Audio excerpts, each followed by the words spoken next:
Hope everybody's doing well this morning.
Elevators, escalators, 24/7 service. TKElevator.com/US.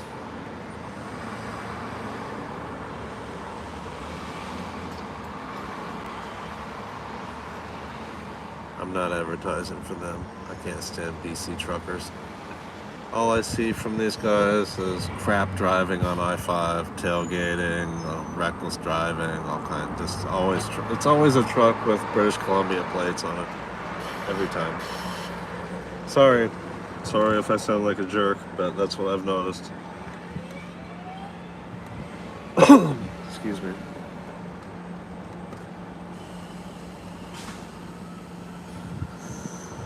I've personally had these guys one of them, a couple of them have tried to literally run me off the road or acted like they were going to on the freeway, both times.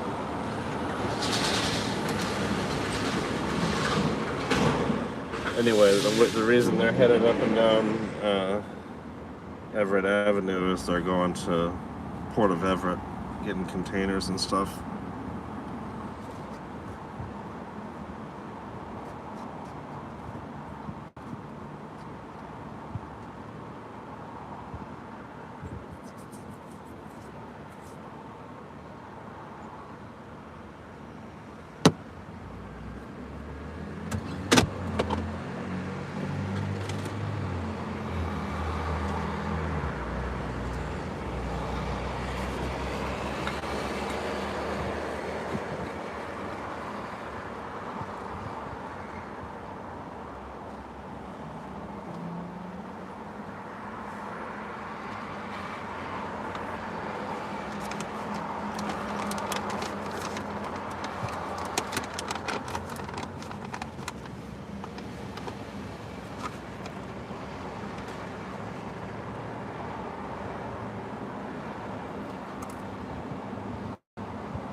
Well, I should be working right now, but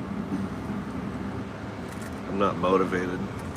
I guess things haven't gotten bad enough yet for me to go to work more.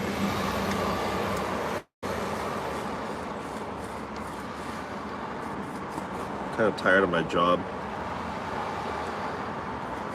Looking to do some different stuff.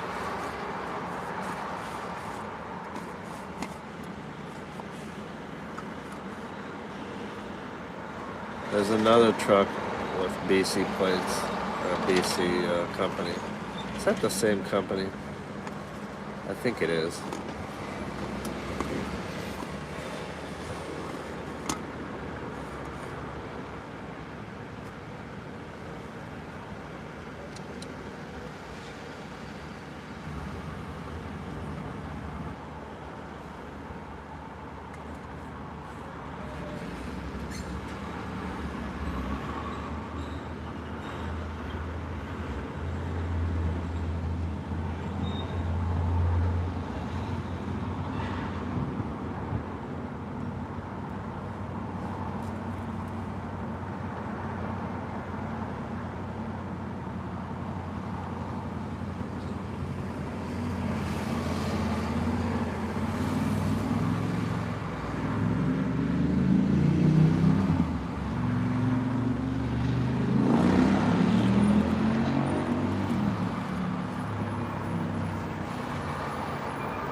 There's a few people on here. I hope everybody's doing well. It's sunny where I'm at, which I guess makes my mood a little better. I used to kind of complain about the sun being in my eyes and stuff, but I've learned that I actually feel a little better when it's sunny out. I just don't like it real hot. But then I'll complain about the weather no matter what it is. It doesn't matter what it is. I'll find something to complain about. It's hard to complain right now, though. Nice and cool and sunny. I have my sunglasses, my coffee. I guess everything's fine at the moment.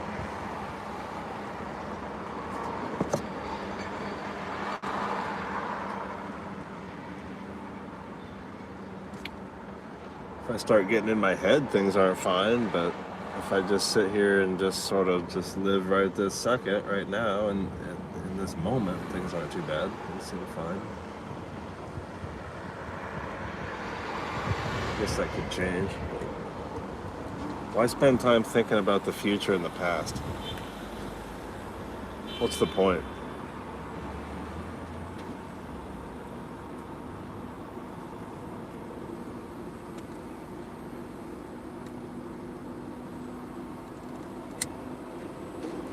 You might be missing what's going on right now.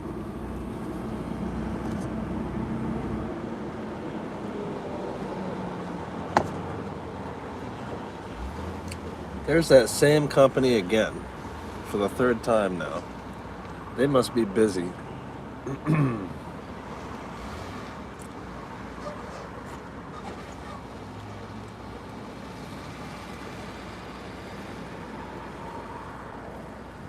All track from Surrey, BC. All track. I bet their driving is all crap from what I've seen of BC truck drivers.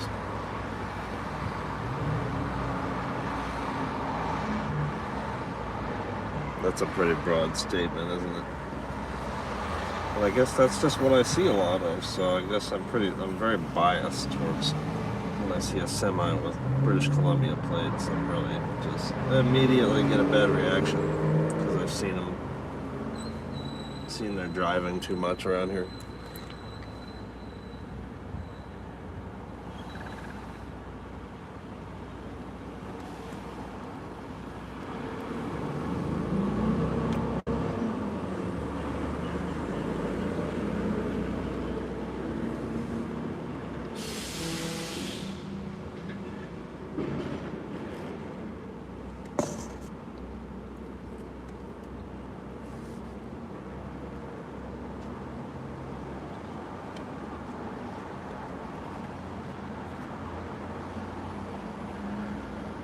What a beautiful morning.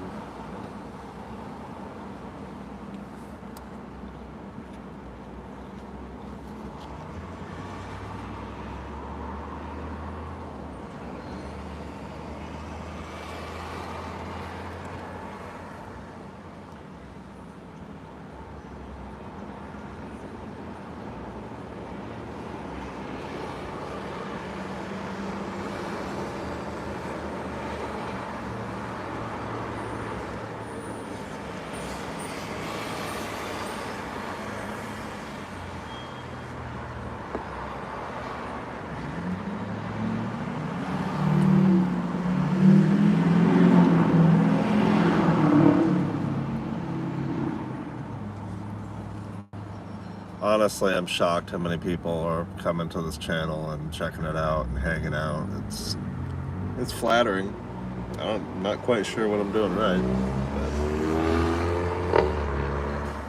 but it's fun. It's a good way to connect with people, and I never liked Facebook, so I enjoy socializing this way more, I think. Better way for me to interact with people, I think, on YouTube. I just never liked Facebook in the first place.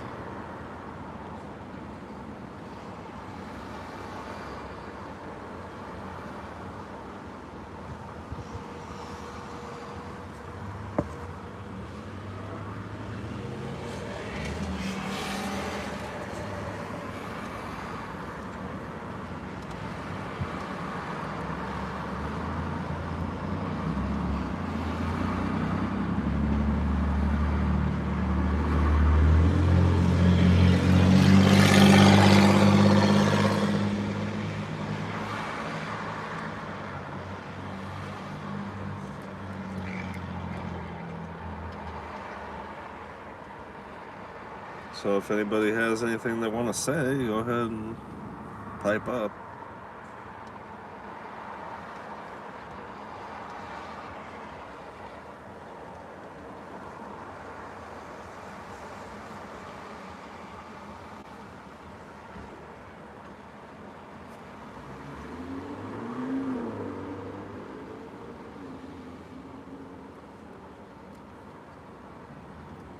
There's somebody with some green hair this morning.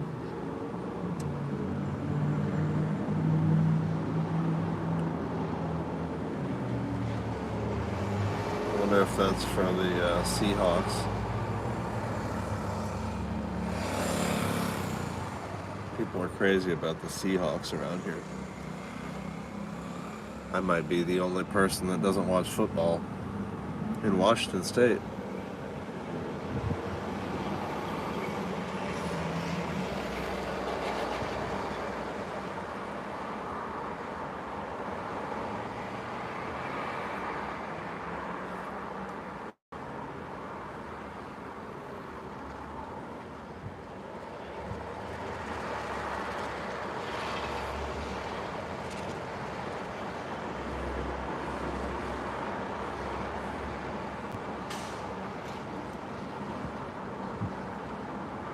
So it's pretty busy this morning. Lots of hustle and bustle in Everett every day. Lots of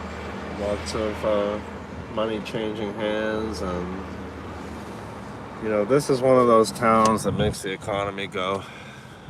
It really is. There's a lot going on around here. Lots of money changing hands. Lots of business, legal and illegal. Lots of money changing hands on the street, which is also helps the economy go, even though maybe some people don't know that. Maybe it's not the greatest thing, but it does. I mean, it's part of the economy, all the drug dealing and prostitution and everything. And all the McDonald's and all together, it all interacts. It all interacts.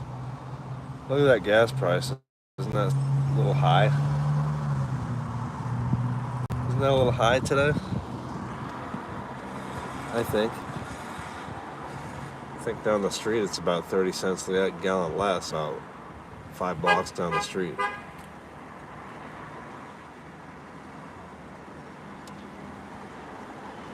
I think that's too high. But they can get away with it because of the location. People come off I-5 and they head north up Broadway and they are looking for a gas station. Of course there's gas. I think there's a gas station before this one.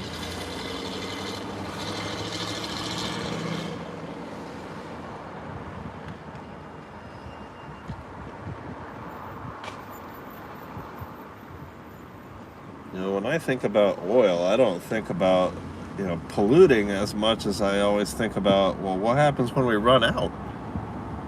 There's only so much, right? That's probably a lot, but I mean, eventually everything runs out. You can't use something forever. So that's what I always think, is how much is there? And I just think of things like that, like if we use everything up, then where are we going to get more? Not so much like pollution and stuff.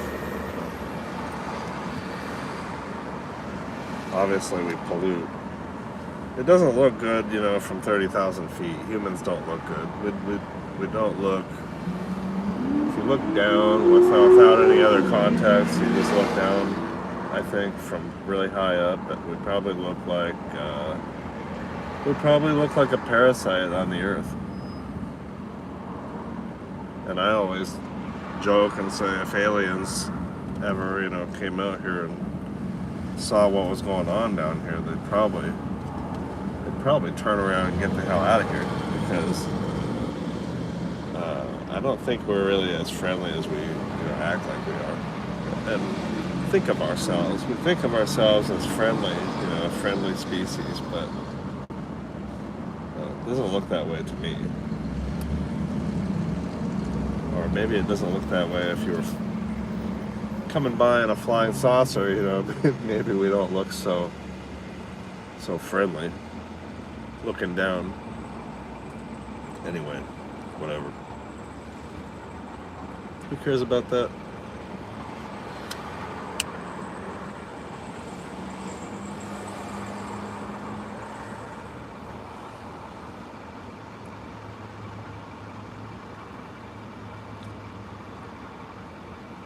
I've got bigger fish to fry.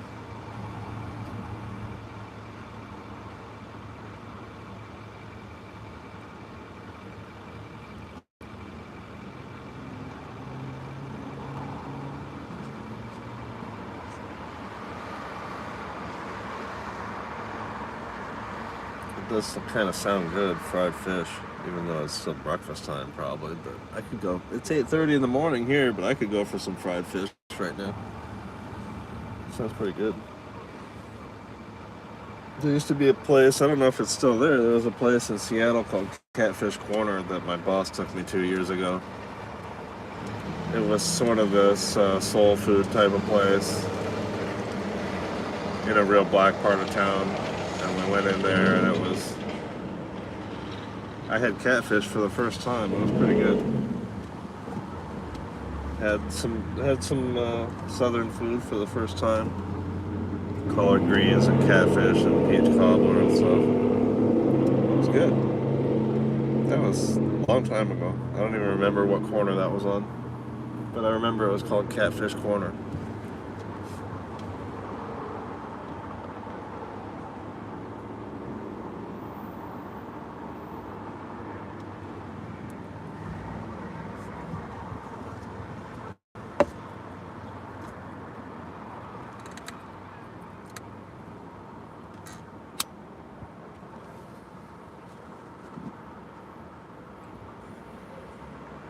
I'd probably go for some halibut or some cod or something if I was going to have some fried fish.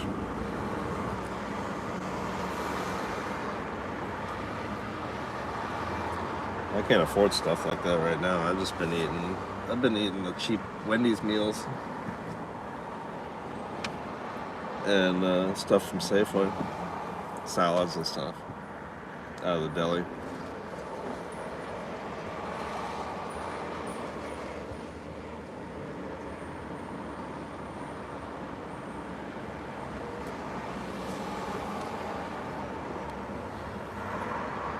One 163 people.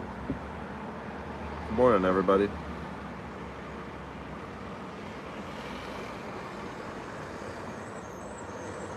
I'm just sitting here having my coffee. There's always something interesting going on around here if you sit and look. There's interesting people walking all over town. Lots of homeless. Just yesterday, there was a guy that practically just about died in front of us. We were watching that. I just saw the guy. I've talked to that guy around town. He's a meth head. I've talked to him. He'll talk my ear off if he sees me. But so last night, they're injecting him with stuff and Narcan, giving him Narcan and shaking him awake and throwing him on the gurney and throwing him in the ambulance. And then this morning I see him out here again with his shopping cart and a bottle of alcohol and probably all methed up again.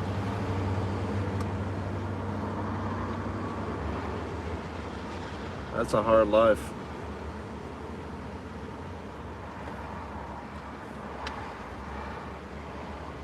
Nice guy.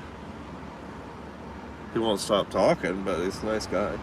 A little bit out there, from all the meth use, probably. Or maybe he was a little bit different to begin with. I don't know. I don't know his history. I just know him from around town.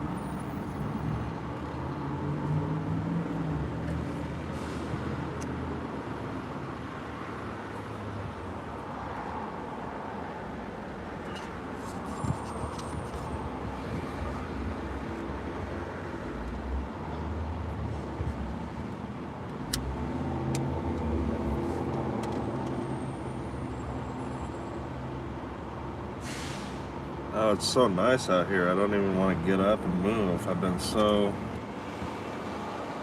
unmotivated and lazy lately.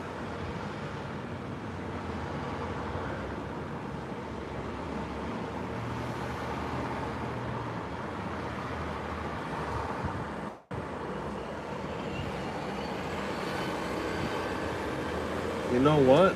I see that guy right now that I was just talking about. I think that's the guy. That guy in the green coat. I'm pretty sure that's the guy that I was just watching yesterday as they were saving his life.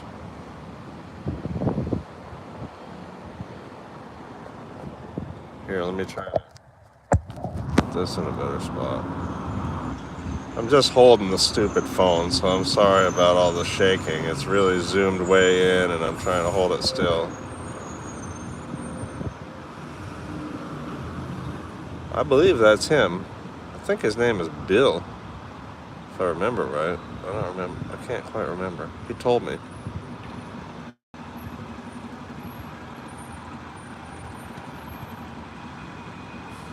But, he's not going to change what he's doing. He just, got hauled off in the ambulance yesterday, and he's probably right back out here, doing the same stuff again today. Anyway. Hopefully, his life will get better. Hopefully something will happen for him,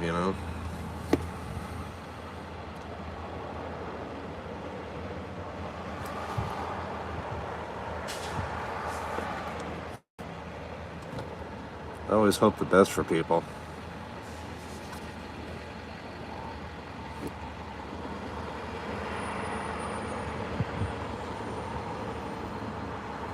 Well, I don't know what's going on with this stupid phone. Hold on, I'm trying to get it situated. Sorry.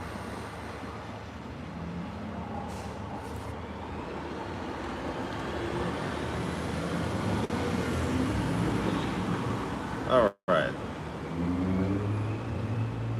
Now, where was I? Talking about Bill or Bob or that meth head up there or whatever I was just talking about?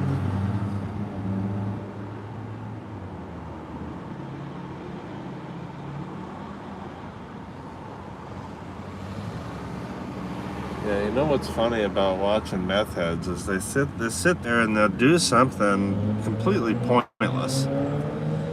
I was watching this guy and he had a pair of scissors and he was clipping on this little bush, in the garden of some business on Broadway. And he'd do a little bit of clipping and then he goes back and walks around, and he's got a hand truck and some other crap with him, in the parking lot there, and then you go back over and sit down and clip this bush, and you could tell he's high on meth. That's exactly the kind of stuff they do. Or they'll sit there and pick weeds or something, just something completely pointless, and be really into it and busy. And it's great TV. I mean, it's sad, but it is interesting to watch.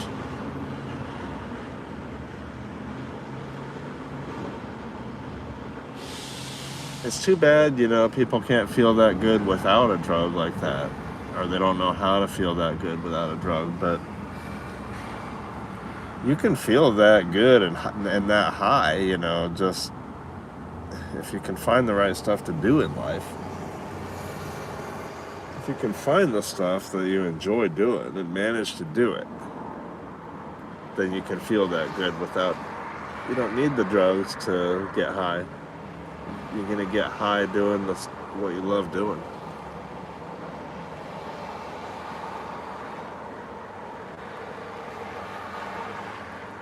Now I know that, but it doesn't mean that it's easy for me to practice all the stuff that I know.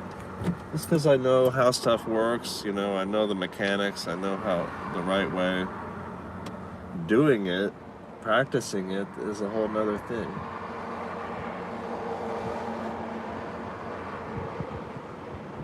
But the first step, I guess, is being awareness. So when you see yourself screwing everything up, you can recognize it and say, hey, I see that I'm screwing everything up here.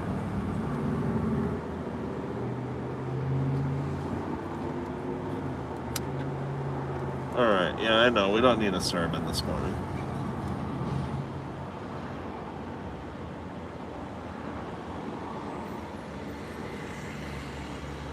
Yes, thanks for coming back. I'll stop giving the sermon now.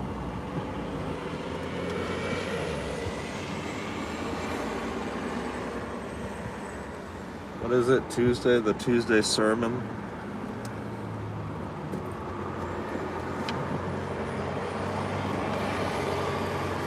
8 likes. Wow, thank you for that. I like likes.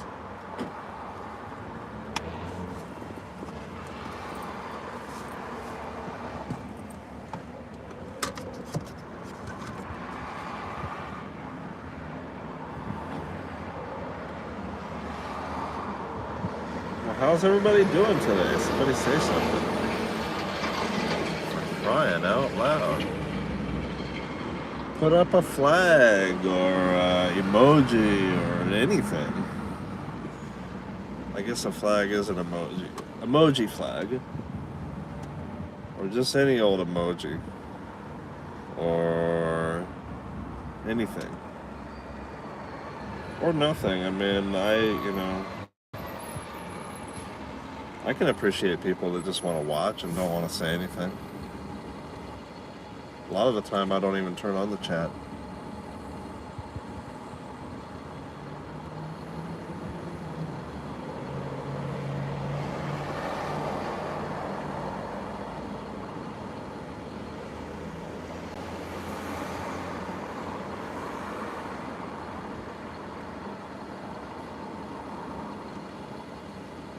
Well, there's not as much chat because I turned on a couple of filters. There was a couple of, there was some trolls showing up, and there's a couple filters you can turn on that'll get rid of most of the problem. So I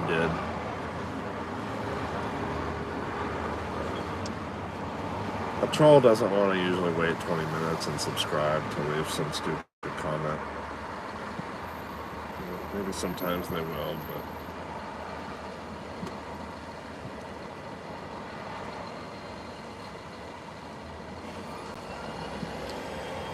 It is working out better this way, though.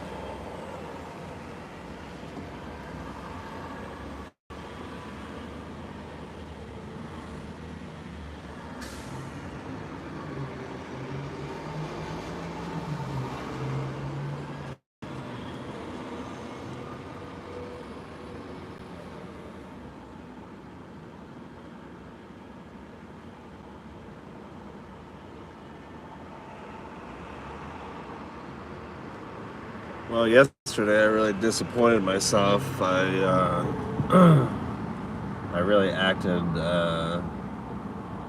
like an idiot yesterday. Nobody saw it. I mean, I wasn't streaming or anything, or doing a video. It was just I just acted like an idiot in a situation yesterday, and made me kind of have another look at myself and wonder why I acted like such a bozo. When, I'm 50 years old now, and I don't need to act out and tantrum and act foolish.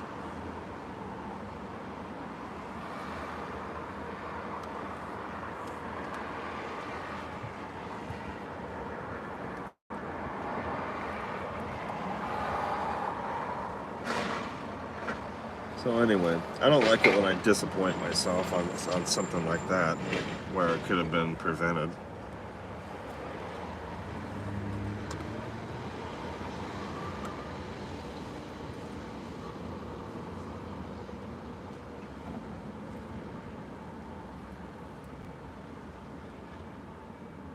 Somebody said,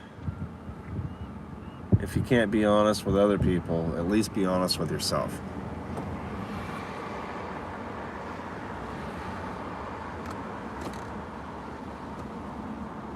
And that stuck with me, I guess.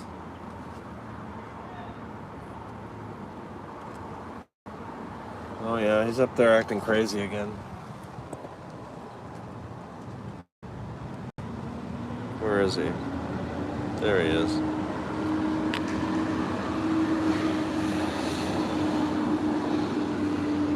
He was just waving his arms around and stuff. know that tree's gonna be in my way. Come on, that was the wrong place for that tree. Who put that tree there?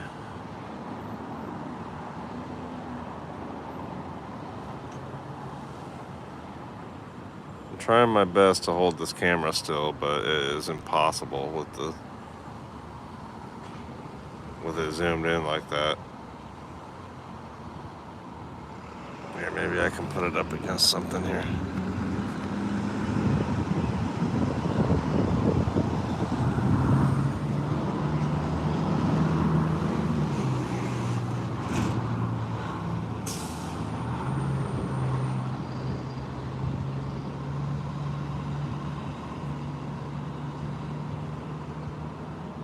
Does he see me?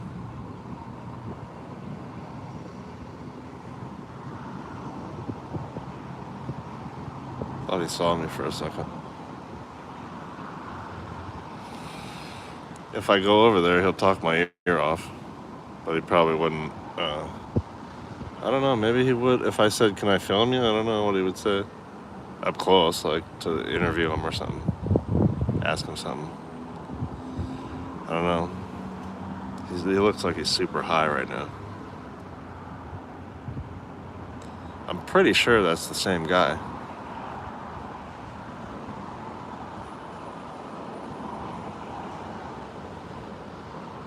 That I saw yesterday and have talked to before.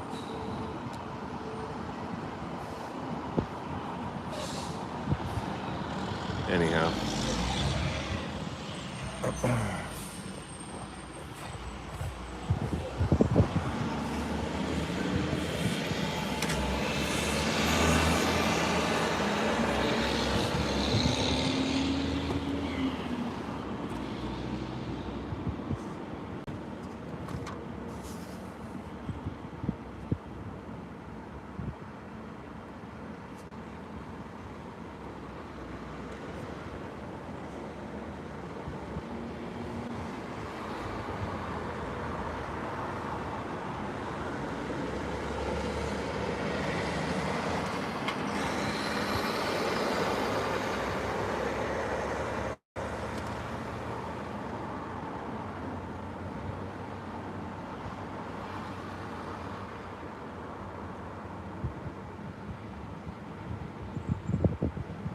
You know, that trick used to work around here.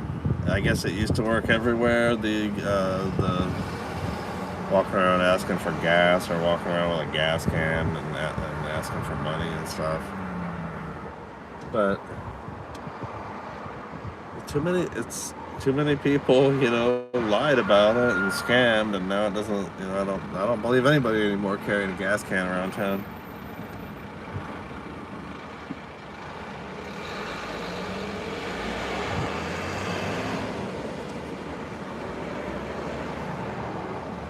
That's kind of how it goes, you know. People, they lie about stuff like that, and then if somebody is honestly out of gas one day and has a gas can and is asking around, nobody's going to believe them because the whole community cried wolf.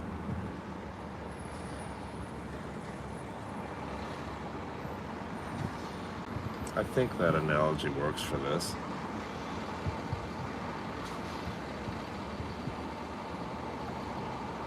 They said something that wasn't true so many times that now nobody believes somebody that is telling the truth. Oh, you're out of gas? Oh, yeah, sure you are.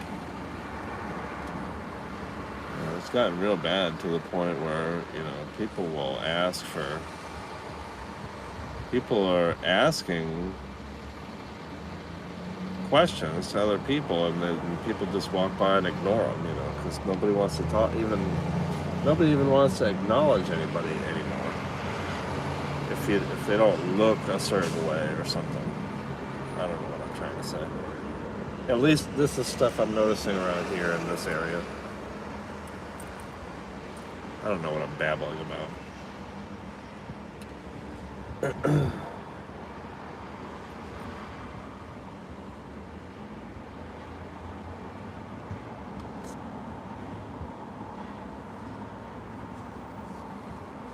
What in God's holy name are you blathering about?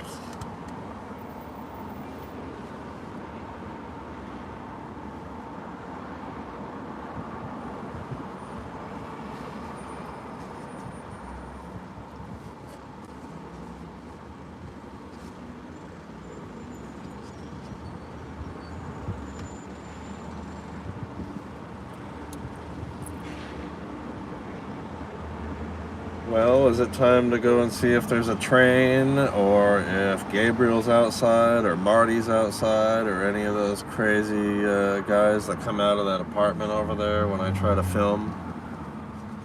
Should we go over there and see what's going on?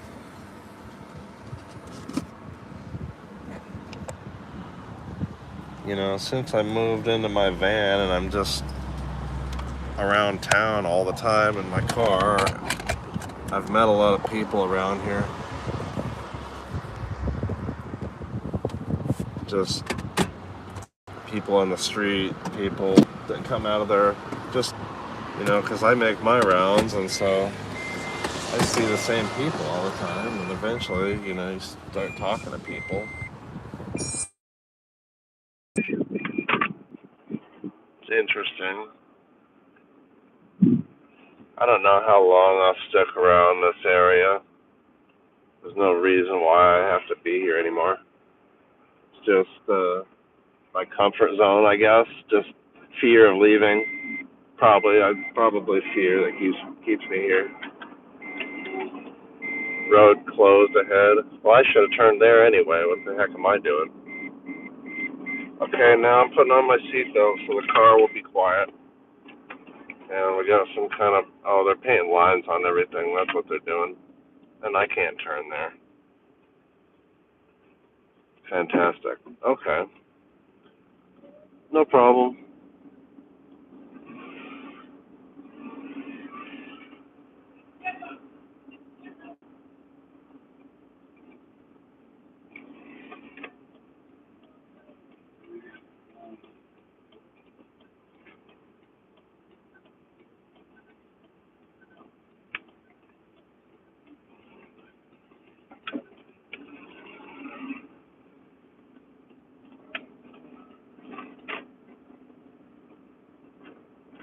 So this is the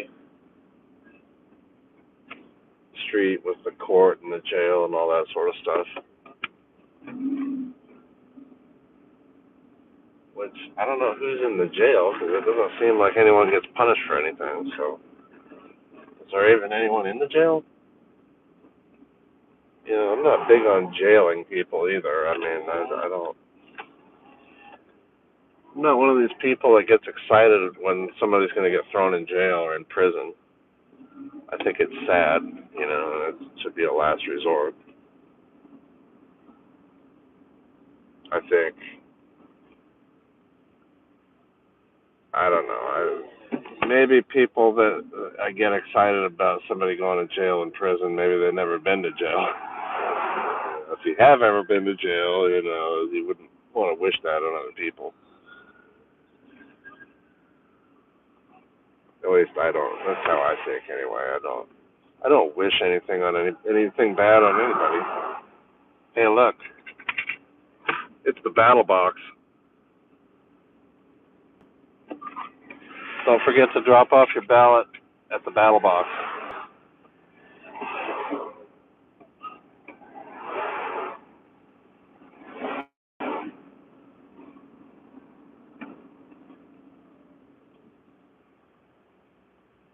Wetmore and Wall Street.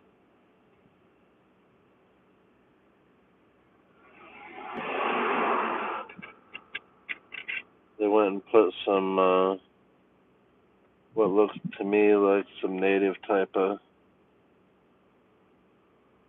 what do you call that? Some type of decoration, native inspired maybe? I don't know. I don't know what that's about. I have seen like the red, seems like the red fish is on the, I saw something like that around here on the bus or something.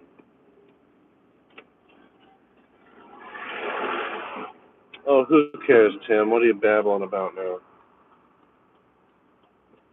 Right?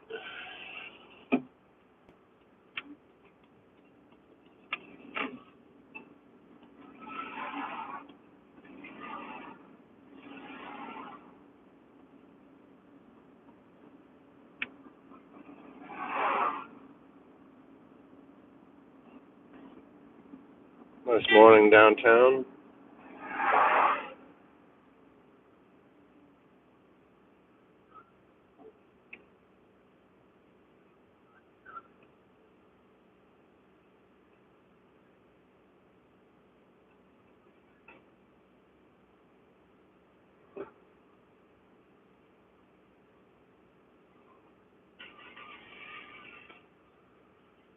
There's a sign over there. It says "Approved Prop 1."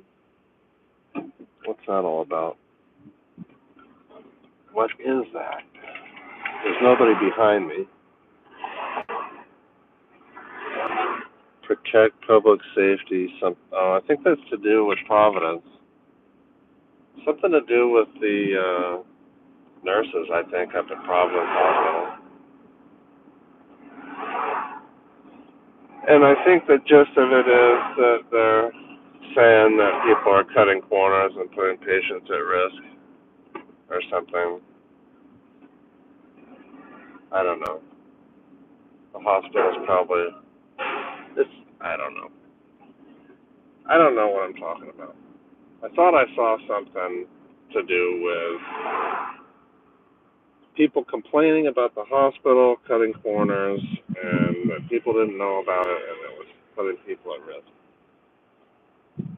So there was some sort of proposition to do with that. I don't want to talk about politics. I'm really tired of politics.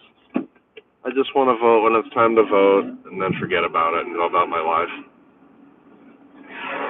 I'm tired of hearing about politics 24/7. I've turned off the news almost completely.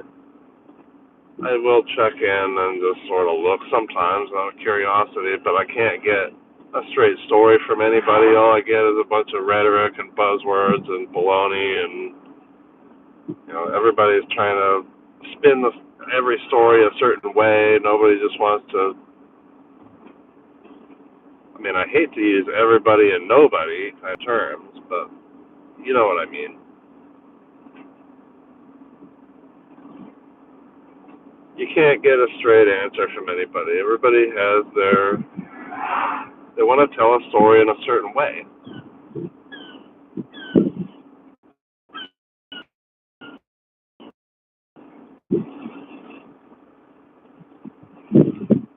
That's why I don't like the idea of censoring anything, because since we don't know the truth of anything, basically, because we don't have any first-hand information, so we all decide who we want to listen to, who we find to sound credible to us, and that's who we listen to and decide to take their word for it, right? We watch whatever news station we watch, and that's what we think. We think like them, or whatever. But we don't have any first-hand information on anything, hardly anything. That's why I've arrived at I don't know. I don't know much of anything at all. I really don't. I suspect a lot of things.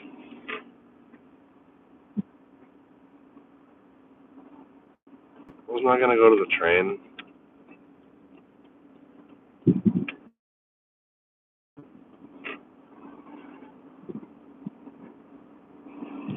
But anyway, I don't know all this. All this news is told to me in a certain way. This station will tell it to me this way. That station will tell it to me that way. But I think if we want to get anywhere, we really need to work on not trying to inflame other people on purpose. That would be a good start, with rhetoric. When you're just being, just saying a bunch of rhetoric because you want to, because you feel emotional and want to get it out. It's no help having a conversation in society when we're trying to have a greater conversation about stuff. We could start by, being nice to each other when we have different views. We can say, okay, I disagree with you completely, and then we can be friends. I can be friends with somebody and 100% disagree with,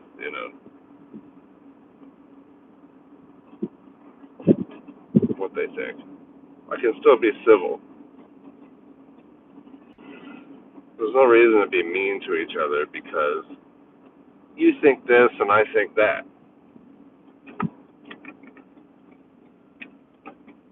That's life. People think different things. The idea that everybody's supposed to agree with you is absolutely ridiculous. The idea that things are supposed to go your way is ridiculous. That's just not how life works.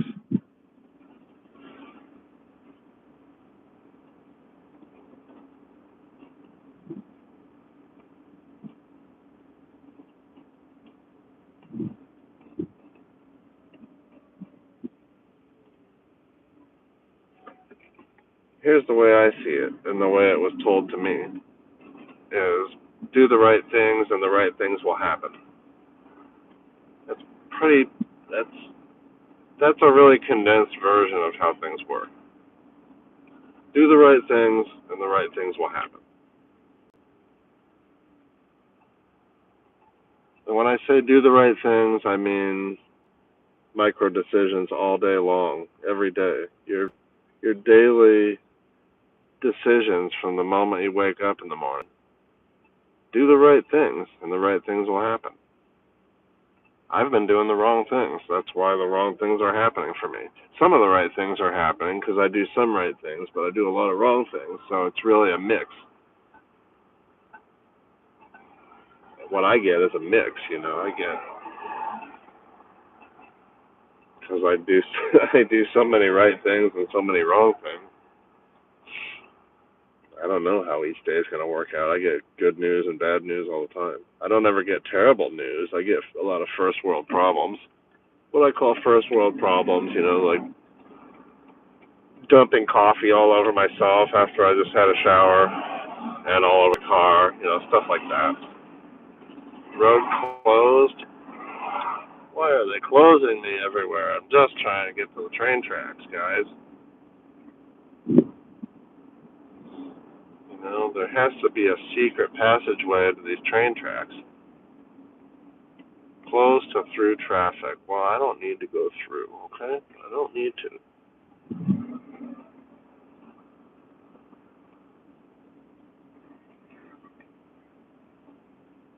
I really don't need to. Just need to go right here.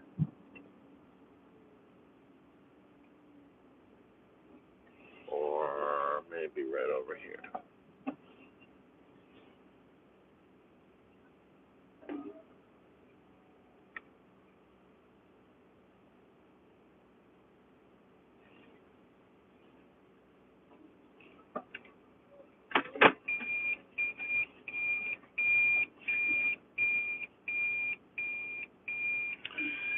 Why there is a backup alarm inside the car? I don't know. What can I say? Prius.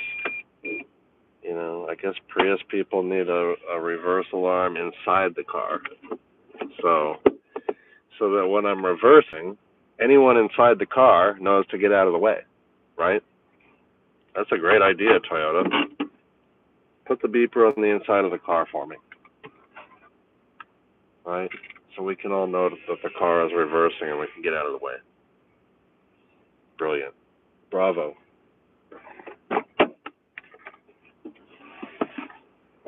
And I'm in the wrong way, and I am, because of the sun. All that so that we can drive a block over.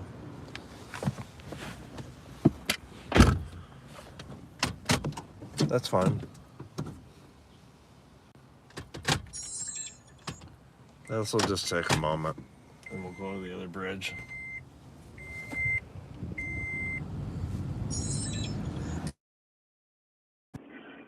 So let's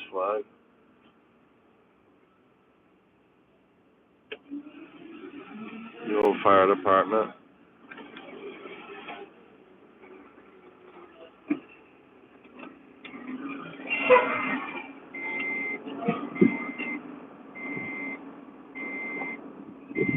That truck's in a hurry, that garbage truck, so we'll get out of his way. Probably coming down here too. So, if that's the case. Shut up. Now that's the seatbelt alarm.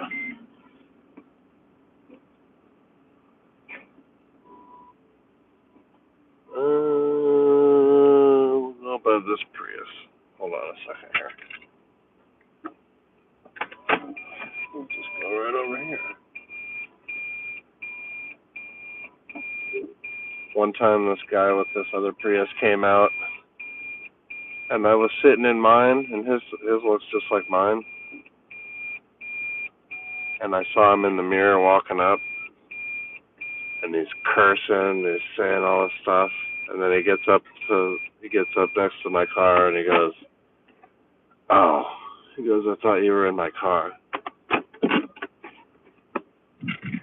I go, "Yeah, that would be aggravating if someone wasn't in you walked up and someone was sitting in your car, like just hanging out."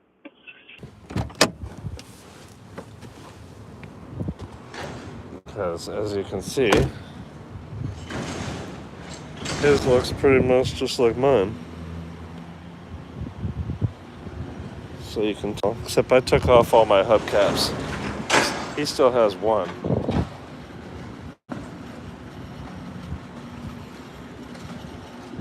Alright, so let's have a look at this tunnel for a little bit and see if something comes out of there.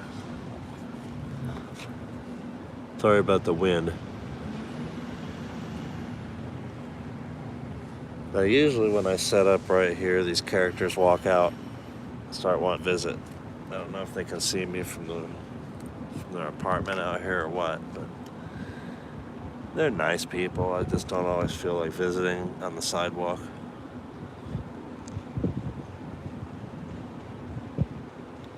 "24 likes. Wow, that's awesome, you guys. Thank you.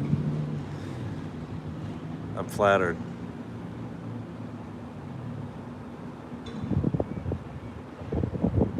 It's a pretty cool crowd. I'm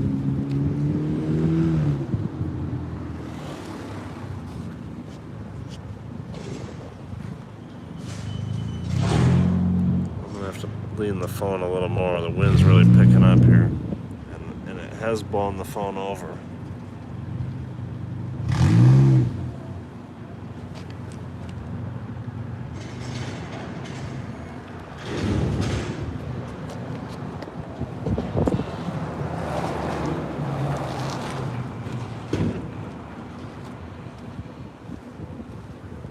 So we're over here by the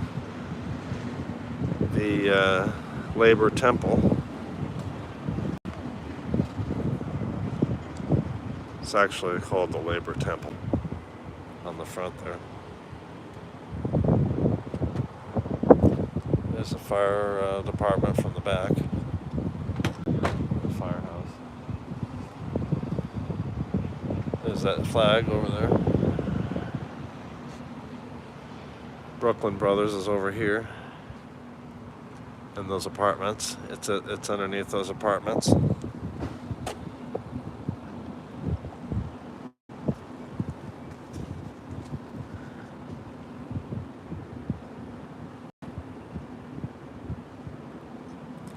I don't think it'll be too long before something comes along here. I just don't know if it's going to be coming out of that tunnel or into the tunnel. I would expect something pretty soon.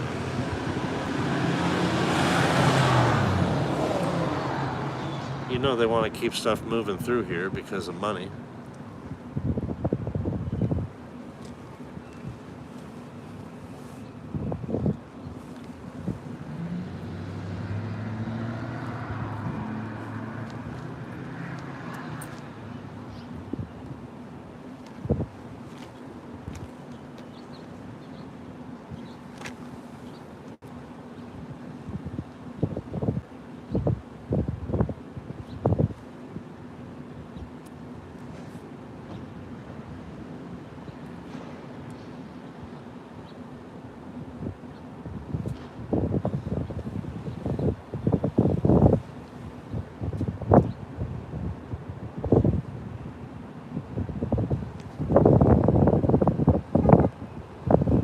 Saw a guy come walking out of that tunnel one time.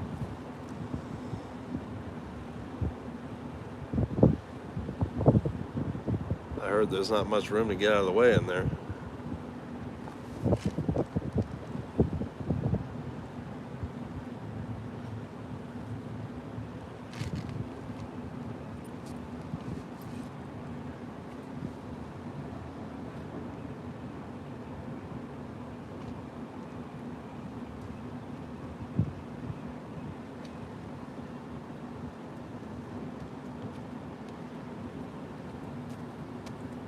Waiting for a train shot? Yeah, I was hoping one would come out of there. Oh, they do. Yeah.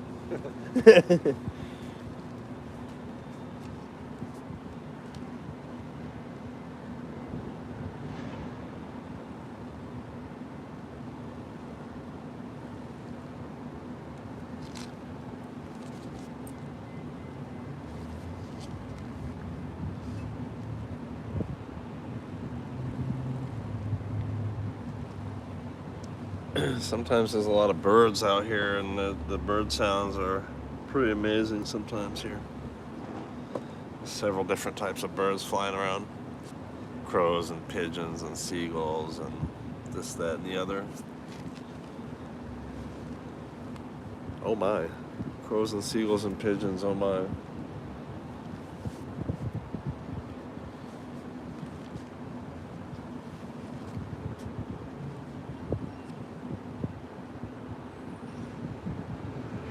The seagulls are pretty aggressive around here.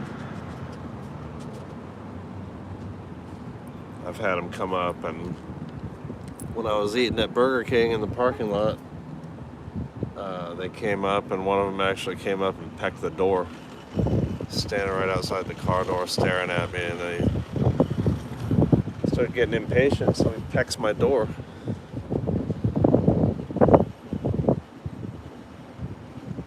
I thought, well, that's pretty rude. I mean, it's one thing to stand there and stare at me while I'm eating. It's another thing to come over and peck my door and then stare at me.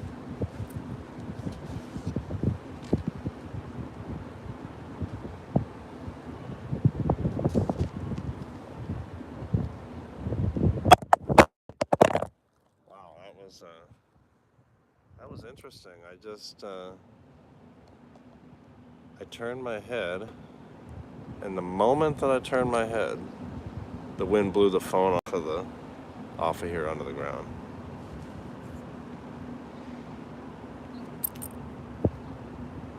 Deepak Chopra said there's no such thing as coincidences. He said when a coincidence happens, take notice. So, to me, the fact that I just turned my head, and at that exact moment that I turned away and looked away, the wind blew the phone off of here, when the whole time I was sitting here watching it until that moment. That's something that a lot of people would call a coincidence.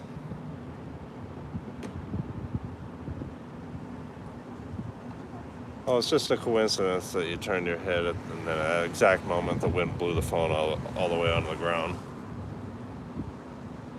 Supposedly it's not, according to him. According to Deepak, it's not. You should pay attention when that stuff happens. It has meaning.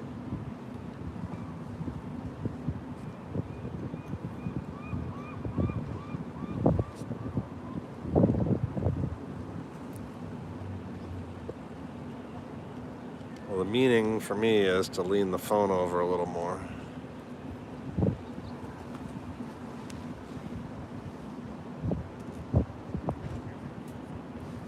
Almost 30 likes. That is really something. Thank you.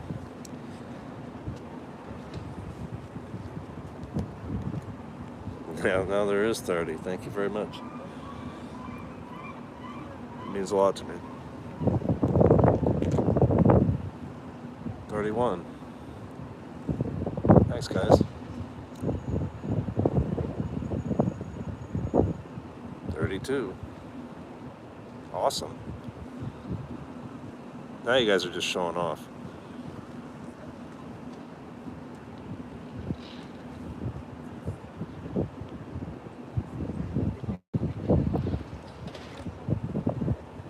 appreciate it. This channel is going better than I expected. It's going really good. It's something I'd love to do full time.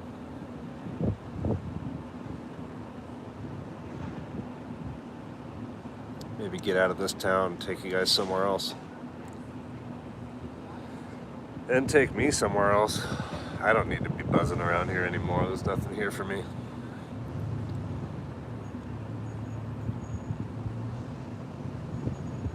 I'm just here because it's what I know.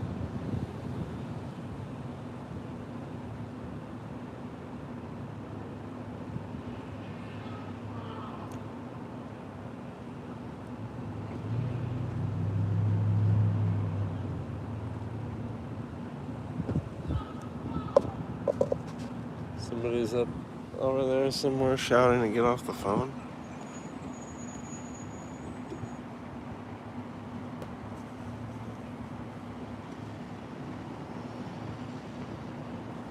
That was weird.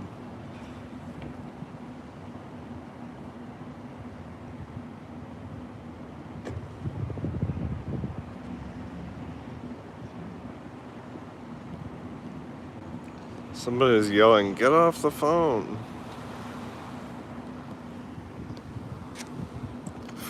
I think from that other bridge over there.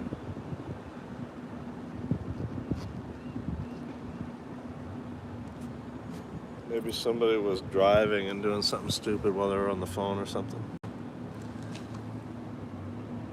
35 likes, wow. 36, 35.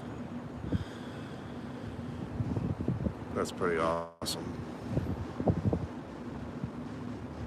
I think we'll get a train here pretty soon.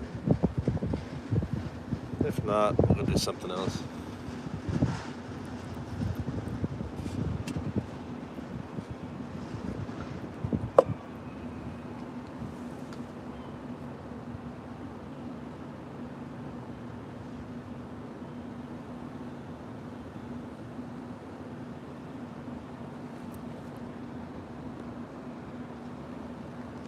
Burlington Northern is mainly what comes through here, I think.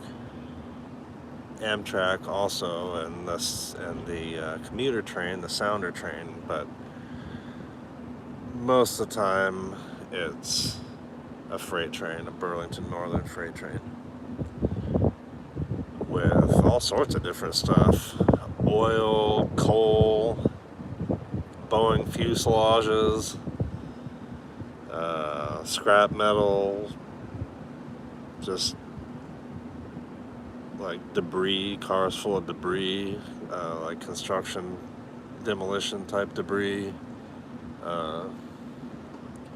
You name it, it comes through here on a train. There's a huge train yard a couple of miles from here. I don't know the correct name, terminology. Maybe it's called a switching yard or a train yard, and there's multiple tracks running parallel, and I imagine they're probably maybe that's where they sort stuff out, get the train sorted out, and then send it out this way. Or, I mean, I suppose it could be going either way and do that, I guess. This is a hub here in Everett because of the Port of Everett.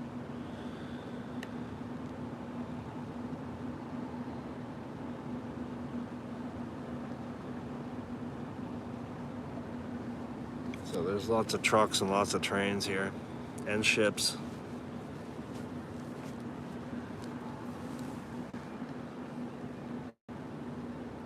And the Navy base, of course.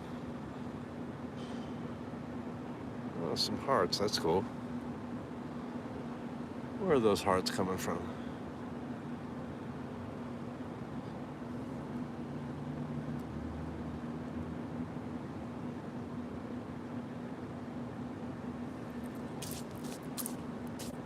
Anyway, the Navy base is down there.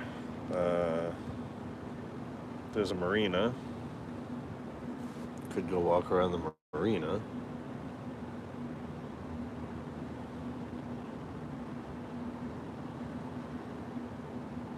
Alright, if we don't see something here pretty soon, I'm getting bored of sitting here looking at this tunnel. I'm not really feeling it.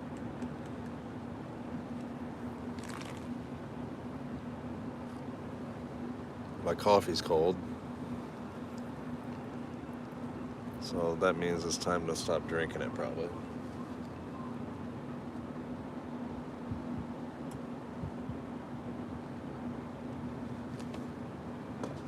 And all that graffiti on the tunnel.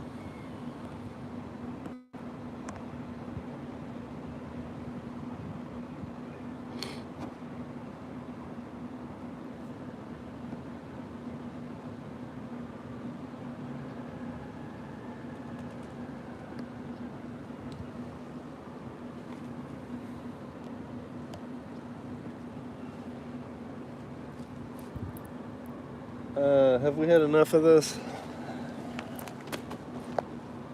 I think I have.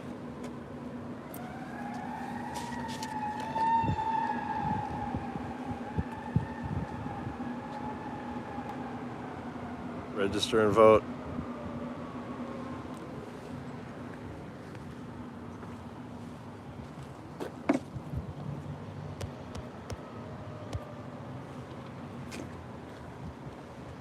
There's the arena where they have events, concerts.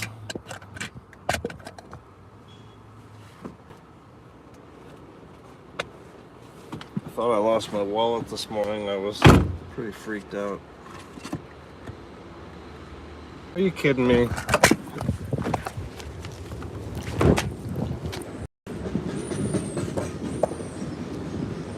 Is that a coincidence? Did I just walk off from here and then a train came out? Alright. See, it's hard for me not to feel aggravated about stuff like that.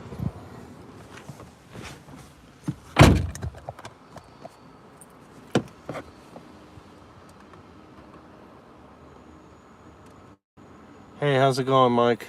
I'm in Everett, Washington. The north part, downtown.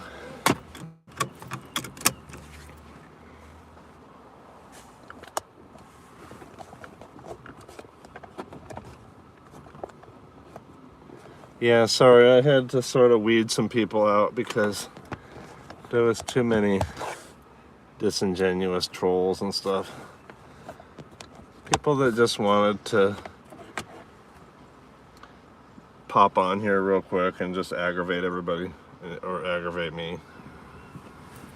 So it helps to filter those people out if I make just put a couple of these filters on. But I appreciate your subscribing and your comment. I'm just hanging around Everett.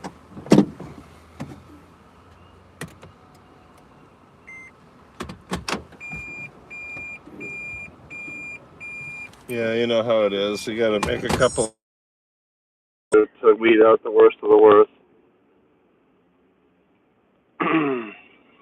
If you just create a couple of roadblocks, a lot of people will just go away.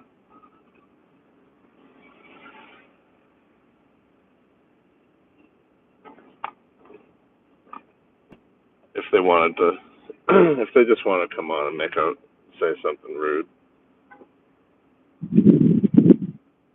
I wanted to keep it open for everybody to come on, and it was working okay, but, then it started.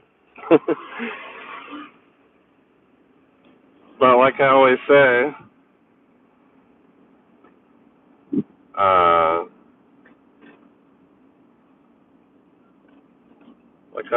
I appreciate the trolls. They create,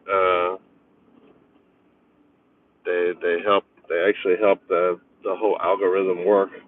Any interaction helps me, so if a troll leaves a comment, that helps me, no matter what the comment is. I just don't want it. I just don't want people, on here just making things into a circus because it's supposed to be. The idea is that it's a legitimate place to hang out and adult conversation.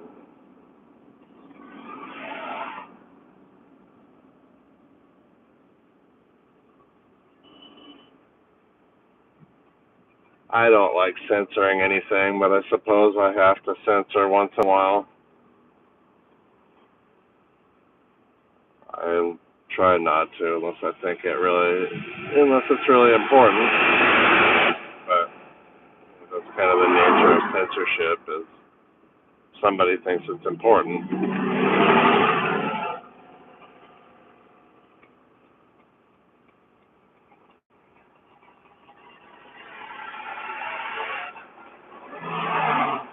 Who decides, you know?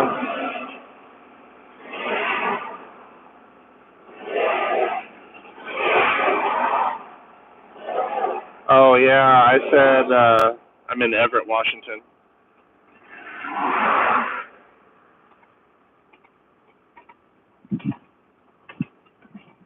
Just north of Seattle. About a half hour. About a half hour up I-5 or so. North out of Seattle. And then up here in Everett, you've got Highway 2, which is Stevens Pass, so you can leave Everett, head in east on a pretty scenic mountain pass. Actually, I think Highway 2 is considered one of the top 10 most dangerous highways in the country, I think, because of how many accidents there are.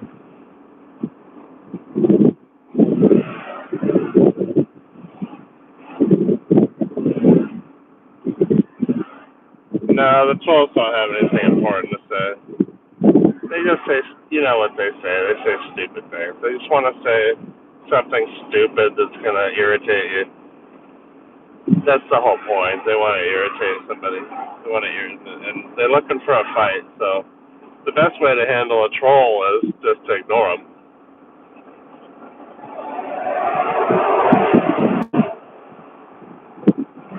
That really says to me, you can't say it any louder than that. Than ignoring somebody. That's as loud as it gets. That's the loudest thing you could say to somebody. It says, you're not worth my time.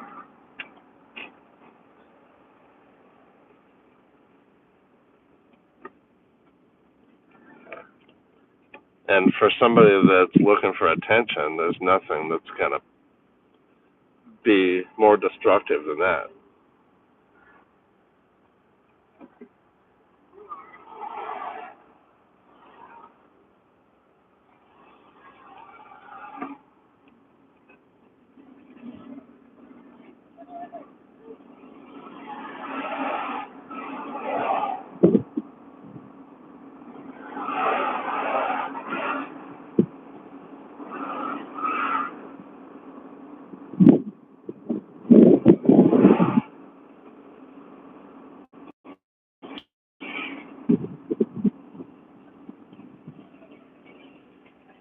Yeah, I think so. I think silence can be the loudest. Like they say, the silence is deafening.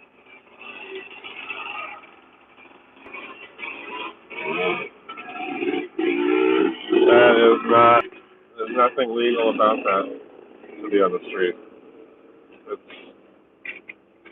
That's nonsense. That's a full-on off-road motorcycle, a two-stroke, full-on off-road motorcycle with no lights, no plates, no nothing. Just drove right by a parking enforcement police officer, which they're not. They could do something. They're not, probably not likely to, but they're still cops. They can still stop you.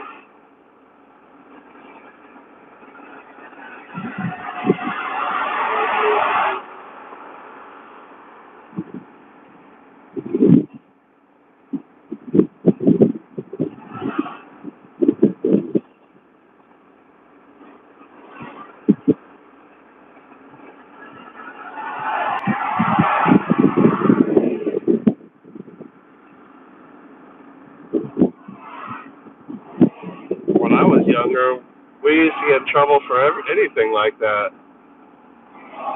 Well, no, that's not true. I did ride I did do some illegal motorcycling myself. Now that I'm thinking about it, when I was younger, I rode dirt bikes on these back roads out behind Duval and stuff.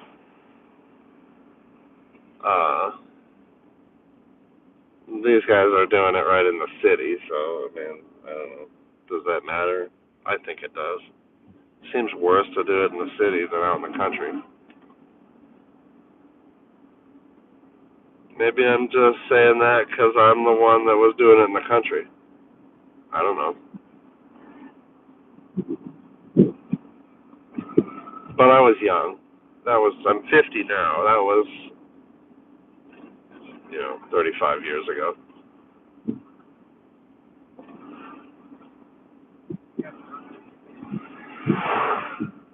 So, 35 years ago, I was riding illegally on the street with a motorcycle.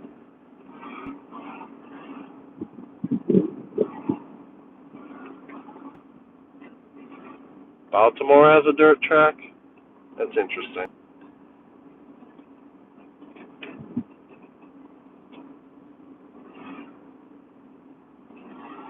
Oh, Dirt Bike Task Force. I was having a hard time seeing the screen because I'm driving. So I gotta lean over and see it. I gotta be careful because I gotta watch the road. But I thought you said dirt track. I see Dirt Bike Task Force. But those are probably enduros with turn signals and everything. This guy was riding like a Husqvarna or something. A two-stroke Husqvarna or like a CR450 or something like that. Or a CR250 or so, you know what I mean? Like some kind of full-on dirt bike that you would go out, that you would take on a trailer somewhere out into the woods.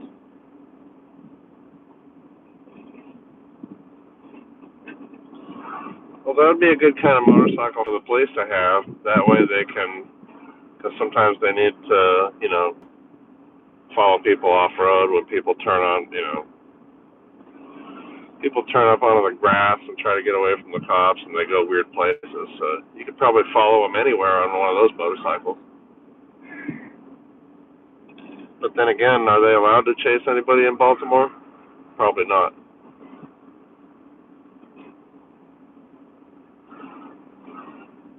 Isn't Baltimore a defund the police kind of area?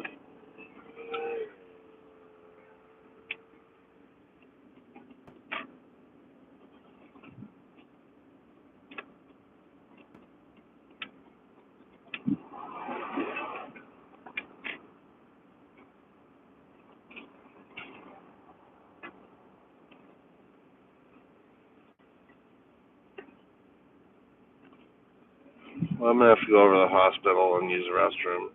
And then we'll go to find something interesting. It's not very interesting, is it? I don't even have anything interesting to talk about, I don't think. But maybe some people are just on here to have company.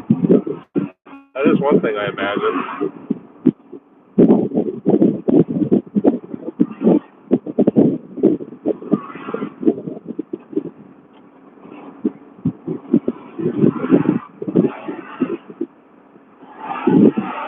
Providence is up here on the other end of town. That's usually where I use the restroom. It's hard to find a restroom in Everett. Every restroom has been desecrated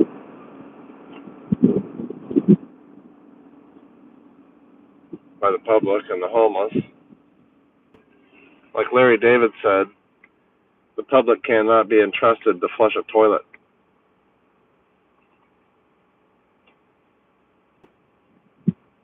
"42 likes. Holy cow. I like that. Thank you for all those likes."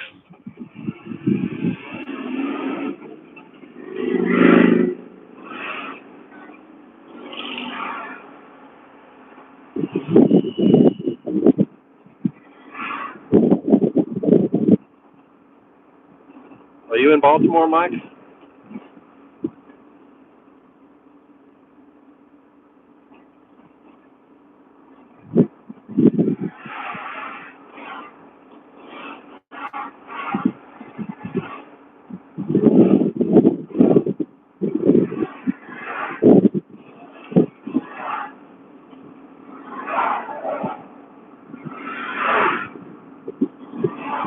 man. Thanks for coming by and thanks for subscribing. Yeah, come by later. I've been streaming a lot, so check back in. Have a good day. Hope everything goes good working on the car or the truck.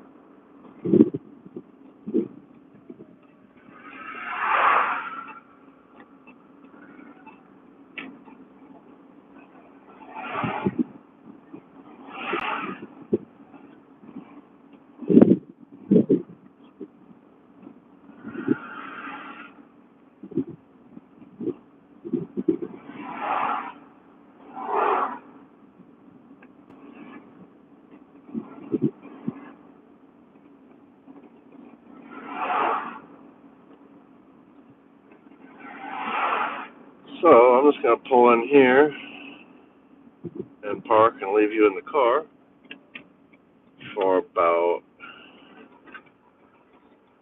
approximately 5 to 10 minutes.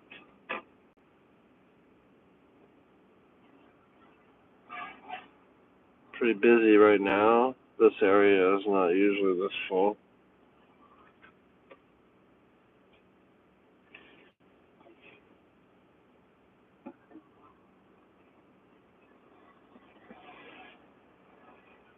I'm gonna try and squeeze in here.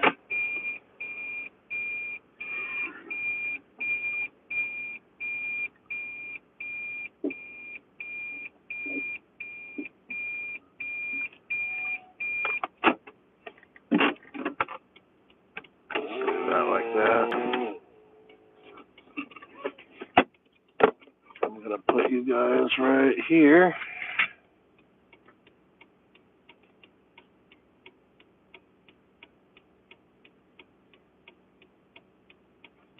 And I'll be back.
Oops. What is going on here? What happened? Oh. My phone was upside down. Hey. Let's get the heck out of here.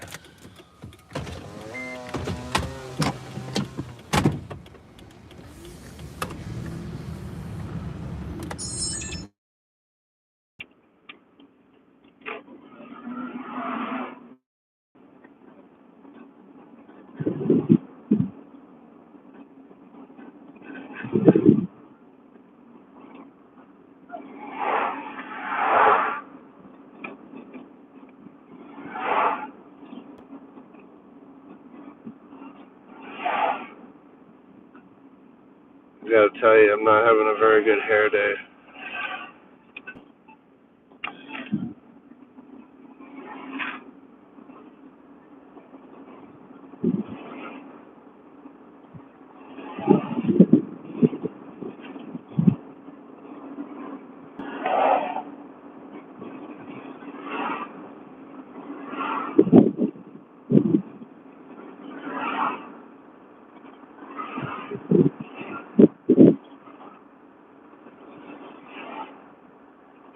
Yeah, that's how they do it in Everett. They just meander around in their cars with no turn signal. The latest thing I've seen in traffic is now when somebody's lane ends,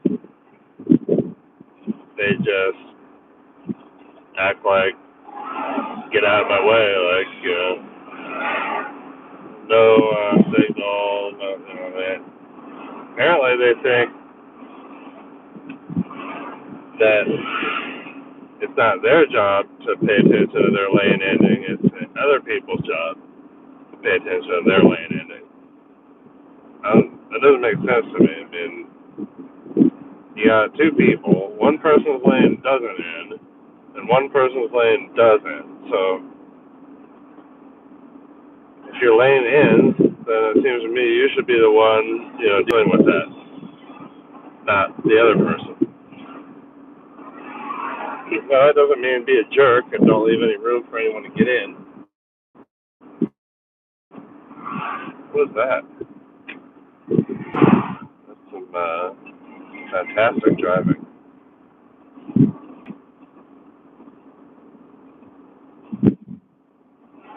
Bravo.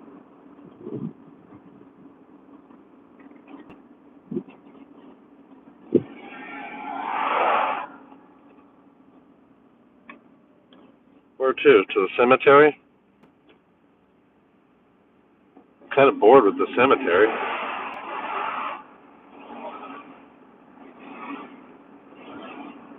Should I go up there and read somebody's grave? I don't know. Should I go magnet fishing? Should I go to work? These are all questions that, I have to answer to myself.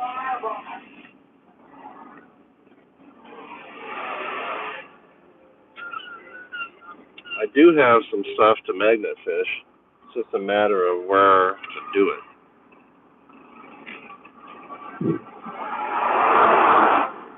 As soon as I said magnet fishing, some people showed up. Like that? Like magnet fishing? So should we go fish something with a magnet?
don't know what that guy was saying.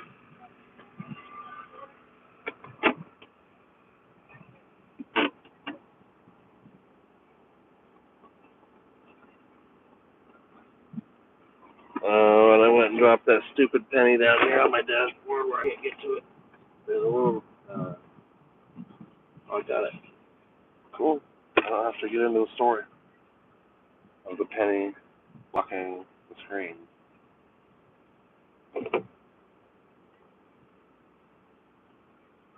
Downtown Everett and Colby.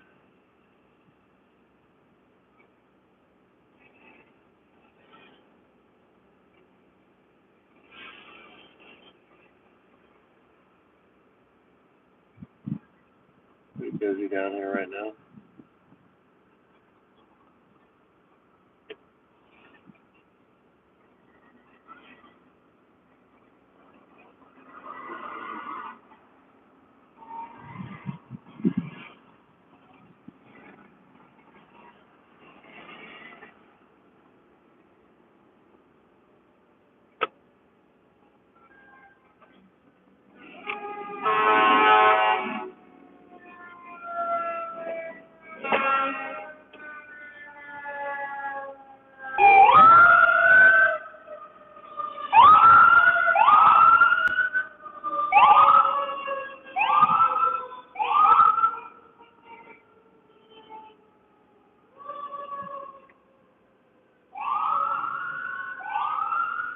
There's always a lot of that around here.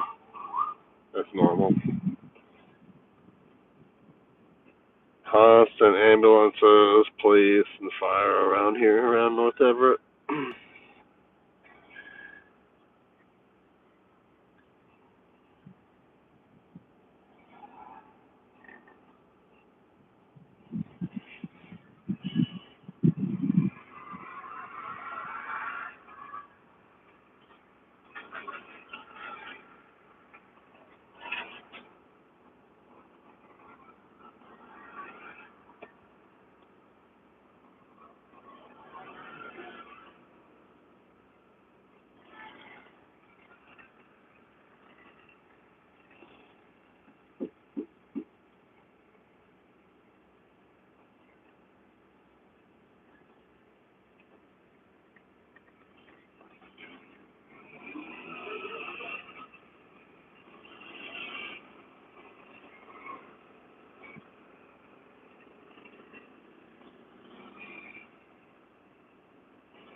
That's right in the way.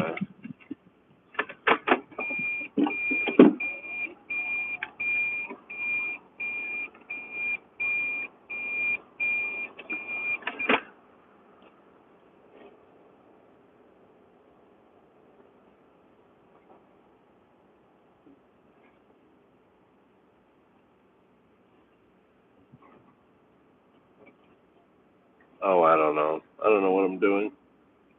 What's new, huh? What is new? After all, my handle is I don't know, right? I don't know.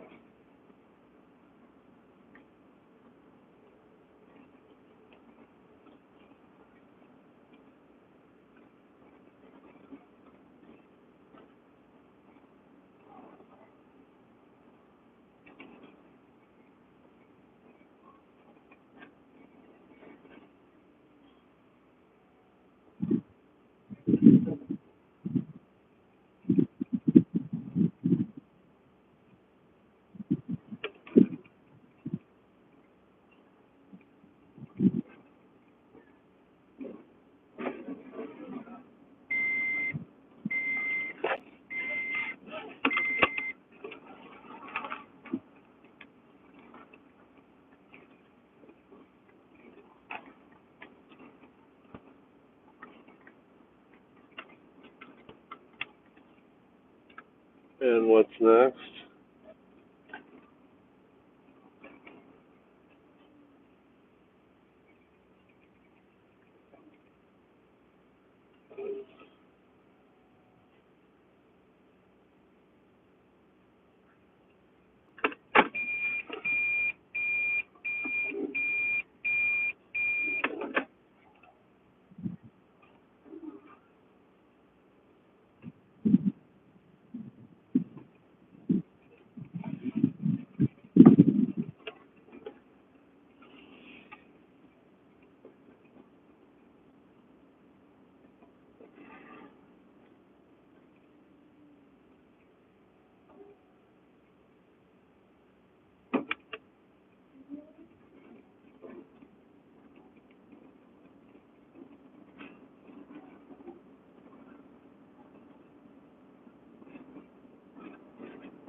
Rockefeller Avenue.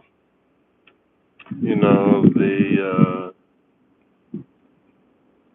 Rockefeller was out. He did have to do with this city in the beginning. He was an investor. So the name Rockefeller, there really is a reason for Rockefeller Avenue here.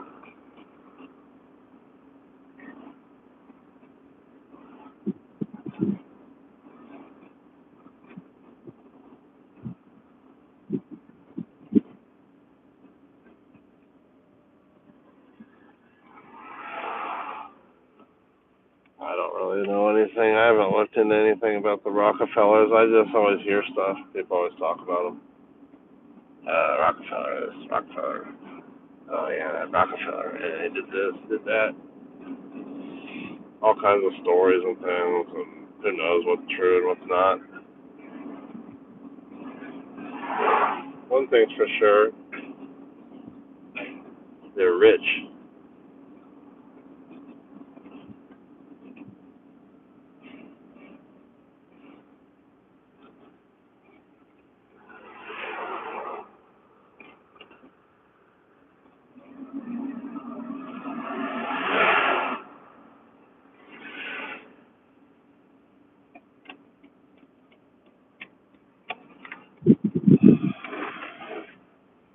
I have to park for a minute. If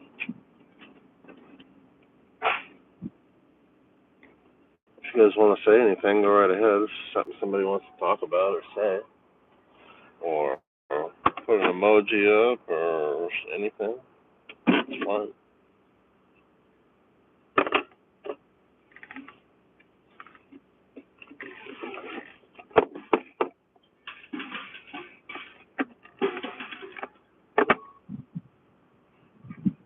$44 likes. That is really awesome. Might be that's pretty high for me.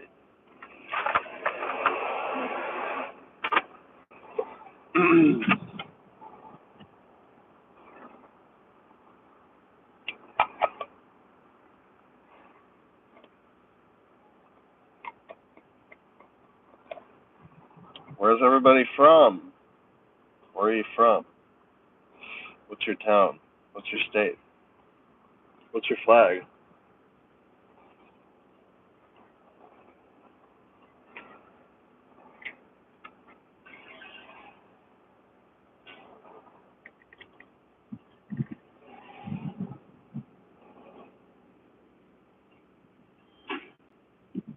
We can talk about anything here as long as it's civil and there's no bullying and stuff like that. We can talk about anything as long as it's a civil conversation.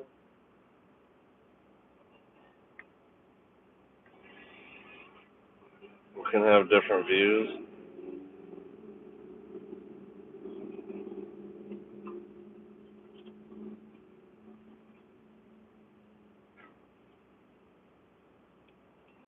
I remember the Howard Stern movie, there was a part where Howard Stern was getting really good ratings, and part of the good ratings were people that didn't like him were watching. And the guy says, well, if they don't like him, then why do they watch? He got really aggravated because they didn't like Howard Stern. Excuse me. And the other guy says the answer is because they want to hear what he's going to say next or something like that. So people that love to hate him, basically. People will listen to stuff like that, like talk radio. I do. I've listened to Tom Hartman, who I can't stand. I absolutely can't stand Tom Hartman, but I'll listen for a little bit sometimes out of curiosity. I 100% disagree with that guy. I think he's, I just think that he uses he's got a big voice on the radio and he uses it to spread hate and division, in my opinion.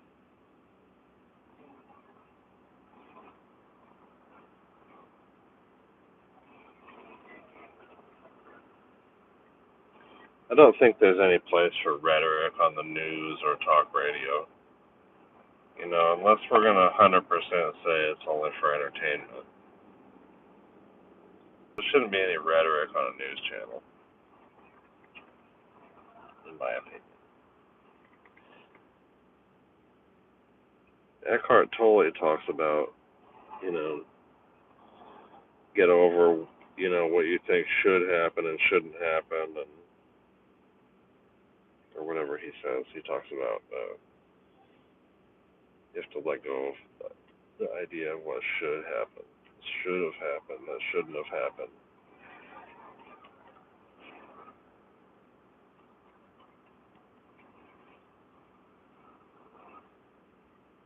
Who knows what should and shouldn't happen?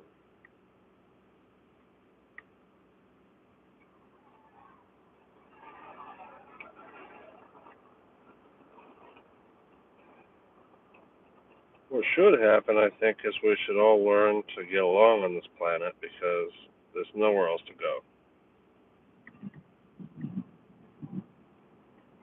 And dividing ourselves up into countries and tribes and just dividing, that's not going to work. Everybody eventually is going to have to get along if we're going to survive. It means accepting each other, I think.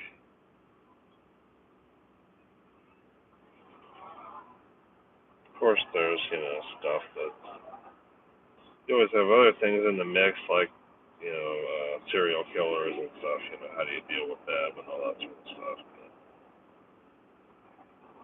Frankly, there's a lot of people walking around that would just as soon kill you if they thought they could get away with it. There's certain people like that. You don't even know who they are. There's sociopaths and psychopaths, and I don't think you would want to know what everybody's thinking.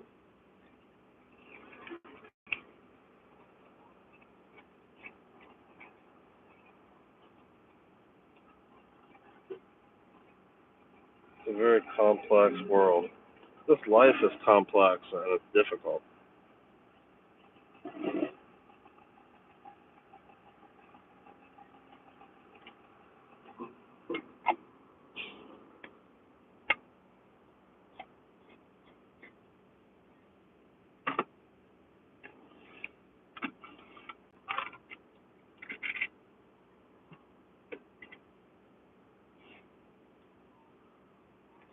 Alright, I'm getting ready to move here in a minute. I'm getting hungry. Of course, I have a banana in here I could eat.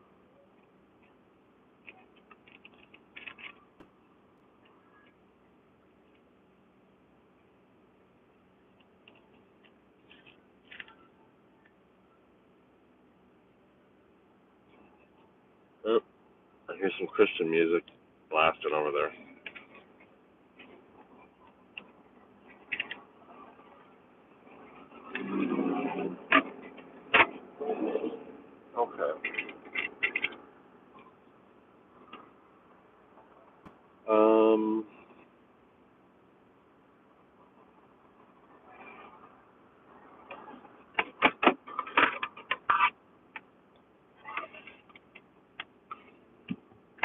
um, um, um, um, um,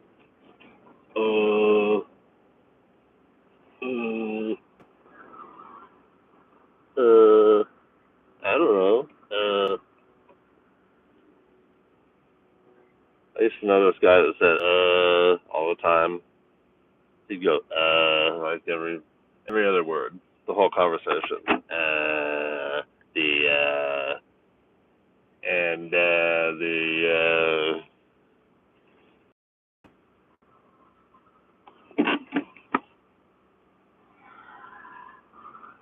gotta go down to the, store, get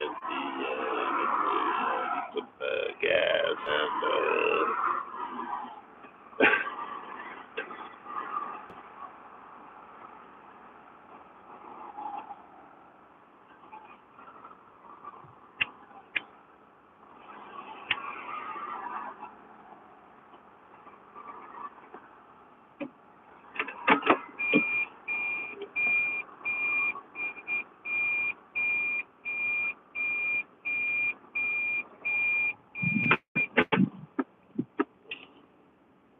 the car has this message on the dash that says maintenance required, but that's not true because I'm still driving the car around.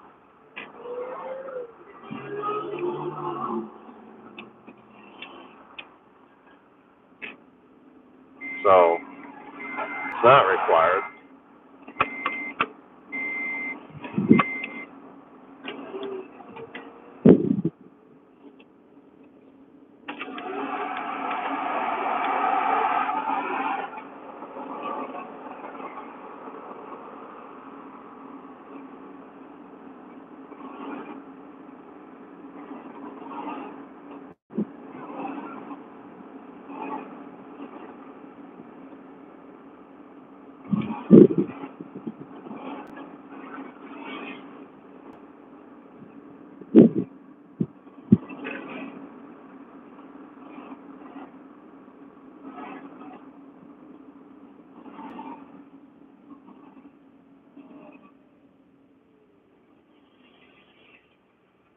The question is, how long am I going to keep buzzing around this town and doing nothing? When am I going to live my life? When am I going to go somewhere else and do something else and figure out something to do that's constructive?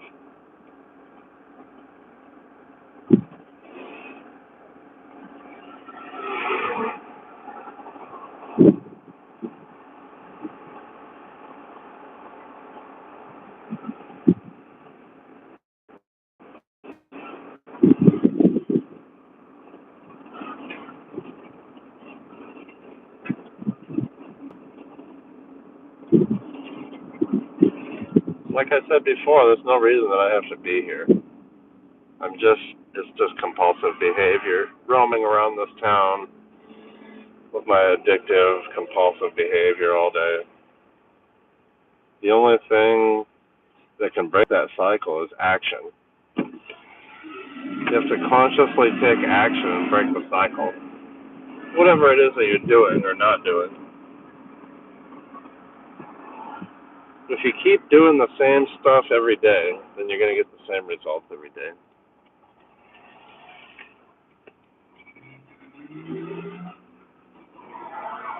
If I get up in the morning and I do the same routine every day, I'm going to get the same results every day.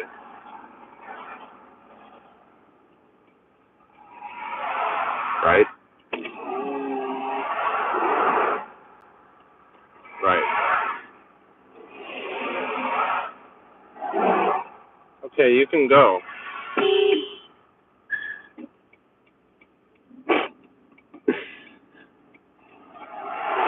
People sitting there staring off into space instead of driving.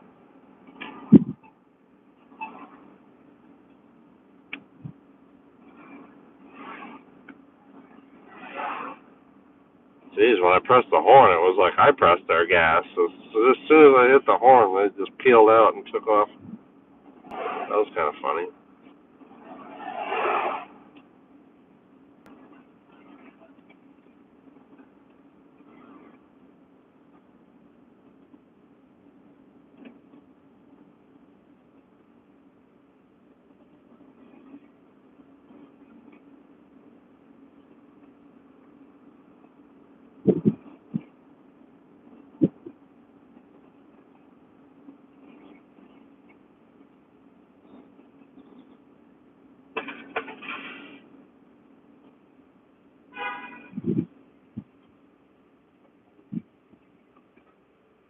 And here's Providence Hospital on the left.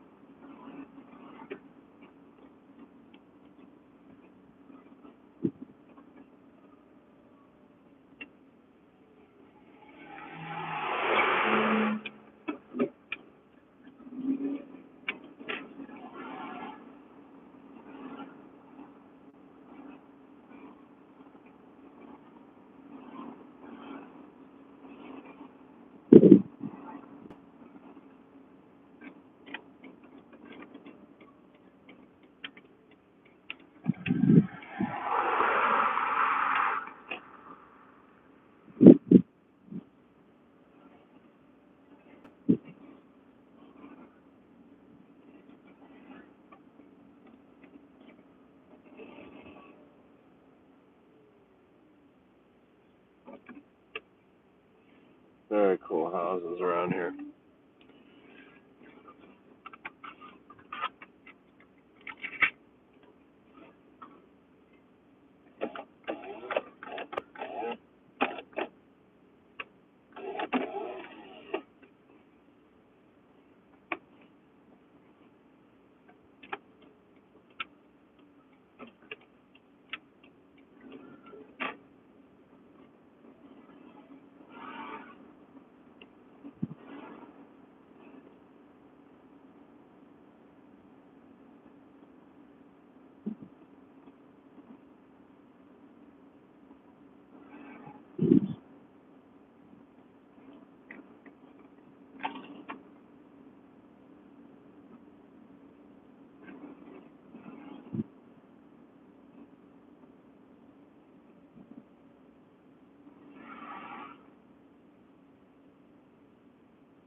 Pretty nice part of town.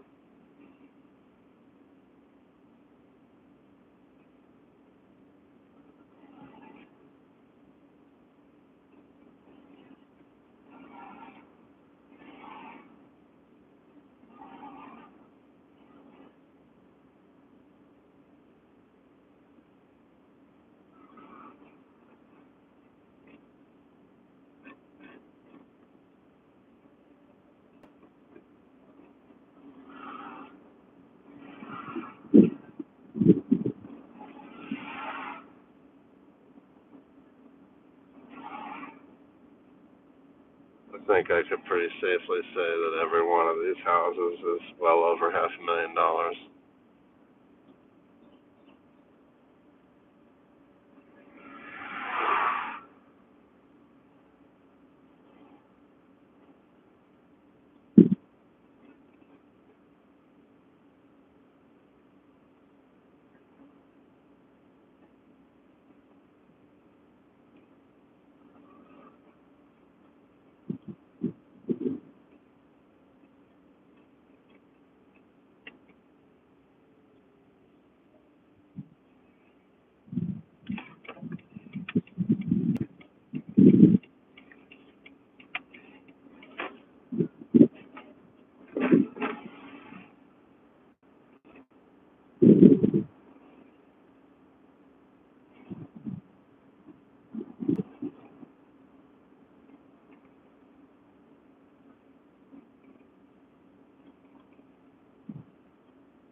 And these ones are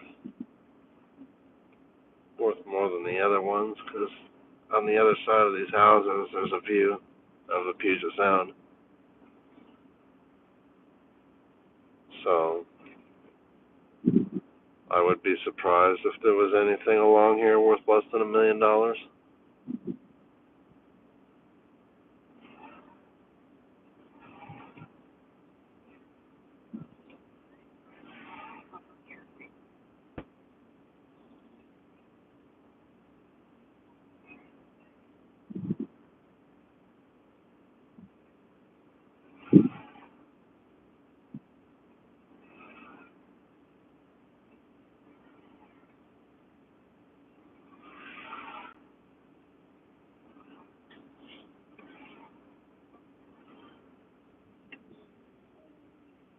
I used to walk through here every night a couple of years ago when I went on walks every day. This guy's got a weed eater.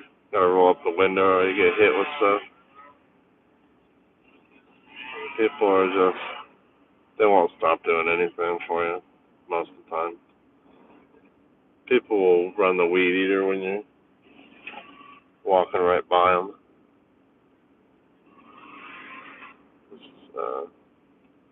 It's kind of a lack of respect around here. It seems like just in general, people don't have a lot of respect for each other.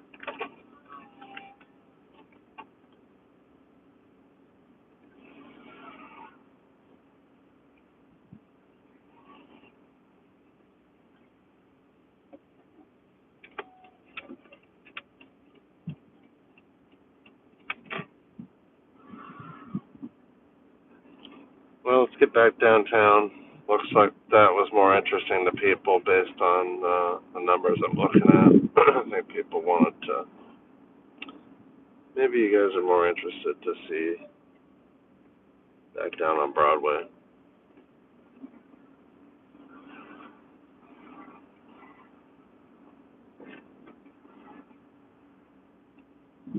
I think I'm gonna have to get another phone line if I'm gonna work and do live at the same time. So I guess I better do that.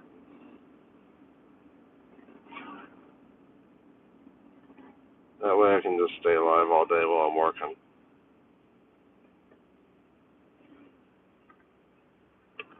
If I want to.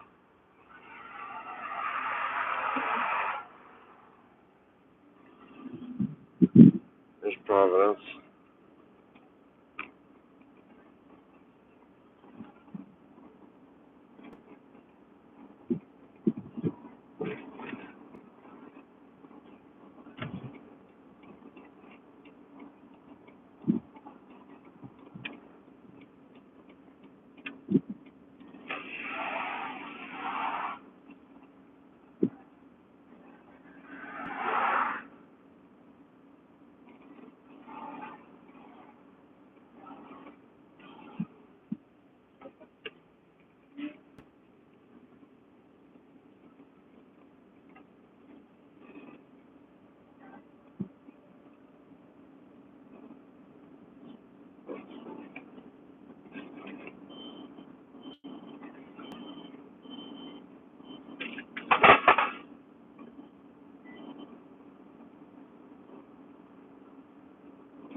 And this is the exact reason I need to get out of this town and go do something, go on a road trip or do something exciting. Maybe I could just take the whole live stream on the road and just stay on the road.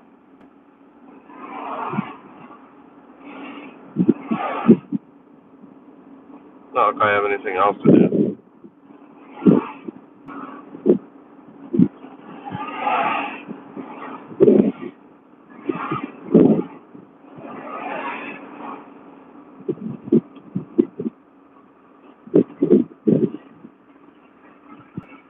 Question is, what do I do about my vehicles? I have the Prius, which the bank owns, which I've said, and then I have the minivan, which I own. Taking the van on the road would be expensive with gas. I don't know how well that would work. I wouldn't get very far without money because of the gas. If gas prices will come down, that would help.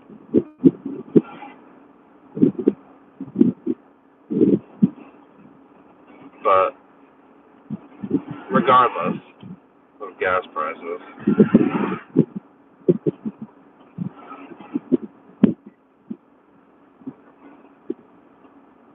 it would be expensive.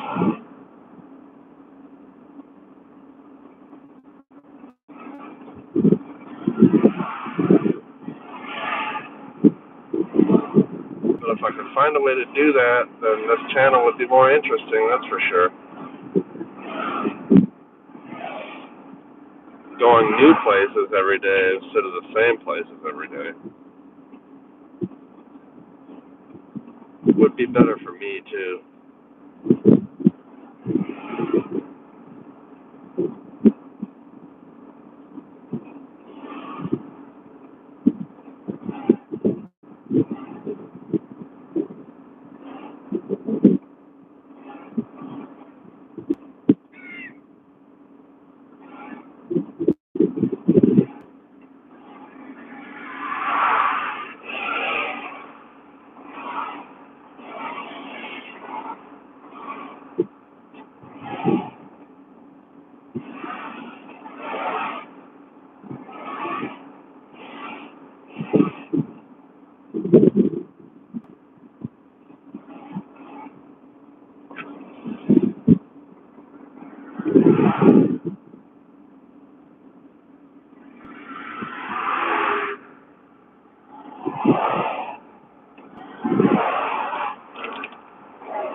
So that thing burned on the side.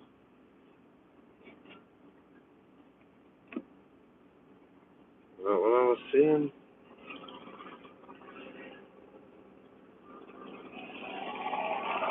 No, I must have been seeing a shadow or something with the needle building.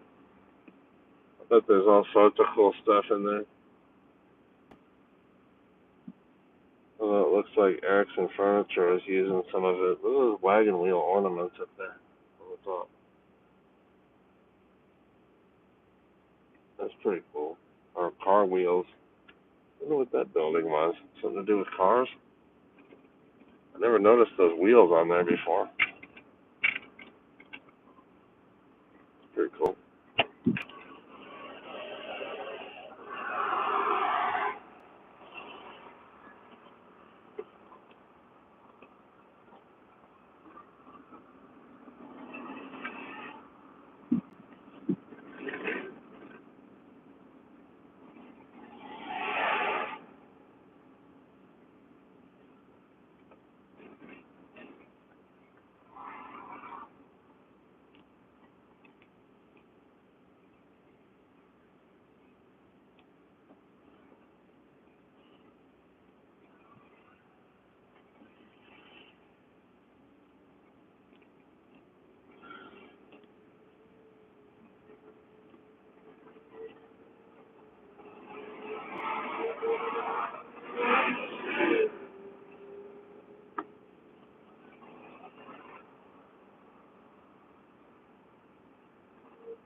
Hold on. get this phone set up. Dropping stuff.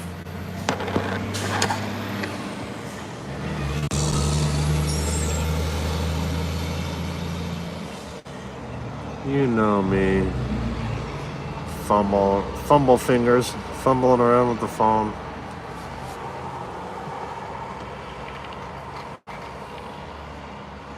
You know, I understand why people leave so quick when I start doing that, because I'm the same way. When I'm watching something and some bozo starts fumbling around with the phone, I'm like, I'm out of here. I don't want to watch this. Phone's moving all over the place and the person's mumbling about some baloney.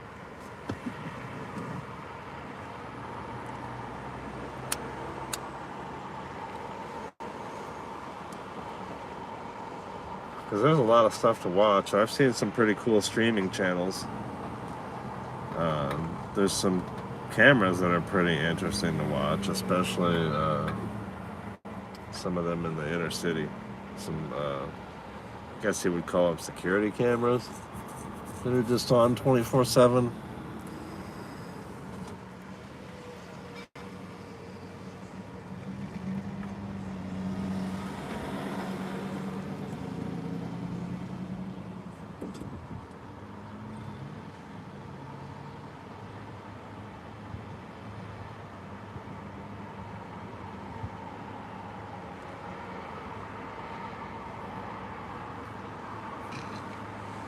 Excuse me.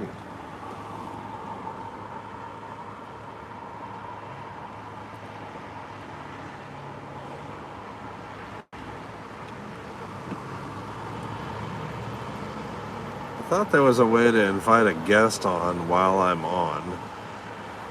Well, I can't figure out how to do it.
Yeah, there was a massive amount of fumbling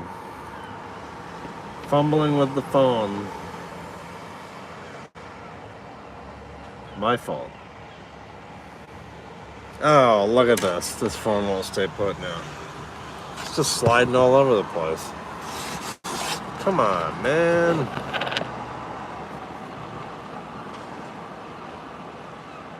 Come on, man. Want to do some push-ups?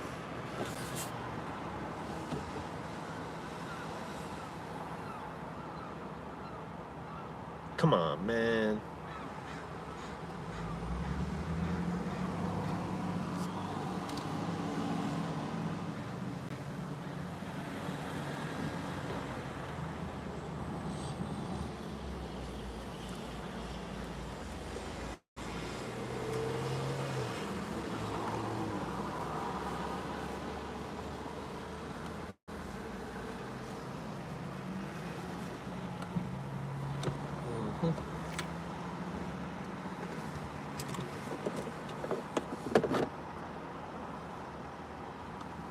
another flag. We got flags everywhere around here.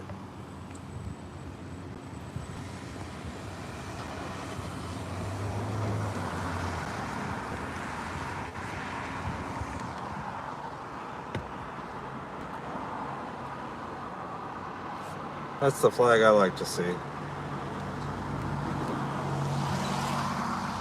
This flag. It's really the only flag that you're going to see me flying.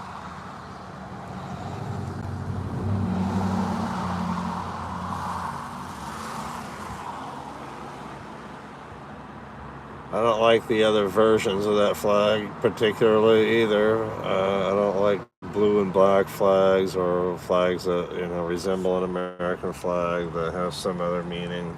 The blue ones and the blue and black and all that. I'm not into that.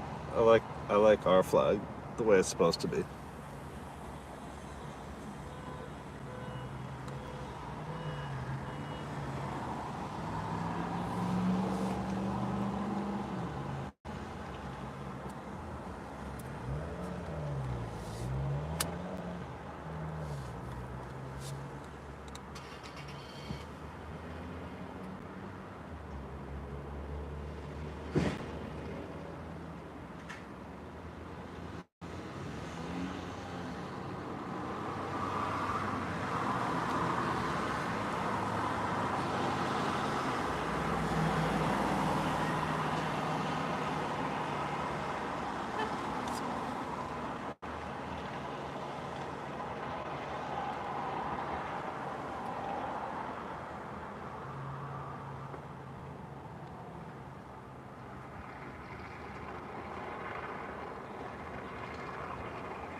Well, as you may or may not know, I acted a fool yesterday and let somebody get the better of me. Allowed myself to behave badly. It's a long story, but to make a long story short, this guy spit at me and I threw my coffee at him.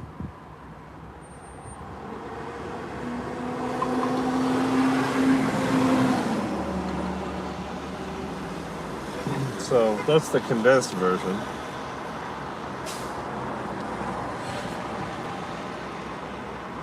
Like, not just the coffee. I threw the entire cup.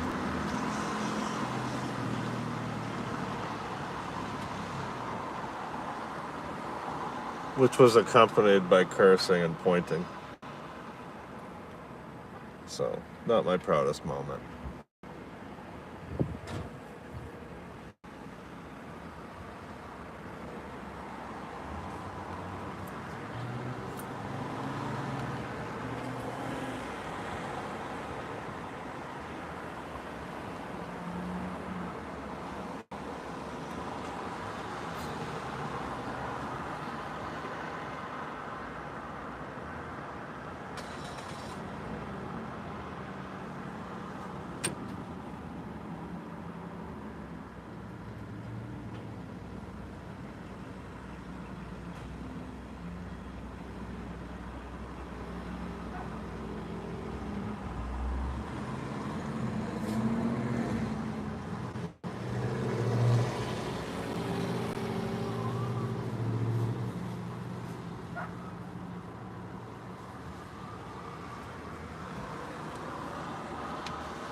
Well, I just got a whiff of fresh cut trees or bark or something. Smells like fresh cut wood.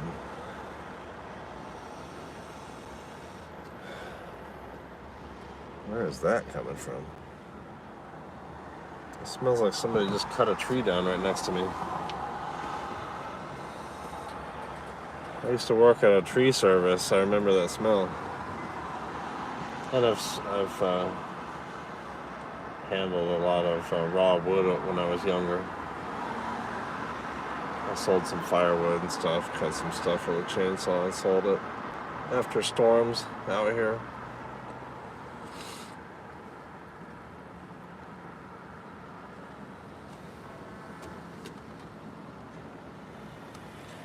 I'd like to get back into something more of my own rather than this gig work. I'd rather get back into cash work like I used to do, like hauling and scrap metal and junk hauling and just different stuff like that, where you can just get off the radar and you can just get paid in cash. You don't have to worry about all this, about your taxes and all this baloney. Like I do with Uber, I gotta go and I don't know why the IRS plays games. They know what I owe them. So I don't know. They know what all of us owe them. So I don't know why they have. I don't know what's this game where we have to go and do all this work. When they already know the answer anyway. Why don't they just send us a bill?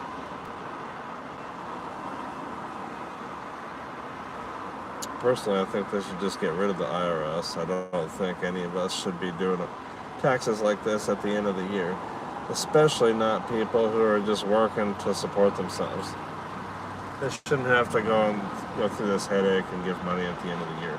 We give money every day, all day when we go out. Every time we buy something, every time we do something, I'm just hemorrhaging money all day, every day anyway. With the prices of things and all that, and then at the end, and then And then at the same time, they're ruining my money, and then at the end of the year, then they have the nerve to ask for a bunch of money. You know, just take it all, why don't you? Just take everything.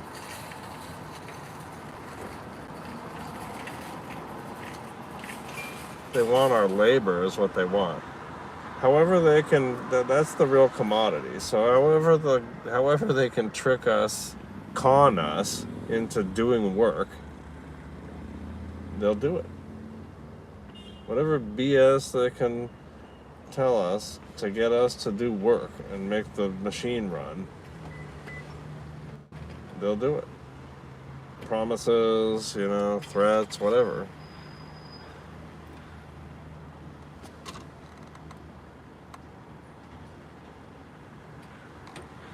Did I get a bunch of people or lose a bunch of people with this conversation?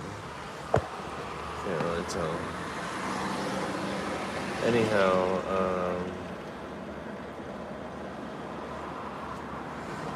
I guess I have some stuff to say.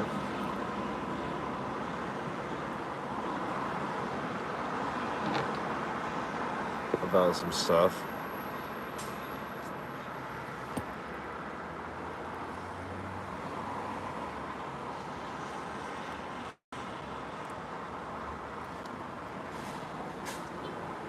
I just feel like a real sucker, out here working. And a lot of my money is just handed out to other people. So what's the point of that? Why do I have to go to work and then take my money for all kinds of stuff that doesn't benefit me?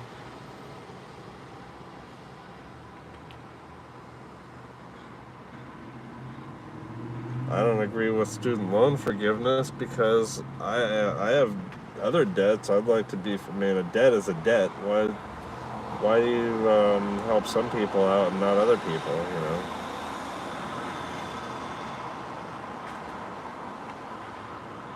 Why pick a group of people and say we're just going to help you?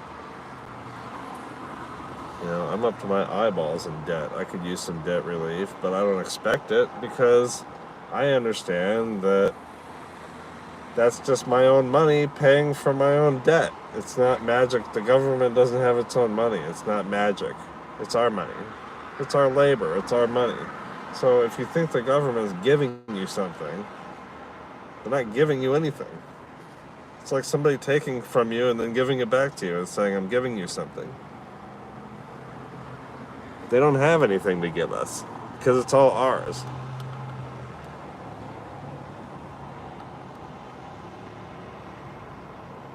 That's my rant for the day.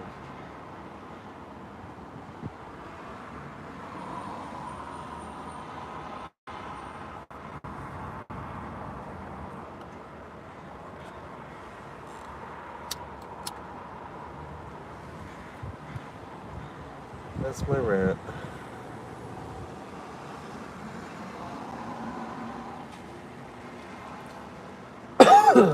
Excuse me.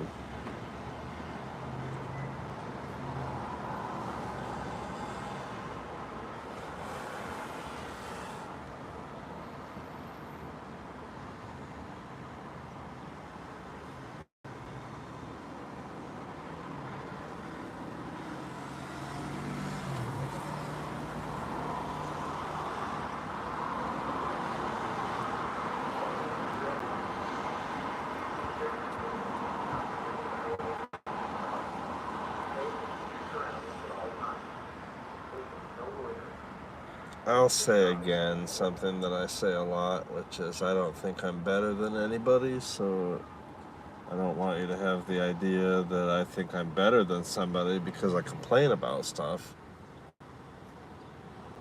I don't think I'm better than anybody.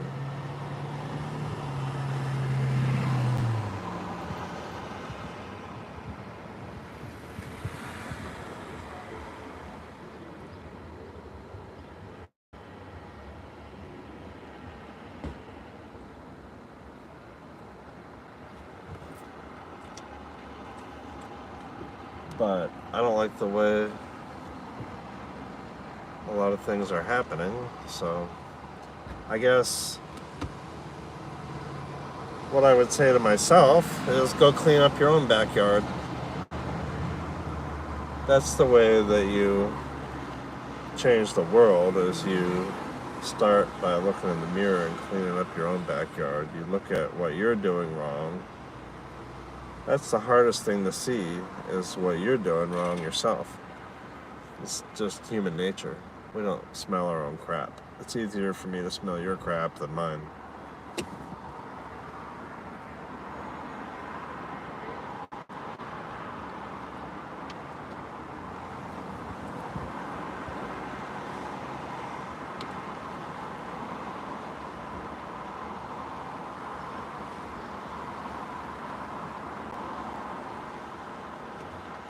So it's hard to see ourselves making mistakes. But there's a lot to be done. There's a lot for me to do to clean up my own backyard and my own life before I go running around expecting other people to do anything.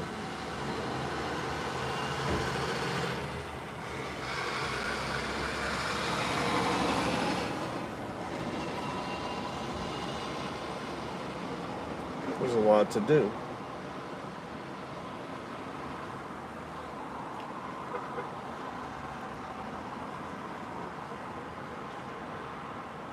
Which is part of why I'm not looking to be in a relationship right now, because I finally learned that I've got too much to do first. It's not gonna be what I want. If I don't become the person I want to be first, then I'm not gonna have the person that I want. There's still time. I'm 50. Maybe there's time. I don't know. I could die today. Who knows? I could die in 5 minutes. None of us know when we're gonna die.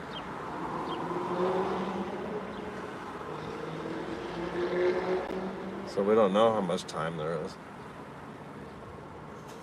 Literally, something could fall out of the sky and kill me at any moment.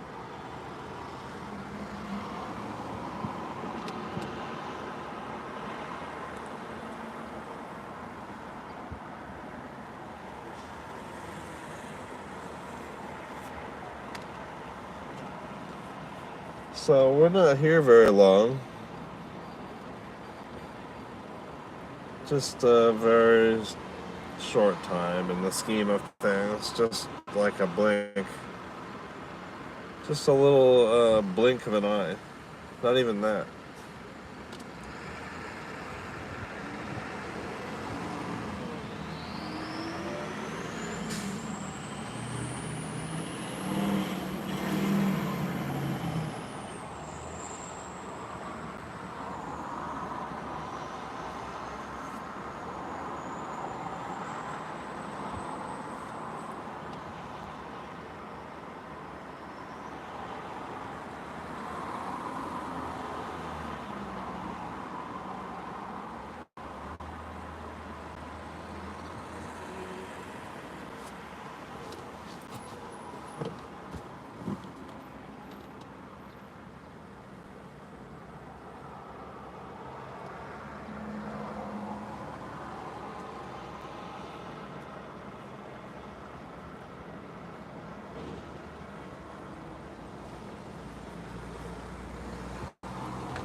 The phone's probably gonna overheat up there in the window like that.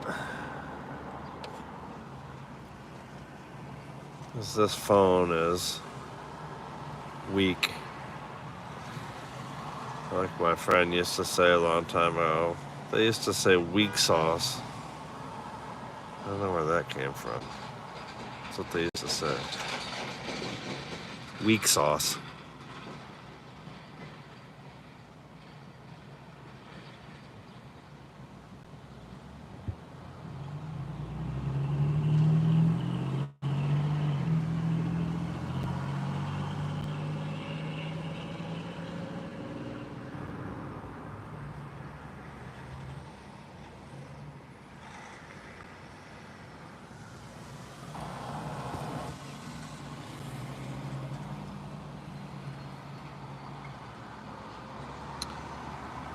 I'm anticipating the phone overheating in the windshield, so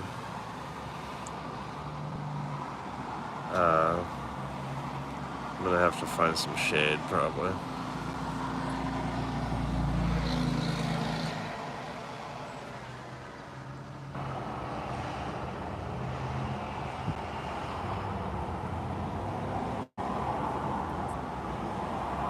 It's hard to find shade around here at this time.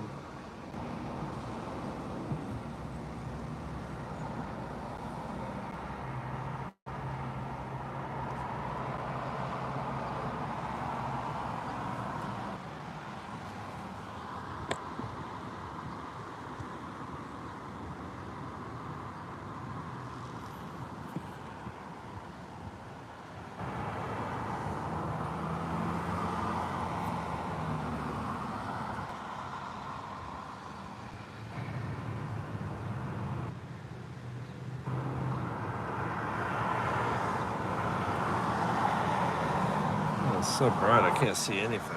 I'm gonna find some shade somewhere. Hang tight.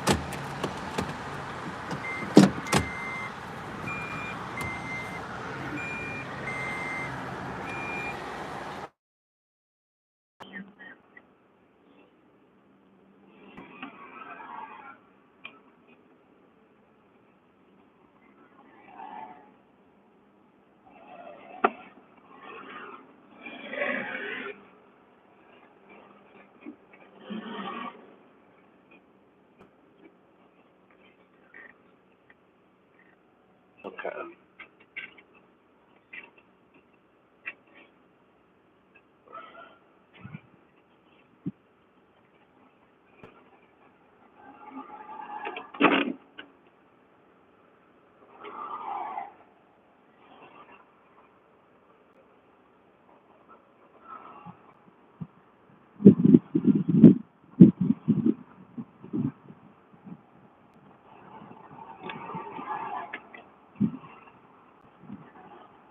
And there's 2106.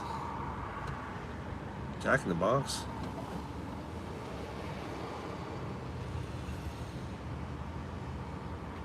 (2106) Everett Avenue, I guess.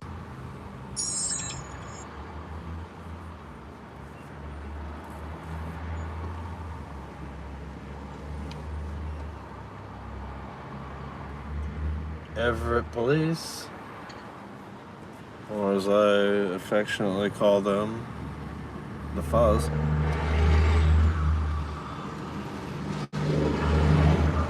Integrity, professionalism, and honor, Everett Fuzz.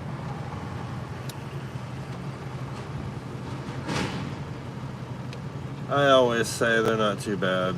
They were better when I moved out here. I think there was more experienced officers on the force. I think the reason it's not as good now, I'm not saying it's bad, but the reason it's not as good now, I think, is there's so many new people, and I think so many of the people quit that have been here for a while. I think it changed the vibe of the whole thing. They're still not bad.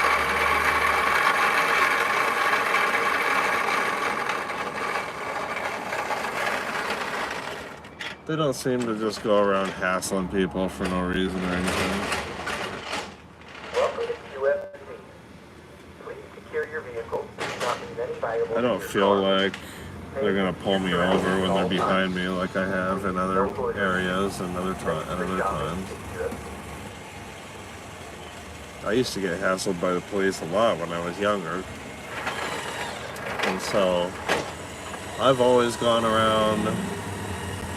I mean, for me, being around the police has always been the way black people describe it. Like, really, just if they're behind me, I'm worried. I think they're gonna pull me over. I keep my hands on the steering wheel. I ask if I can get all that stuff. I mean, that's how it was for me. Nervous when they were behind me and everything. Anyway, I've had bad experiences with the police, and I can understand why people say some of the things they say. But on the other hand, I grew up too, and now I'm 50, and I don't have as many problems with the police. And maybe that's part of why, is because maybe I'm wiser and older and carry myself different and have a different attitude towards the police. So maybe that's part of why they don't bother me anymore. I'll tell you one thing, when I call the police, I sure appreciate when they show up. So, you know, when you need them, you need them.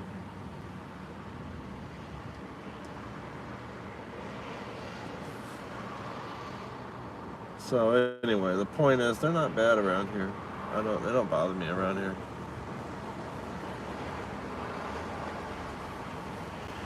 I kind of got into it with one cop, you know, a couple years ago out here about something, but he wasn't being reasonable. Basically what happened is there was an accident, and the other driver, me and the other driver were saying stuff to each other, and it was some minor, like, it was real minor. It was just some name calling and stuff, but he said that the other driver told the officer that I called him a racial slur, which absolutely wasn't true at all. It was a fabricated thing that this guy made up to make his story better. Well, once the guy claimed that I called him a racial slur, then the police officer started getting aggressive towards me, and just believing this other person, just, you know, believing him, without even, you know, asking my side. So I asked for a supervisor to come out, and there was this, you know, it was real, I don't know, it wasn't my best moment. Or the cop's best moment, actually. Because he was saying a lot of stupid things. Telling me that if I did say it, that he could, that there was some sort of crime and he could arrest me or something for saying this racial slur, which I never said. But the fact that, you know, I got defensive when they started saying that, and so then they started thinking that I did say the racial slur because I was getting defensive. But I was getting defensive because of all the other nonsense that they were claiming, and that they were taking this guy's side. So the honest to God truth is that I don't use racial slurs. So, no, I didn't use a racial slur. It wouldn't occur to me to use a racial slur. It's not how I speak. It's not my go-to. That's not what I do when I'm arguing with somebody or saying something against somebody. It's not my go-to to grab a racial slur.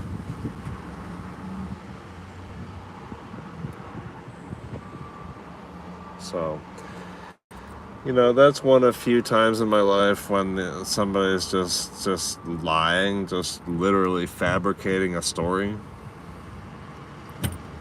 like that. You know, and it sucks because when somebody does that and then somebody else believes them, and that has happened before, but it's a really awful feeling. When you know the truth and the other person is lying and people are believing the liar. It's a really bad feeling.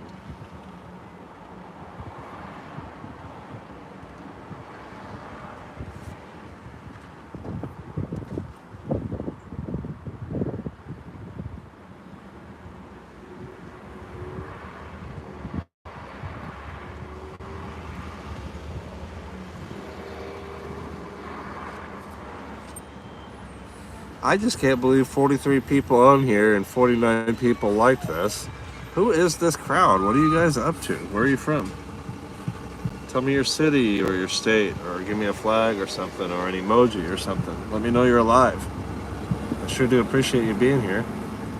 Whatever your reason is.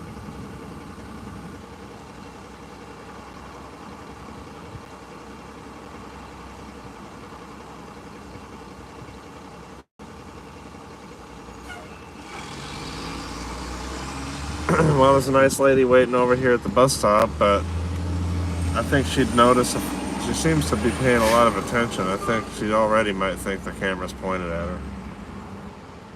If she wasn't paying attention, I might point it at her, but I think she's kind of wondering if it's pointed at her right now.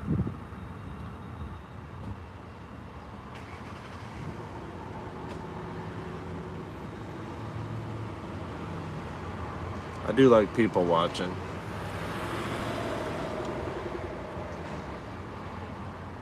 In case you didn't know. And this coffee is cold as a cold coffee. It's still pretty good. I just don't want to drink cold coffee. You know, if it's not supposed to be cold on ice, if it's just cold because it's cold.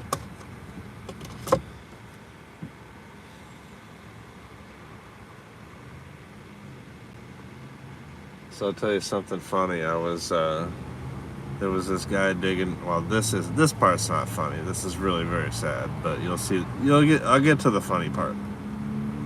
I'll get to the funny part. But this is not funny at all. This guy digging in the garbage over here at the Jack in the Box. I figured he was looking for something to eat by the looks of him. He's digging around in there. So I went over and I asked him if he was looking for something to eat. And he said he was, so I gave him, somebody had made up a sandwich for me, and I hadn't gotten to it, and I couldn't stand watching somebody dig in the garbage. So I gave him this sandwich, and then I asked him if he wanted a banana, and I held it out, and he says, it's a little green for me. I just thought that there was something funny about that to me. Somebody's digging in the garbage for something to eat, but then says this banana's a little green for me. I mean, it's not green. But anyway, to me that was I laughed inside about that. You know, but he took the sandwich and ate it. I just can't stand watching somebody dig in the garbage for food. That to me is just, in this country, you don't have to do that. There's places around town that will feed you. People will feed you if you know, ask them. Ask a couple of people that are going to Jack in the Box. Somebody will buy you something. I've seen it. I've done it.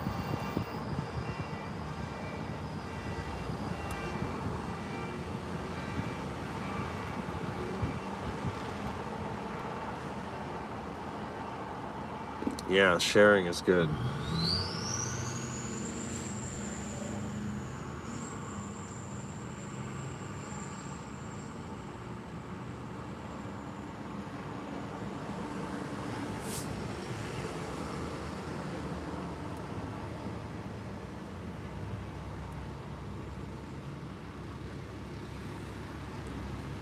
Fine with me, I'll eat the bananas.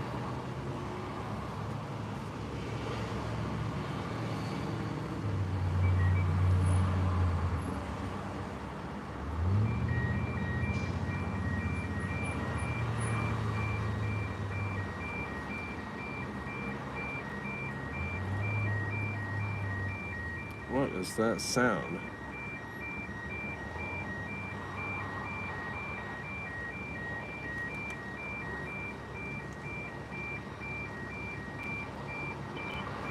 Welcome to QF. Wow, look at the snorkel on that Dodge. Vehicles do not mean any valuables in your car. Pay attention to your surroundings at all times. That means that truck could drive in the water as deep as that, all the way up, halfway up the windows. It could go underwater. Because that thing can make it breathe, help the engine can breathe through that thing. Yeah, you could go through some deep water in that.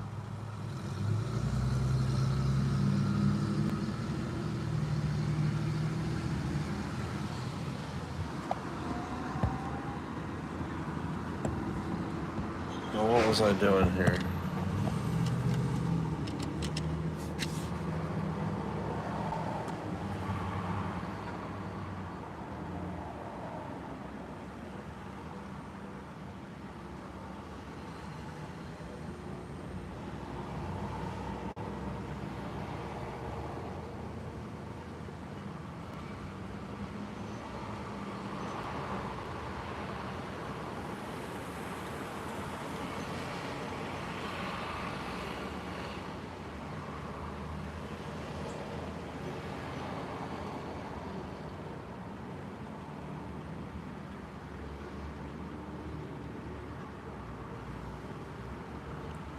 don't know if she noticed or not.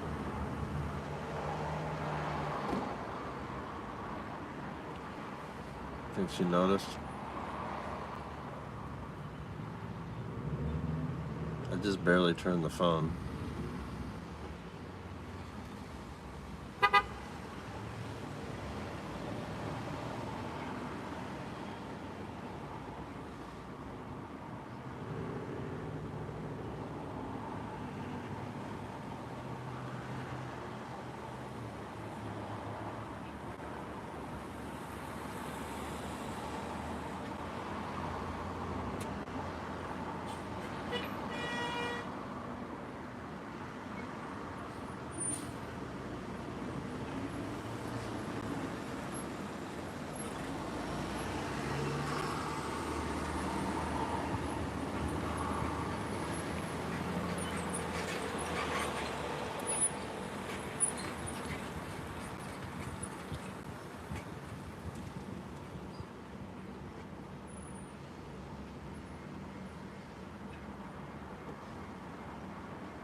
Of course, setting a phone up like that wouldn't necessarily mean somebody was recording. You might set the phone up like this if you were watching something on the screen.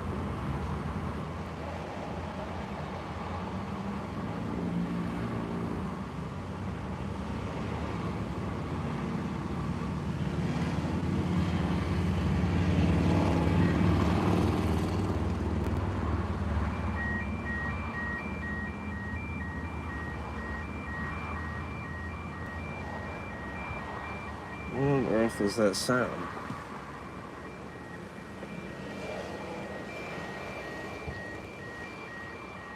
It might be coming from the store.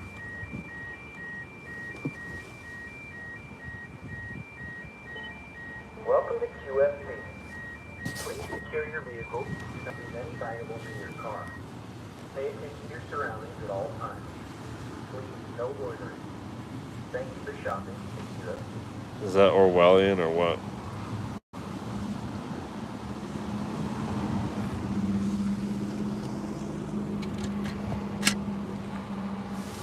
A robotic well, I don't know if it's a robotic voice, but it's like, it's not a pleasant voice. It's got a really authoritative tone. You know, as it's telling you thank you for shopping at QFC. You know, when the store closes, it basically starts threatening you and telling you to get out of the parking lot because the store is closed and you're loitering, and it starts making all these threats. Those things started appearing pretty recently, I think. Like, it seems like the last couple of years I started seeing those things around here, those camera towers with the solar panel in these grocery store parking lots. And it's got blue lights on it, so it reminds you of the police. So immediately when you see it, it's got these blue lights and you think police. And then this authoritative voice comes on and starts, talking to you. I don't like it. I don't think it's helpful.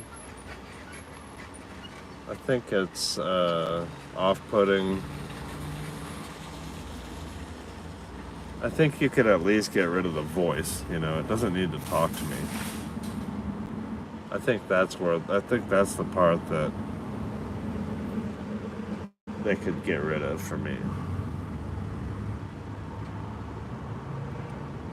I don't need an AI talking to me in an authoritative voice ever.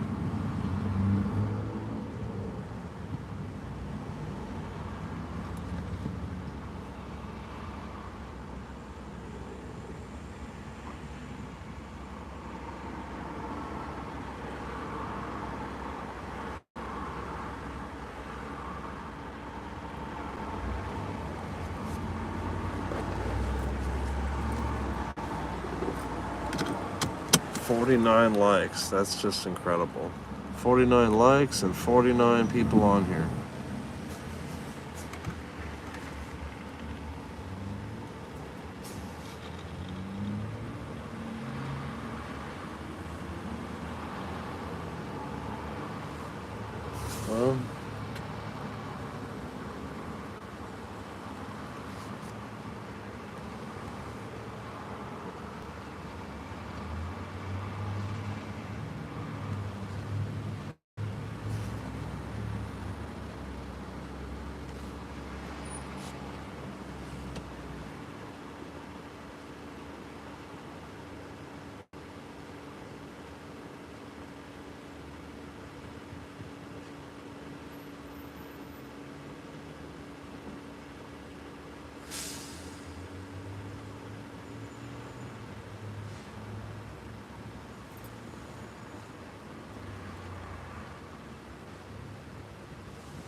Everett Transit, there's an electric bus. That is an all-electric bus.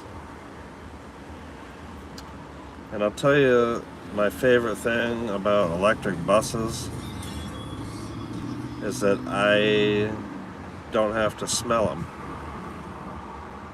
I don't have to smell diesel fumes. I don't have to listen to a rattling, loud diesel engine when I pull up next to it. I don't have to smell and feel the radiating heat and grease all over the engine wafting over to my car window in the summer heat. These buses make noises, but they don't stink, and they don't give off, and they don't radiate heat. So I think it's pretty cool. I like it. I am all for electric buses in the city here. I mean, if we're gonna have a bus, then have it be electric. Including these stupid school buses. I'm so tired of smelling diesel fumes, I can't even tell you.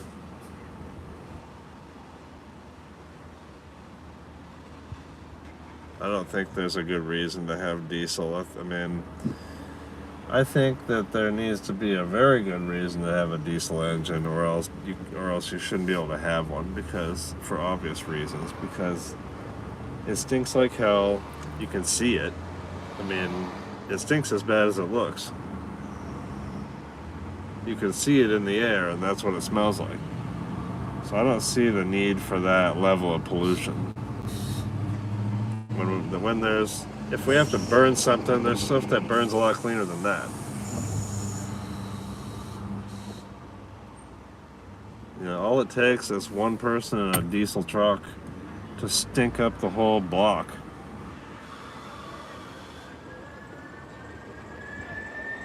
It's not necessary.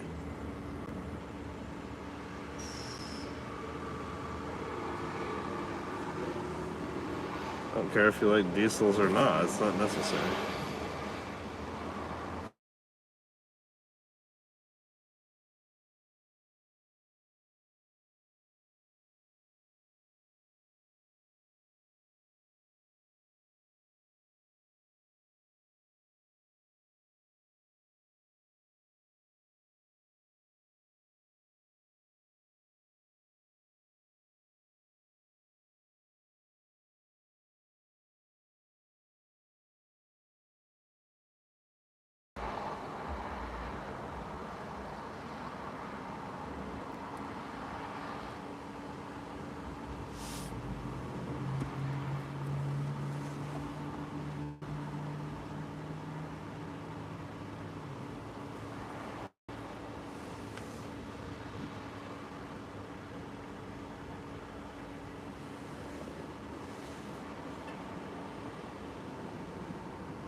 Oh wow, that's the wrong direction there.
I gotta get something to eat.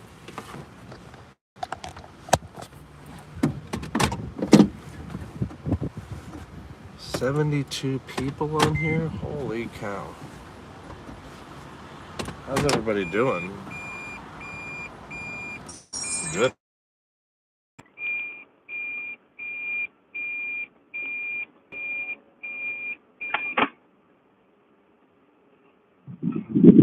Thanks for the 50th like. Whoever did that, that's pretty awesome.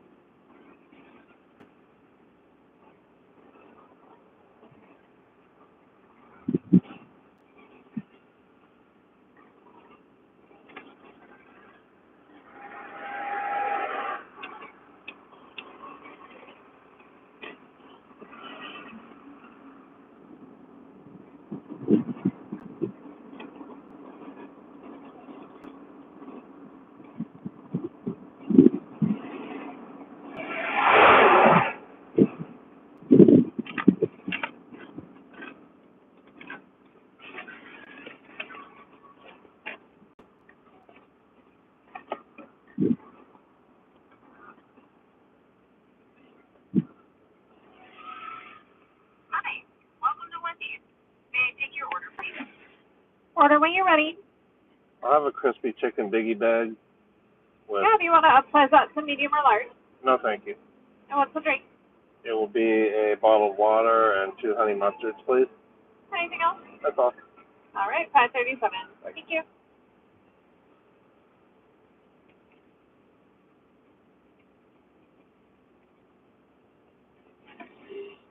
I don't think they've ever asked me if I wanted to upsize it. Ever.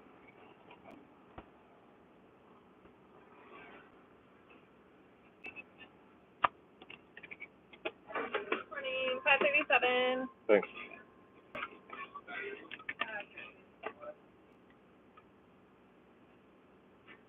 Here you go. Thanks.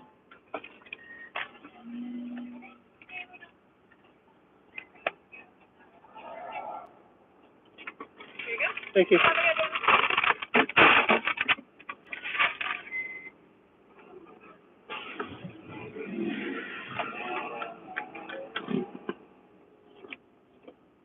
Well, I got in there just in time because that place gets real busy at lunchtime. That might have just been the eye of the storm.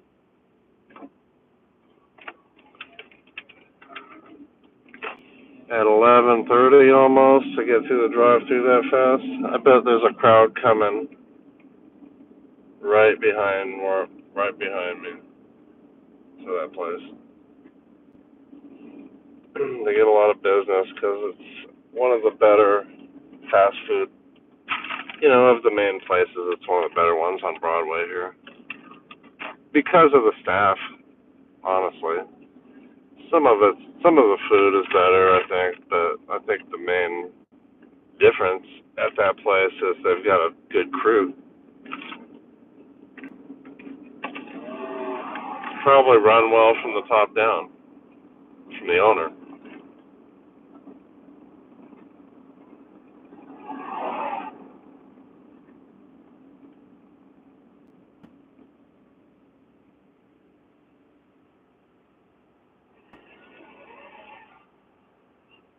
What is this guy doing in the road?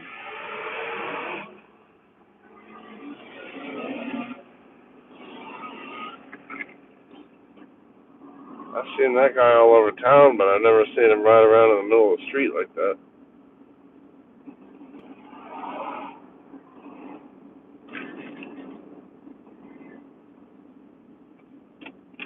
Maybe there's a shady spot in town, or I can point the camera while I'm eating this lunch. You can eat lunch vicariously through me. Or you can have some lunch where you are.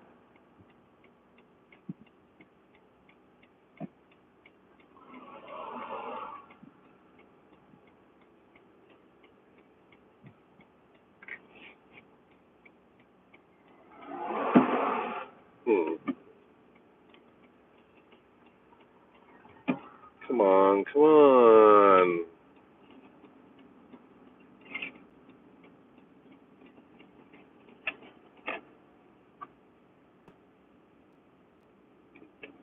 definitely not going to be shady on that side of the street. To the right.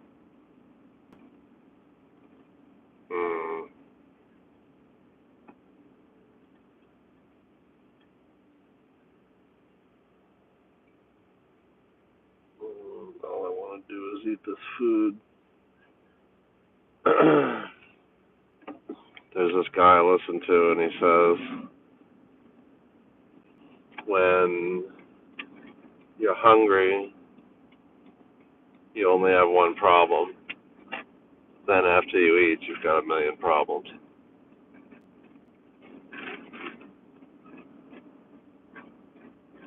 That's how I feel right now. I'm hungry, and I've just got this one problem. I guess it's me. Time to go. Here's some shade.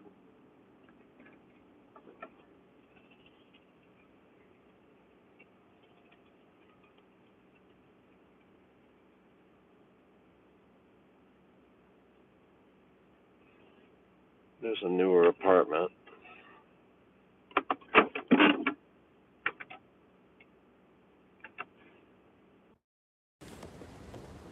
Up there. I think that's the Marquee.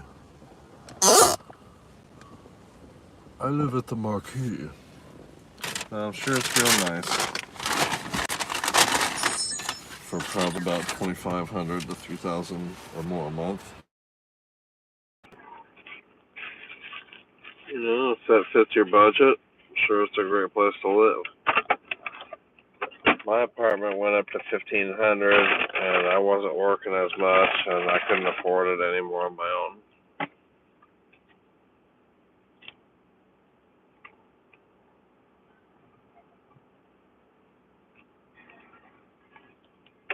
Gotta be careful with these sauces that they give you at Wendy's, because sometimes there's a slice or something in it, and there's some sauce coming out. I don't want to eat one that's like that. Maybe the sauce went bad inside. Alright, I'll try not to sound like an animal while I'm eating this food. Alright, I'll do my best.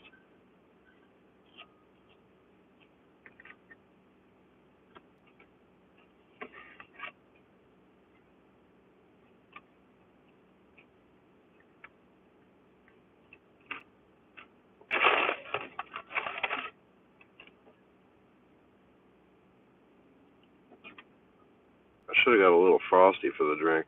That didn't occur to me. I've been getting the water. And somebody just gave me a bunch of water.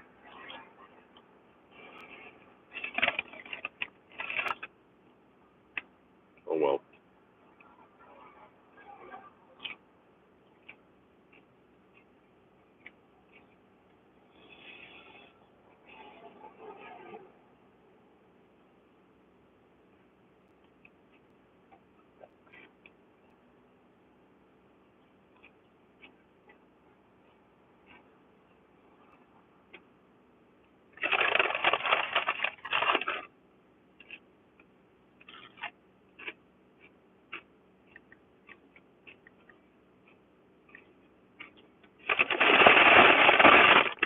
Well, I just noticed this big old nasty bird crap on the side of this pickup.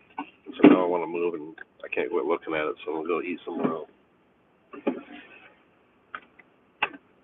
don't feel like looking at that when I'm trying to enjoy my food.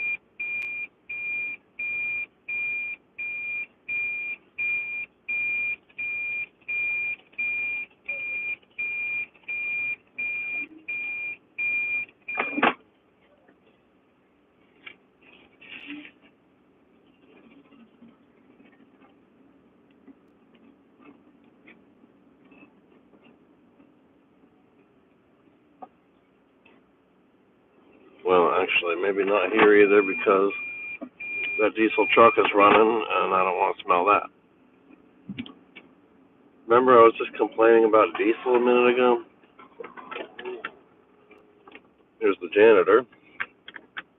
I don't know why. I guess he's picking up little cigarette butts. See, our society makes no sense when you look at it from, if you look down on it from high above. People are walking around throwing cigarettes on the ground, and then the same people pay somebody, then we pay somebody to go walk around and pick it all up. Well, instead of paying somebody to pick it all up, why don't we just not throw it on the ground in the first place, I mean, doesn't that seem more logical? Oh, there was a nice shady spot over there.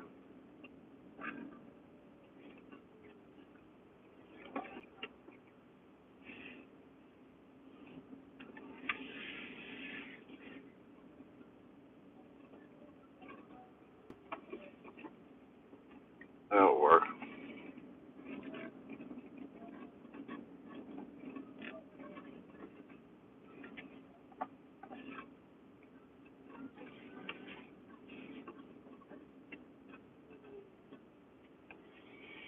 That'll work for a minute.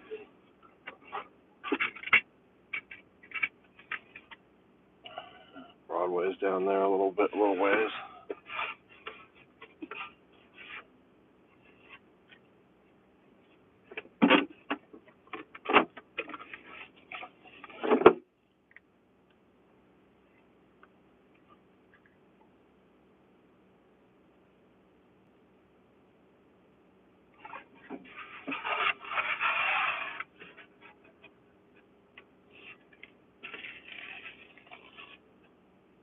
Alright. Back to getting some chicken stuck in my teeth.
Not bad. For this kind of food. You know how it's supposed to be. If it's that way, then it's good.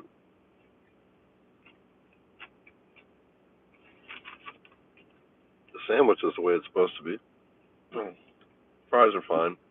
Nuggets probably should have been fresher or cooked. They probably been sitting for just slightly too long. I mean, obviously I ate them, but they could have been hotter and crispier and more recently cooked.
God bless America.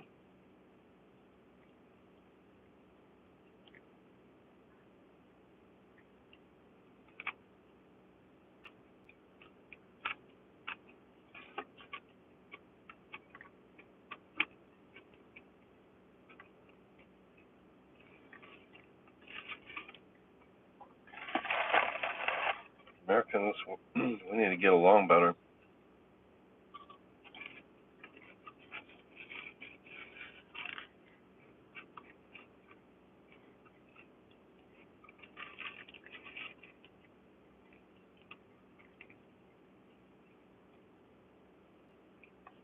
When we all fight with each other, we don't look good to the rest of the world.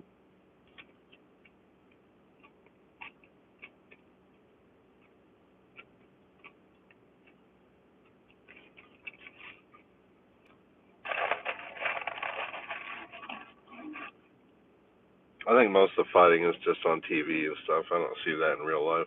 On the ground, I don't see it. I agree with almost everybody. Almost everybody I meet, we find common ground.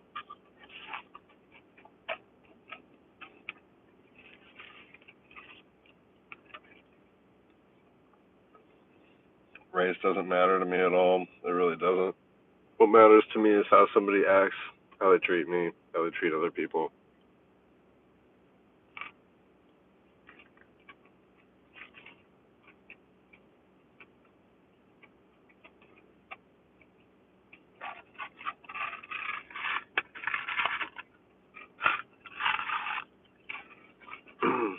Ultimately, I'm no judge of anybody.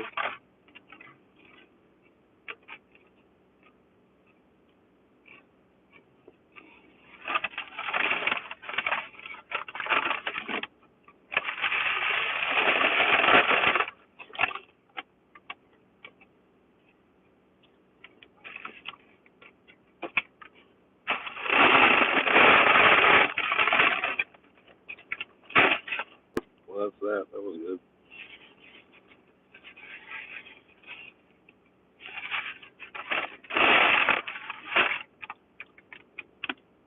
I got a water with it.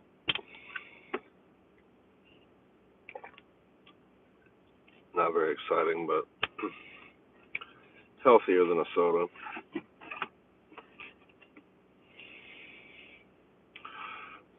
Gotta make some kind of compromise.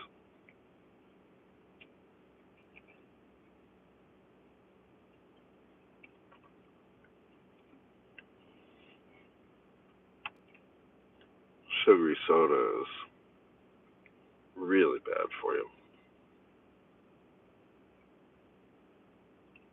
Everything in moderation.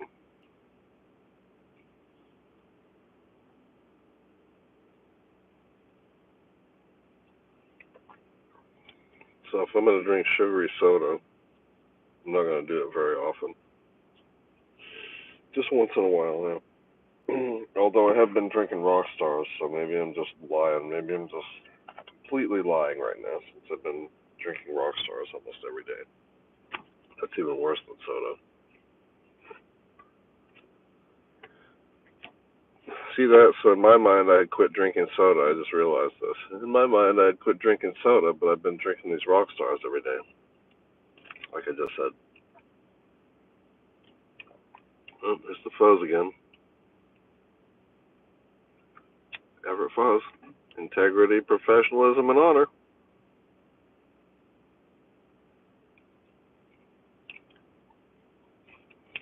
There's Sean Kemp.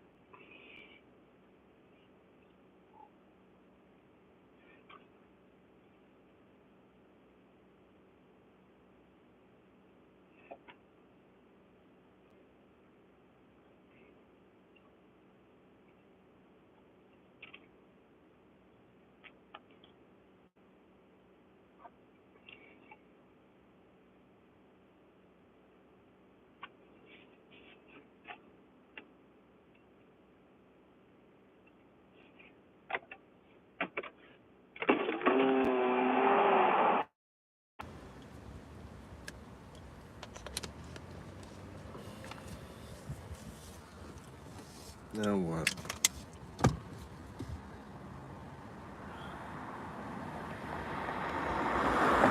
Here's what I'd like to do.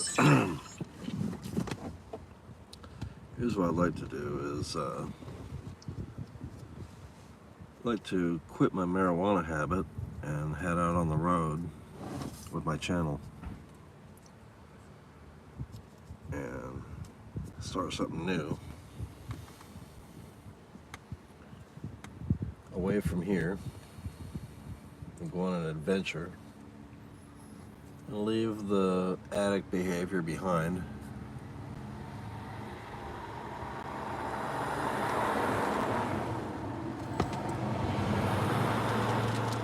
Maybe go visit my property. Maybe just go to the property and stay there in Texas. How about that? I don't know how the phone reception is there though.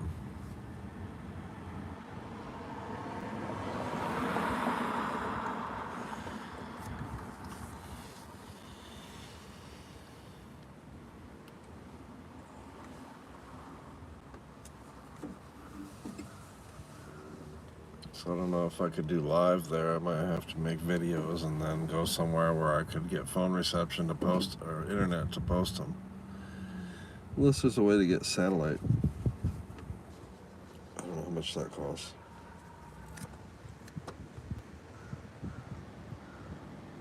Travel Channel? Hopefully better than the Travel Channel. Authentic. It's hard to find anything authentic.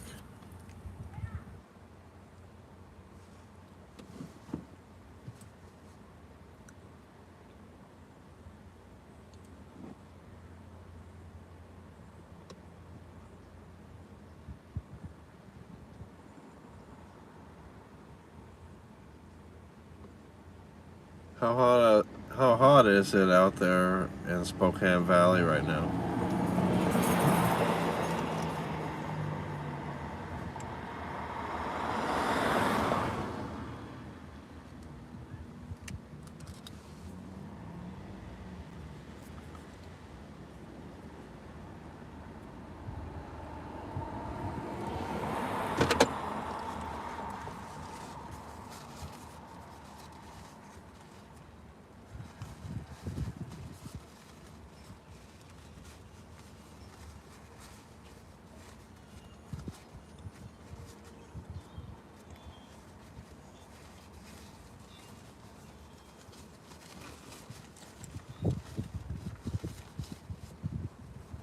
$89.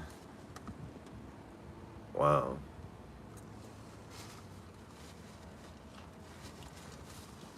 That is too hot already, and it's just gonna get hotter probably.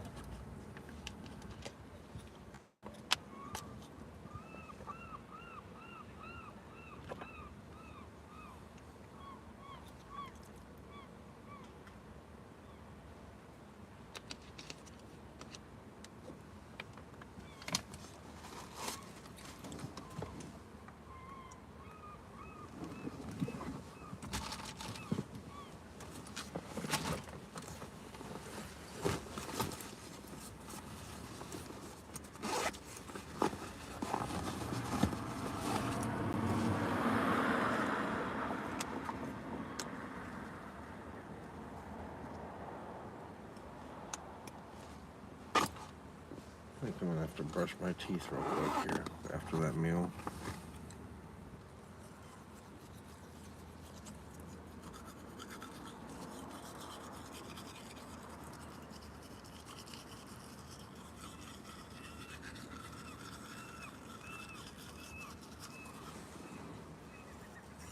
$105 this weekend.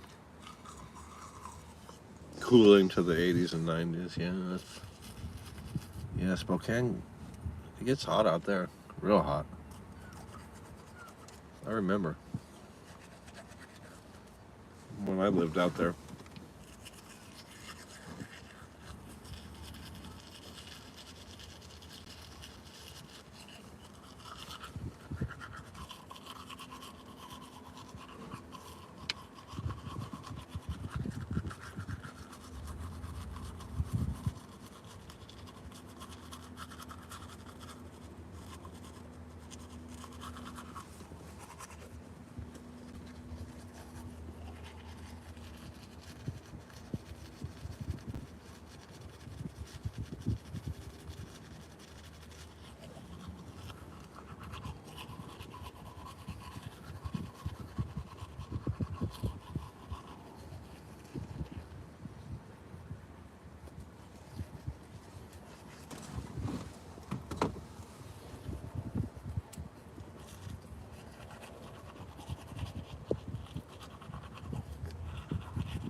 pardon me for the sounds. I'm brushing my teeth here in the car because I live in my car, in my van.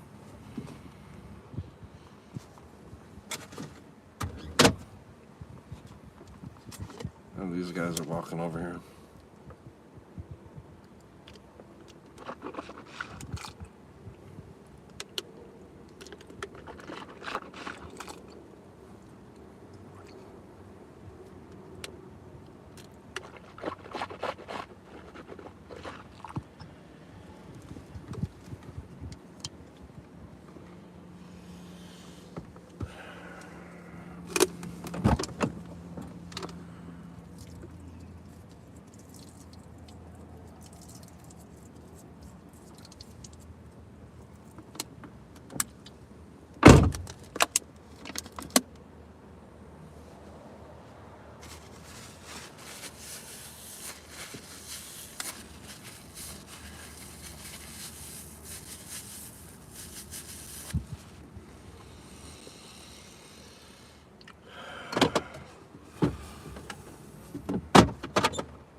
I don't. No, I don't. Hey, I'm busy right now, man. Yeah, no, I saw you yesterday. I'm glad you're still alive.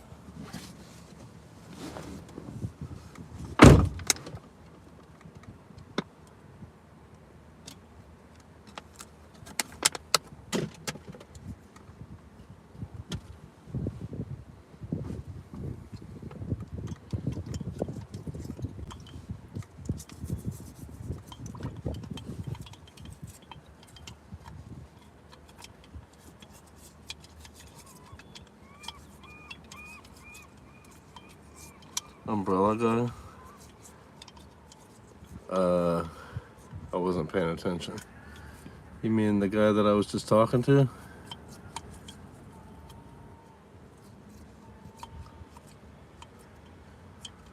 Oh yeah, that's a good idea.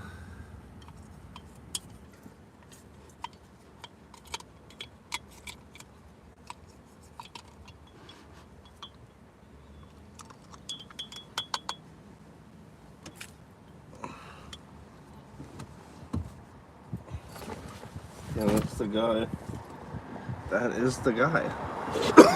Excuse me.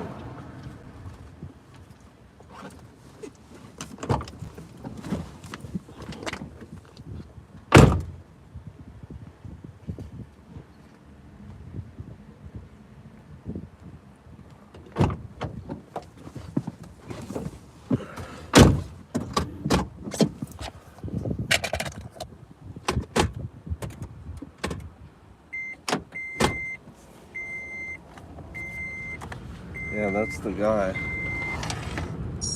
that they were reviving yesterday on the side of Broadway.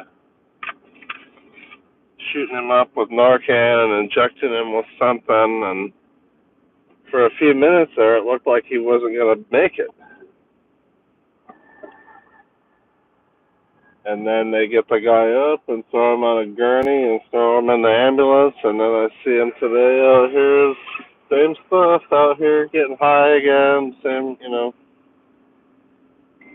He just told me, he wants to talk to me, and he wants to ask me for stuff and talk my ear off. That guy will talk my ear off.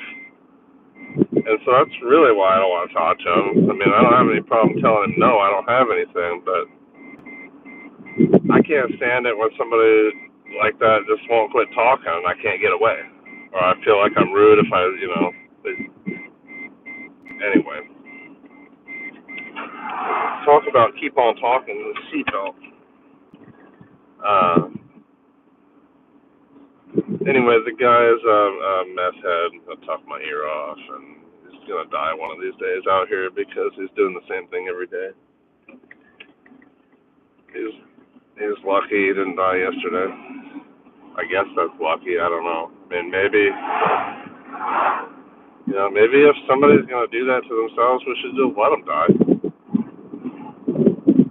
You know, and I don't know.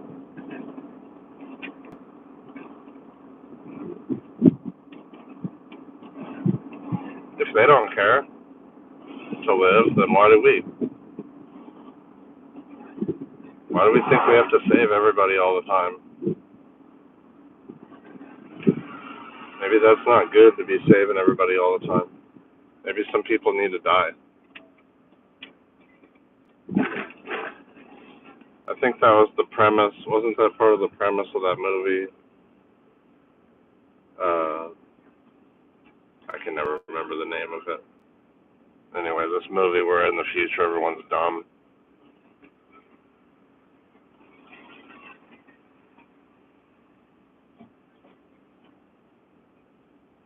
I forget. Idiocracy, I think it was called.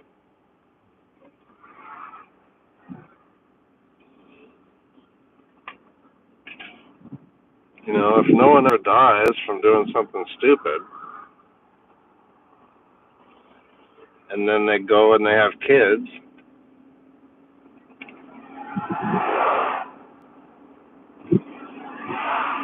then they have kids. Now that that person that did something so dumb they should have died is now reproducing. Just something to think about.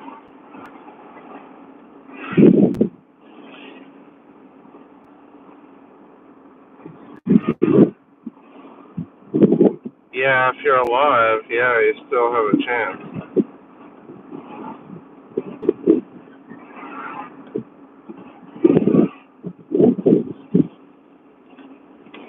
Excuse me.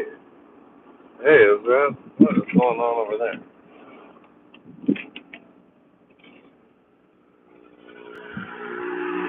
Is that the Providence airlift?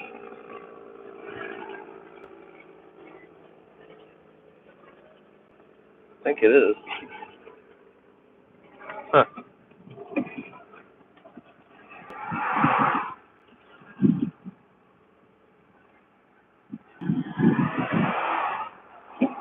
Well, we might be able to catch it landing on the hospital then. Because it's not going to be very long. That's the whole point.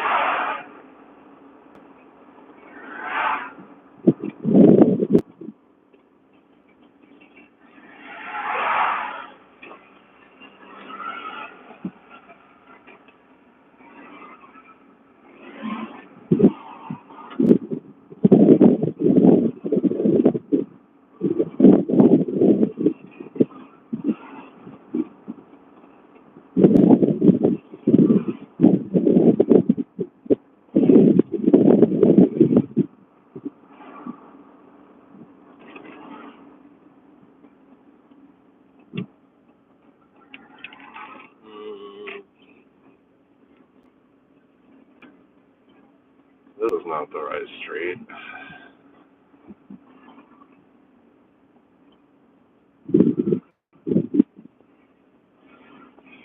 Or is it? Oh, it is. It's just that I want to be a little further up here.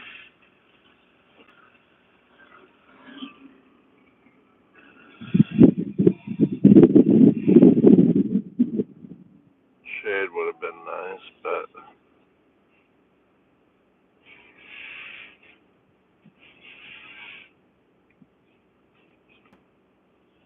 might be able to catch it landing over here in a few minutes.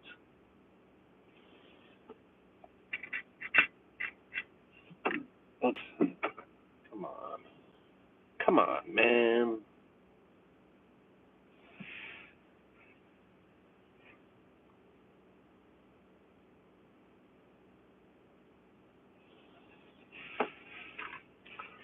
Right up there somewhere, I believe, is where it's going to land.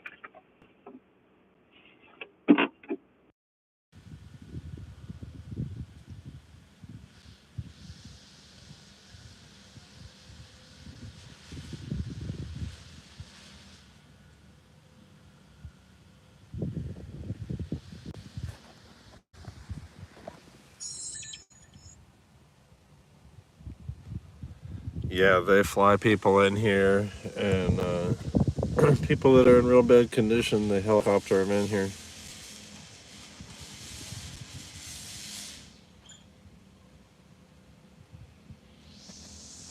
And I think it's probably going to land right up there.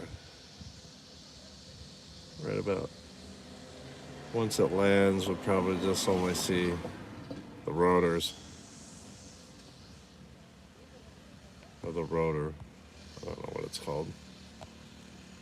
One rotor or two? One. Right? I don't know. What do I know?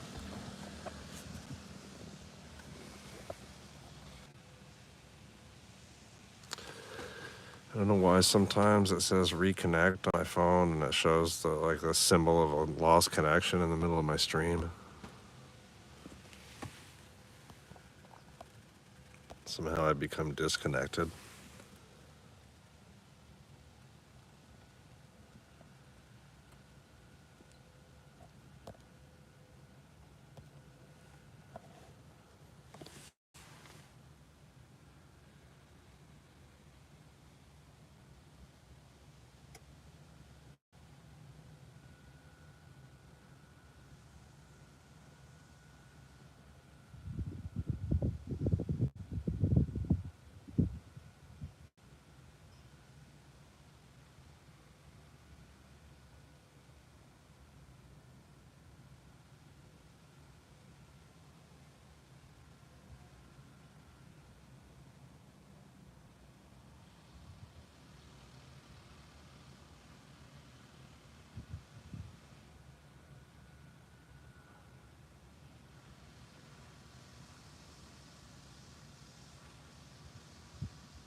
I think that helicopter will be back. Some connection issues here.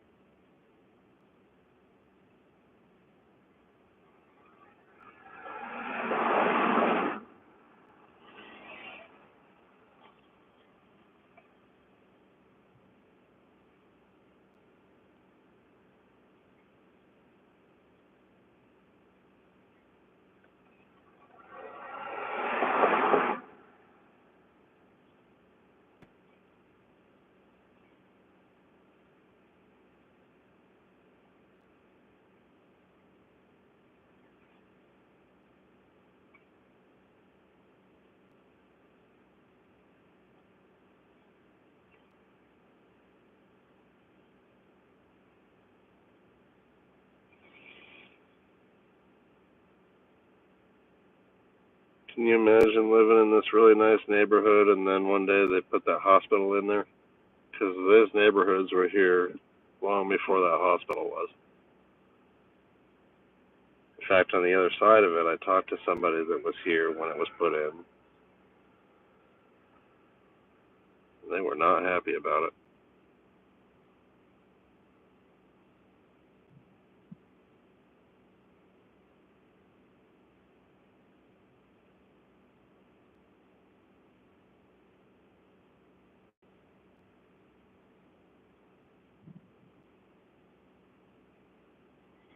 Not sure what year that thing is. I can't remember. If the lady told me, I don't remember.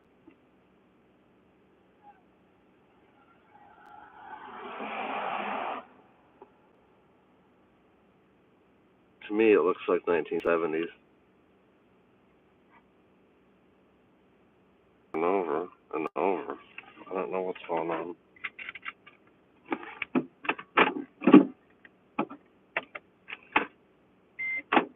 Is this some sort of a strange spot that I'm parked in that doesn't have a good connection somehow?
There's the ambulance entrance.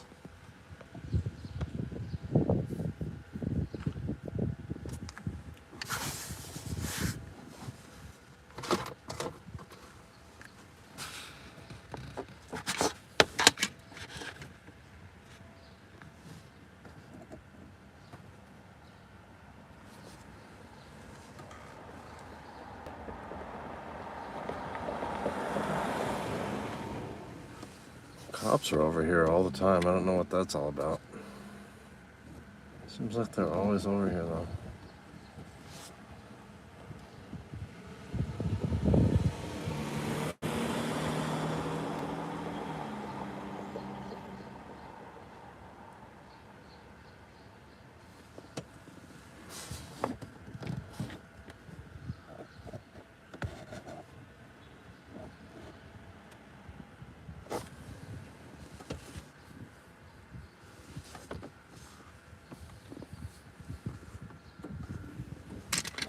Maybe that's the old part of the hospital there.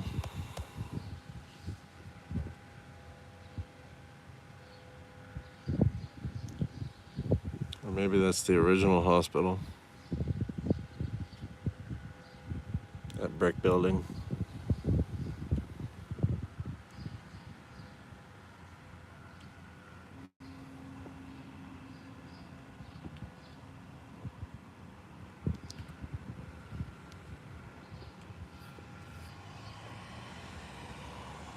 Still waiting to see if that helicopter's coming back.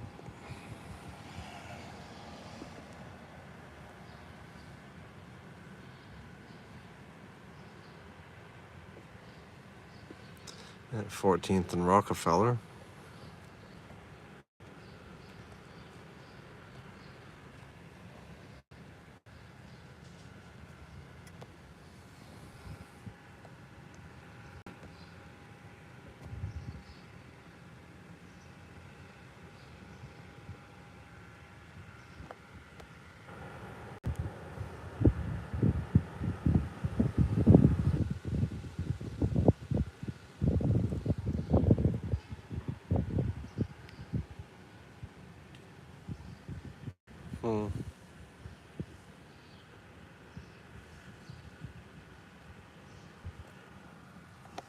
Is it coming back?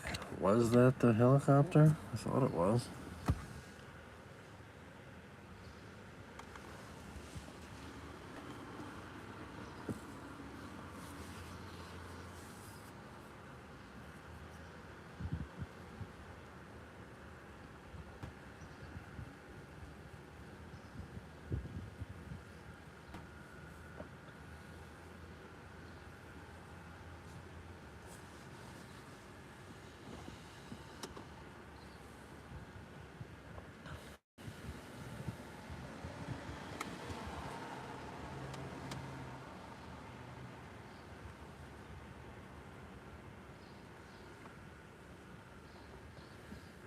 I don't see any helicopters.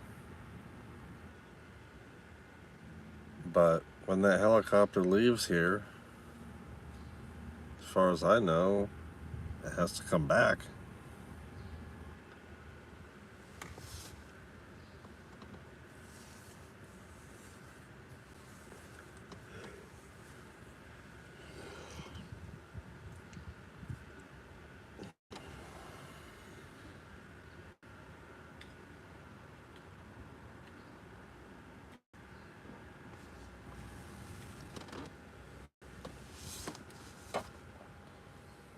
Well, what would it take for me to get out on the road? I guess it would take I have to gather up all my stuff I'm taking and find a place to keep everything else, which is just a couple of tubs and a guitar.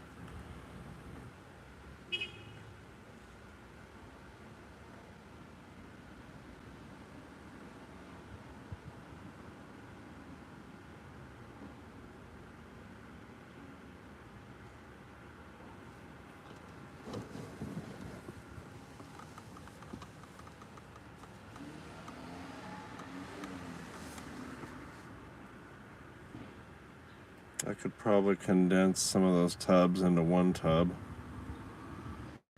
It's not all sentimental stuff. Some of it's files and stuff. I don't know. How do you transition from normal life to a life out on the road doing YouTube?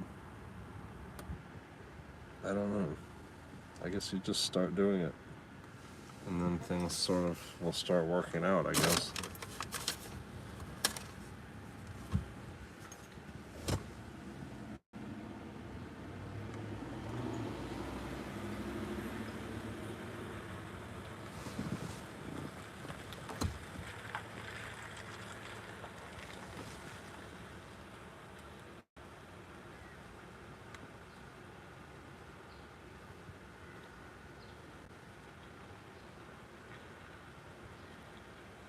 Well, I was kind of expecting it to come back by now.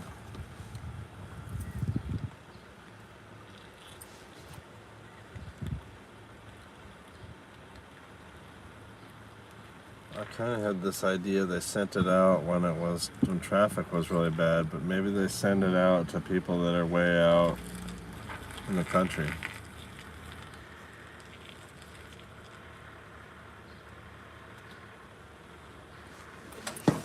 Oh, there goes the low battery mode banner again. This phone just loves to give me that banner and interrupt everything. It loves to be the boss and tell me everything that it knows because it's so smart.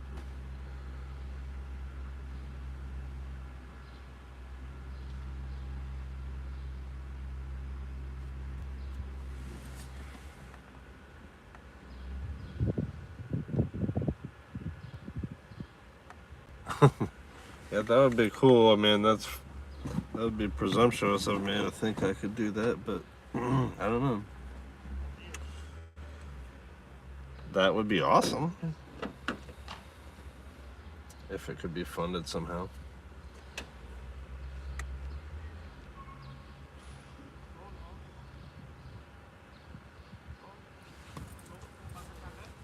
Well, Uber, I don't know if I could do Uber along the way.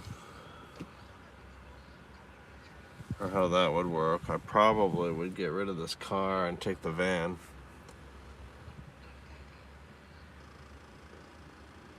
I don't know. I'm kind of scared to get rid of the van and take the car. Because the van's big enough to,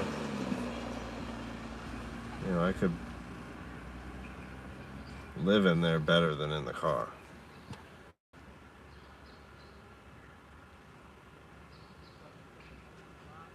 Plus the car's expensive.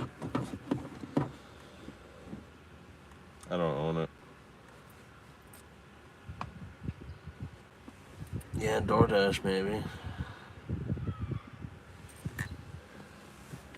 I could do Uber and DoorDash in the van. Just it's not that lucrative because of the gas mileage.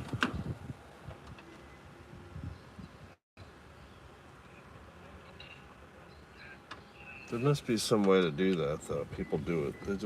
People find a way to do what they want. You just find a way, I guess. First, the most important thing is to know what you want. Hey, there's a monk over here.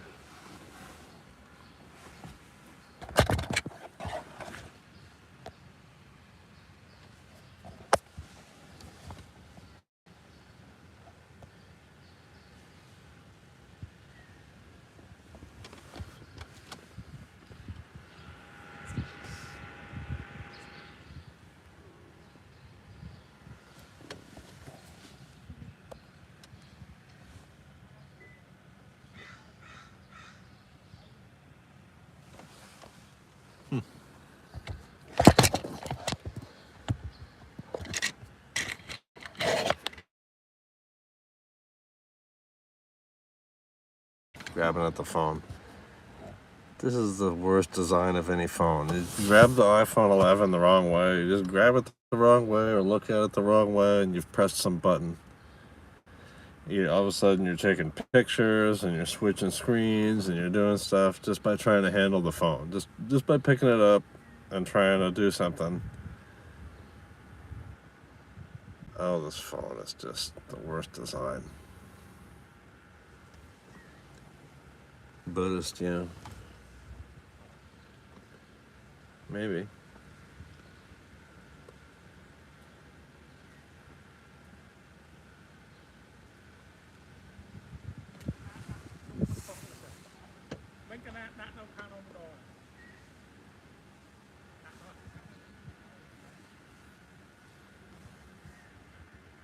And so what do? I unplug the phone again after it just gave me the low power message.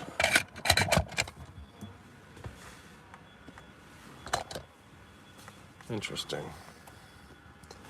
I don't think I've ever seen a monk around here.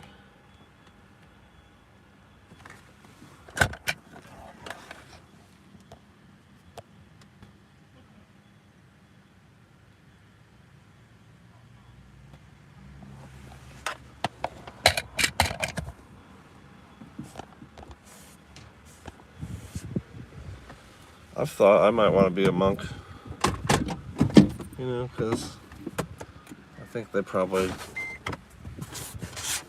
are learning more about life than I am.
Buddhist temple? Where?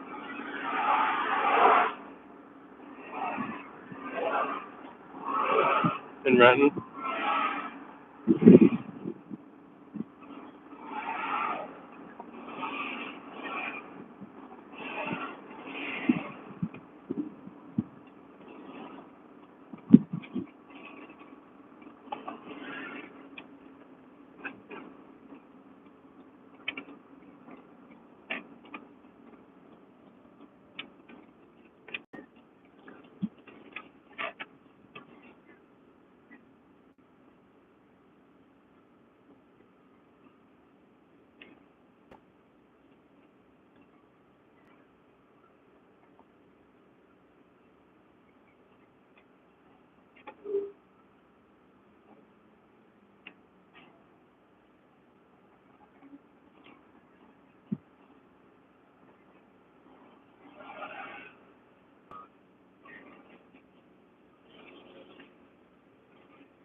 I don't know what people are thinking sometimes.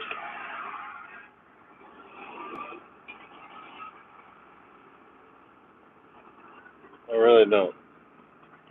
It's a mystery if there's anything in there at all rattling around in some people's heads.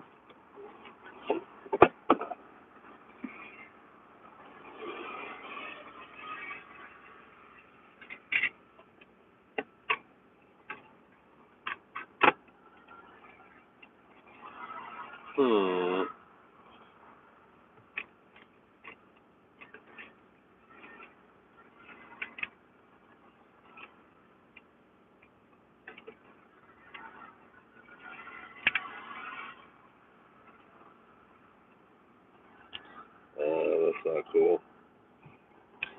Not cool.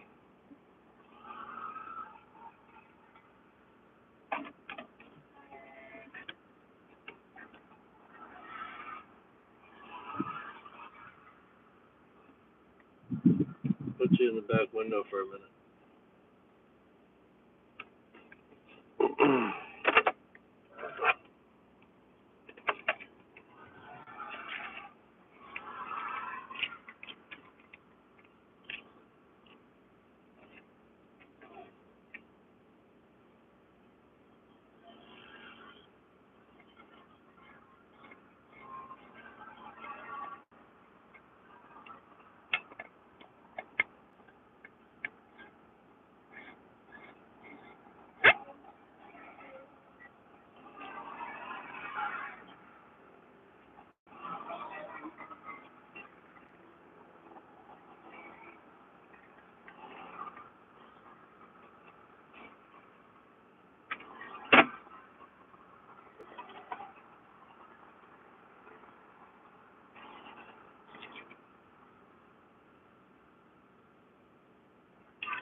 Yeah, I think the Buddhists are on more of the right track than we are, than I am anyway.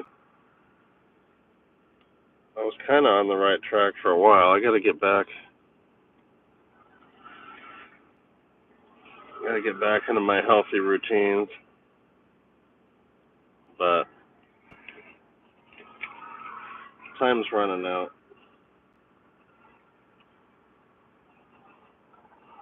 Not as much time as there used to be. One thing I've learned is if I want to do something, I better just do it.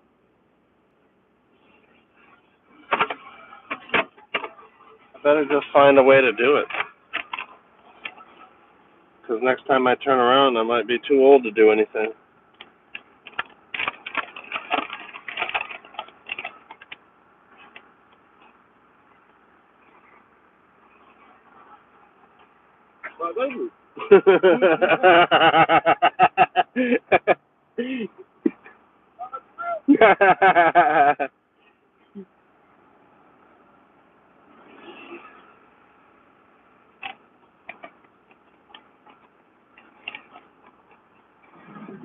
I can't put it in the back window again because, like, once again, as I said to myself before, I already, I have to keep the phone plugged in. So, next thing it's going to try to do is overheat.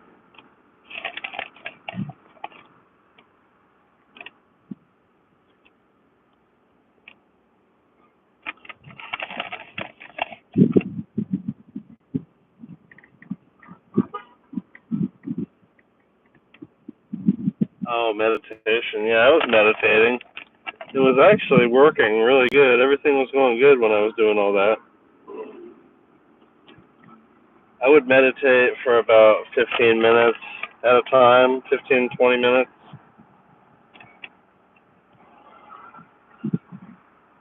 And I was doing that twice a day. I did it every morning and every night.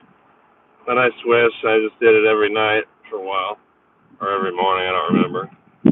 But for a long time, I did that once in the morning and once at night. I went for a walk at night. I had a healthy routine.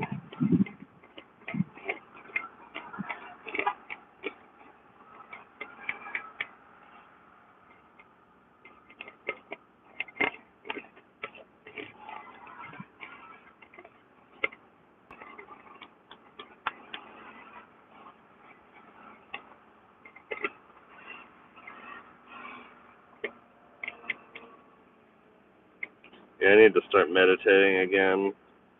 Stop smoking weed, start meditating. I think I do need to get out on the road because that will help me get away from here. And being here, I think, is just perpetuating the problem. The same scenery every day, and it's just become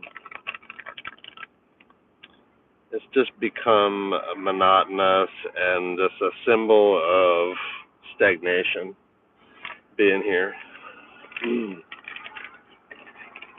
It's so stagnant for me here right now. Cruising up and down Broadway is just pure, what do you call it? It's just pure compulsive behavior around here for me. It's just compulsive. I just work barely enough to get just barely enough money to get the comforts and the things I want. Neglecting the bills, neglecting things. I mean, if I'm going to neglect bills, I should at least go do something constructive. You know, don't neglect bills and then just sit around and smoke weed. If you're going to take time for yourself, then do something with it. Right? I don't know. I've done nothing enough in my life. I've done enough of nothing. That's not that interesting to me anymore. I mean, I like doing nothing, but there comes a time when you want to do something.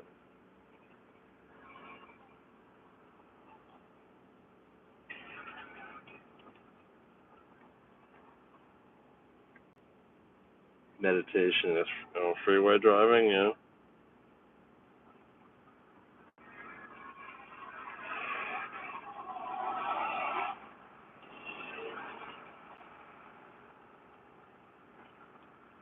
Well, I could go visit. There's plenty of destinations. There's my property in Texas. There's my brother in Utah. There's my dad in California. Probably other stuff. I'd like to go see the Grand Canyon. That's something I'd like to go see. I can do that by myself.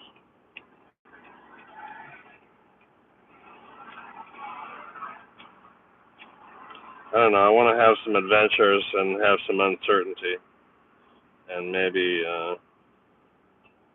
the channel could be about that. I don't know.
All right, gotta get this phone out of the sun, or it's gonna overheat.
Pretty snazzy wing you got there on the old Toyota.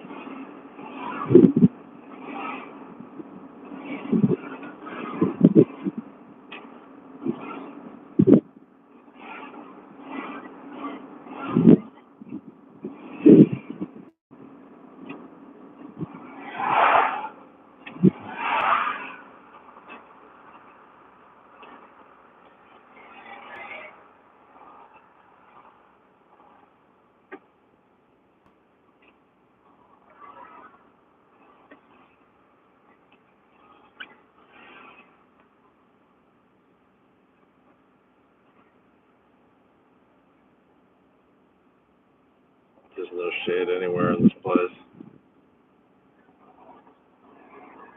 There's some down there on the end. A little bit.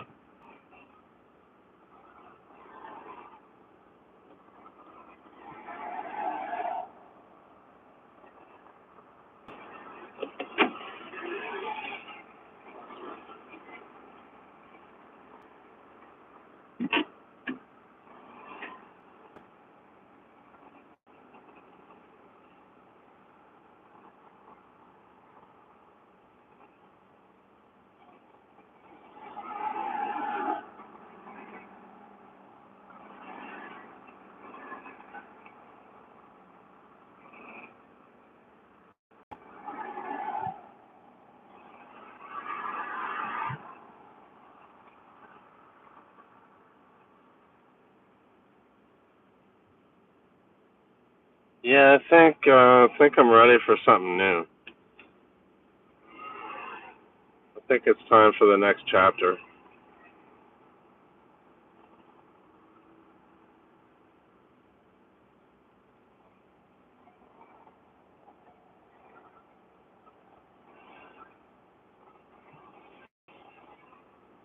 I have to get busy with constructive projects.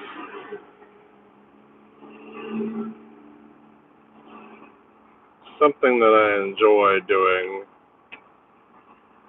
like videos.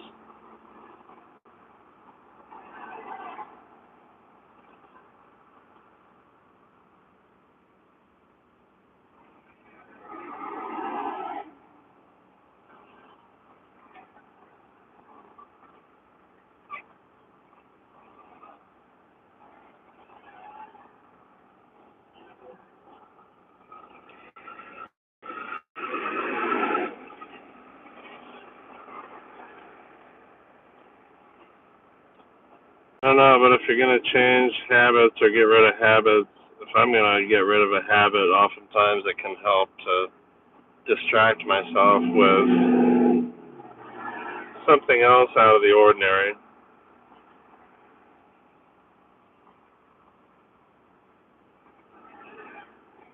Metal detecting, yeah. Yeah, I have to get more equipment because I foolishly sold my equipment recently. Done that many times now all within the last 13 or 14 years. I've bought and sold so many metal detectors. I've had some nice ones. The last one I had was nice. In fact, all of them have been nice. Some are more expensive than others. But right now I would settle for the old White's Coin Master or something similar to that, just to go out and find something. It doesn't take much to find things. It doesn't take much of a detector. It's more the skill that you have once you've gotten used to that detector. Because every detector talks to you in a different way, has sort of a different language that you get used to.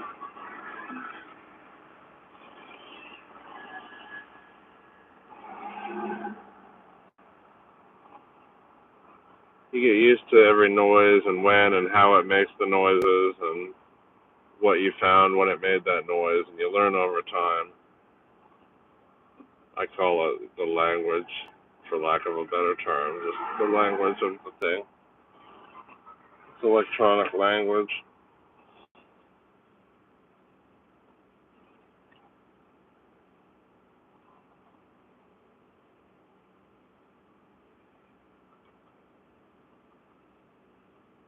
Yeah, part of the reason I'm stuck here and not able to change is because I've been smoking so much weed. So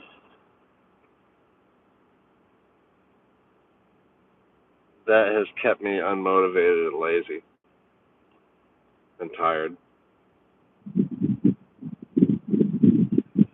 And it's so cheap now, it's not a matter of affording it, it's a matter of what it costs me as far as motivation and time. That's the expense, that's the real expense. Yeah, but I go completely sober for some time, and then after a while, I just get to the point where I feel like I should be able to have something. And unfortunately, a lot of the time I go back to marijuana, and then I get stuck with it again for a long time because it's so hard for me to get rid of it.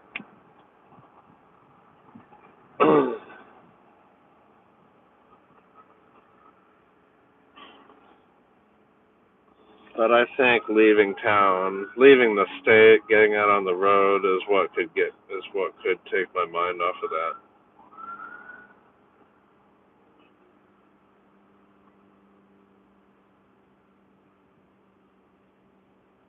But then again, I'm also kind of worried about depression without it.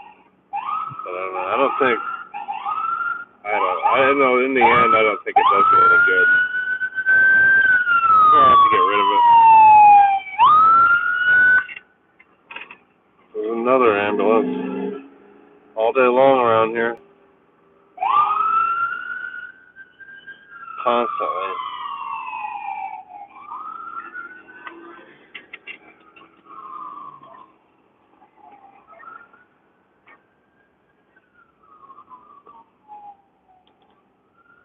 So I guess the first thing is I can't take two vehicles with me, and I can't just leave a vehicle sitting around parked on the street for an undetermined amount of time.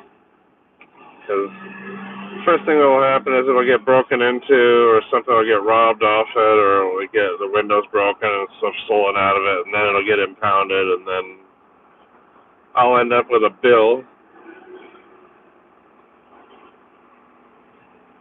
So it's not going to work to just leave a car sitting there. I'm going to have to either give this car back or sell the van.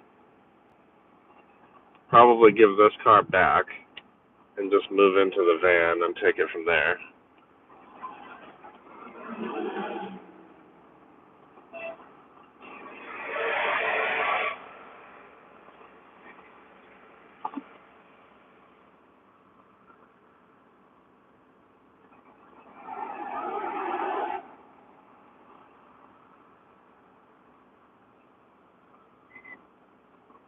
Now, giving this car back would be a huge relief, actually.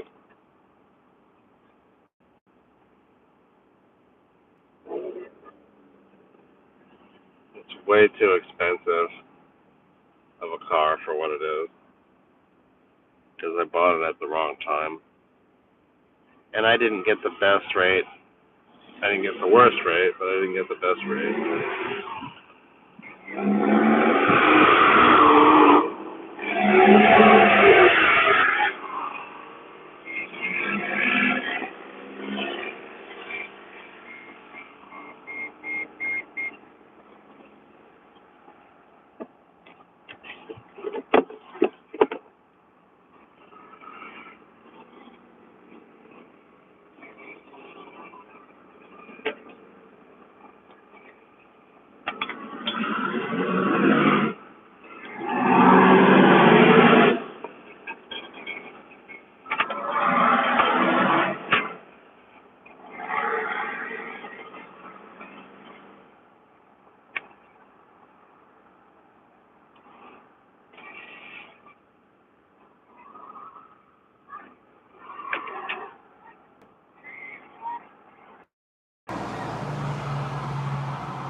Well, I guess I better write down my plan, and just make a plan and do it.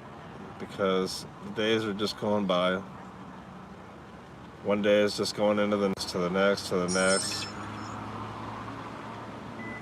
I'm just sitting here rotting in this town. Just all I do is drive up and down Broadway and deliver some food and smoke weed, and that's my whole life. And talk to people.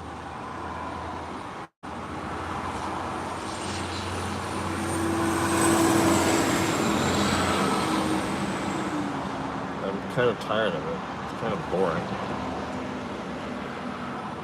There's a whole world out there. A whole country, at least. I'd like to have a more clear head, go do some of these projects that I've thought of.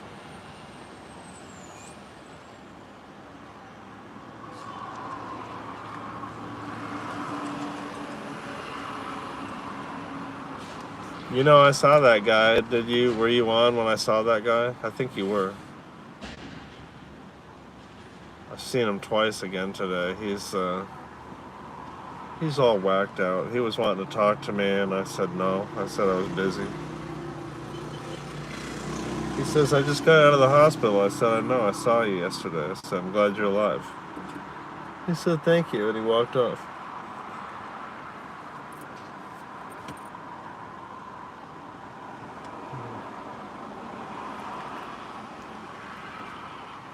This makes you wonder what people's story is, you know, what's that guy's life been like? How do you arrive there?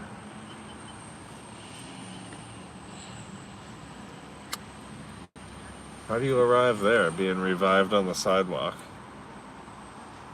And then back to your drug use.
Oh, the van?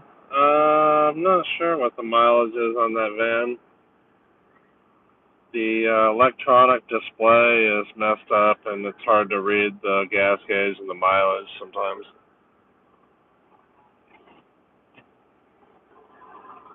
If you tap it, you can sort of read the gas gauge and some of the mileage, but I don't know that I've ever seen the complete number of the mileage on there. Excuse me. It's probably high. Most of the vehicles at that place I bought it at are just, really worn out old vehicles.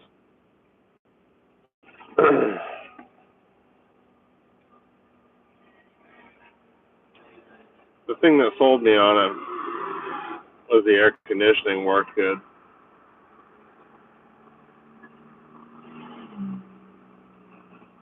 If it wasn't for that, I wouldn't have bought it. But I had this issue to do with air conditioning because my last van didn't have it, and I thought I need one. I need a van with air conditioning next time. Well, I'm not happy with the van because it's not the right vehicle for me. And if I was going to buy a van, I shouldn't have bought a Nissan Quest because it's a very bizarre and poorly designed van all the way around. Just, it's a design nightmare. Somebody thought they were cool and, thought they were making something cool and just made a big nightmare. And then they went and sold it to everybody. And thus, the Nissan Quest was on the streets.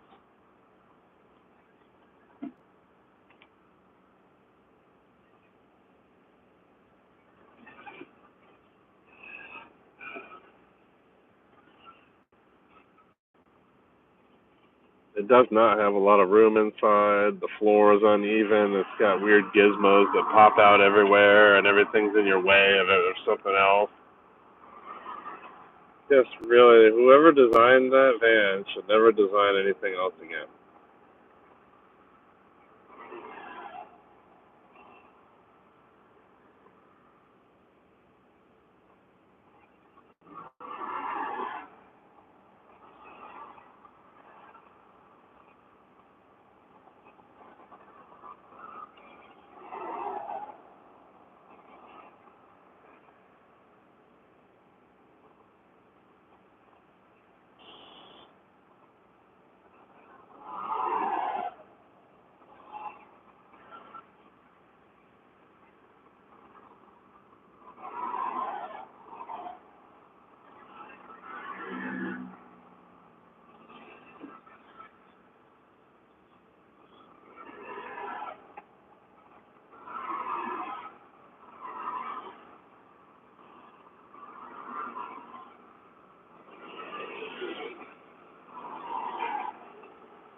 Yeah, it's the same compulsions all day. Rockstar, coffee, all the same stuff. Every day is like Groundhog Day. Every morning I'm up, when I open my eyes, I'm upset about my situation. And then I go into the day making the same bad decisions all day. And then each day is like the last day. Repeat, repeat. And then if I don't take action somehow and break the cycle somehow, I already know, it just continues. And it's madness. It's madness. It's not a good time because underlying everything, I know that everything's getting screwed up because of my bad decisions.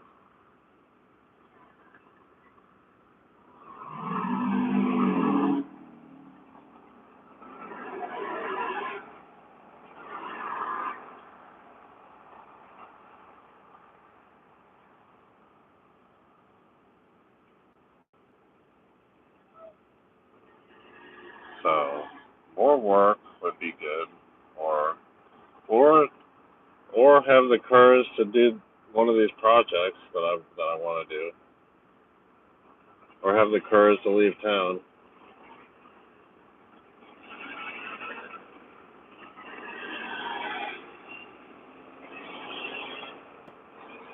I should be more afraid of growing old and dying here on Broadway than I should be of getting out on the road and seeing what happens.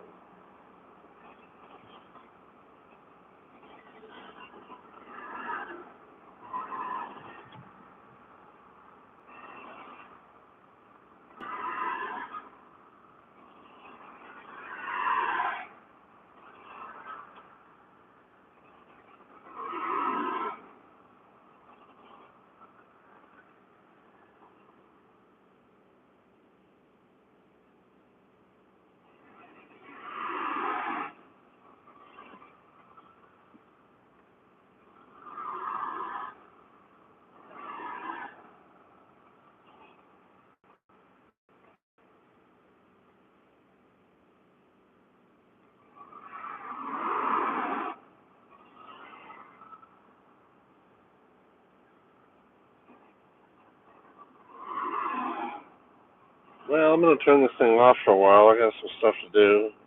Hope everybody's having a nice day, and thanks for watching and hanging out. And I hope you enjoyed it, and we'll do it again soon. So everybody, take care. Bye now.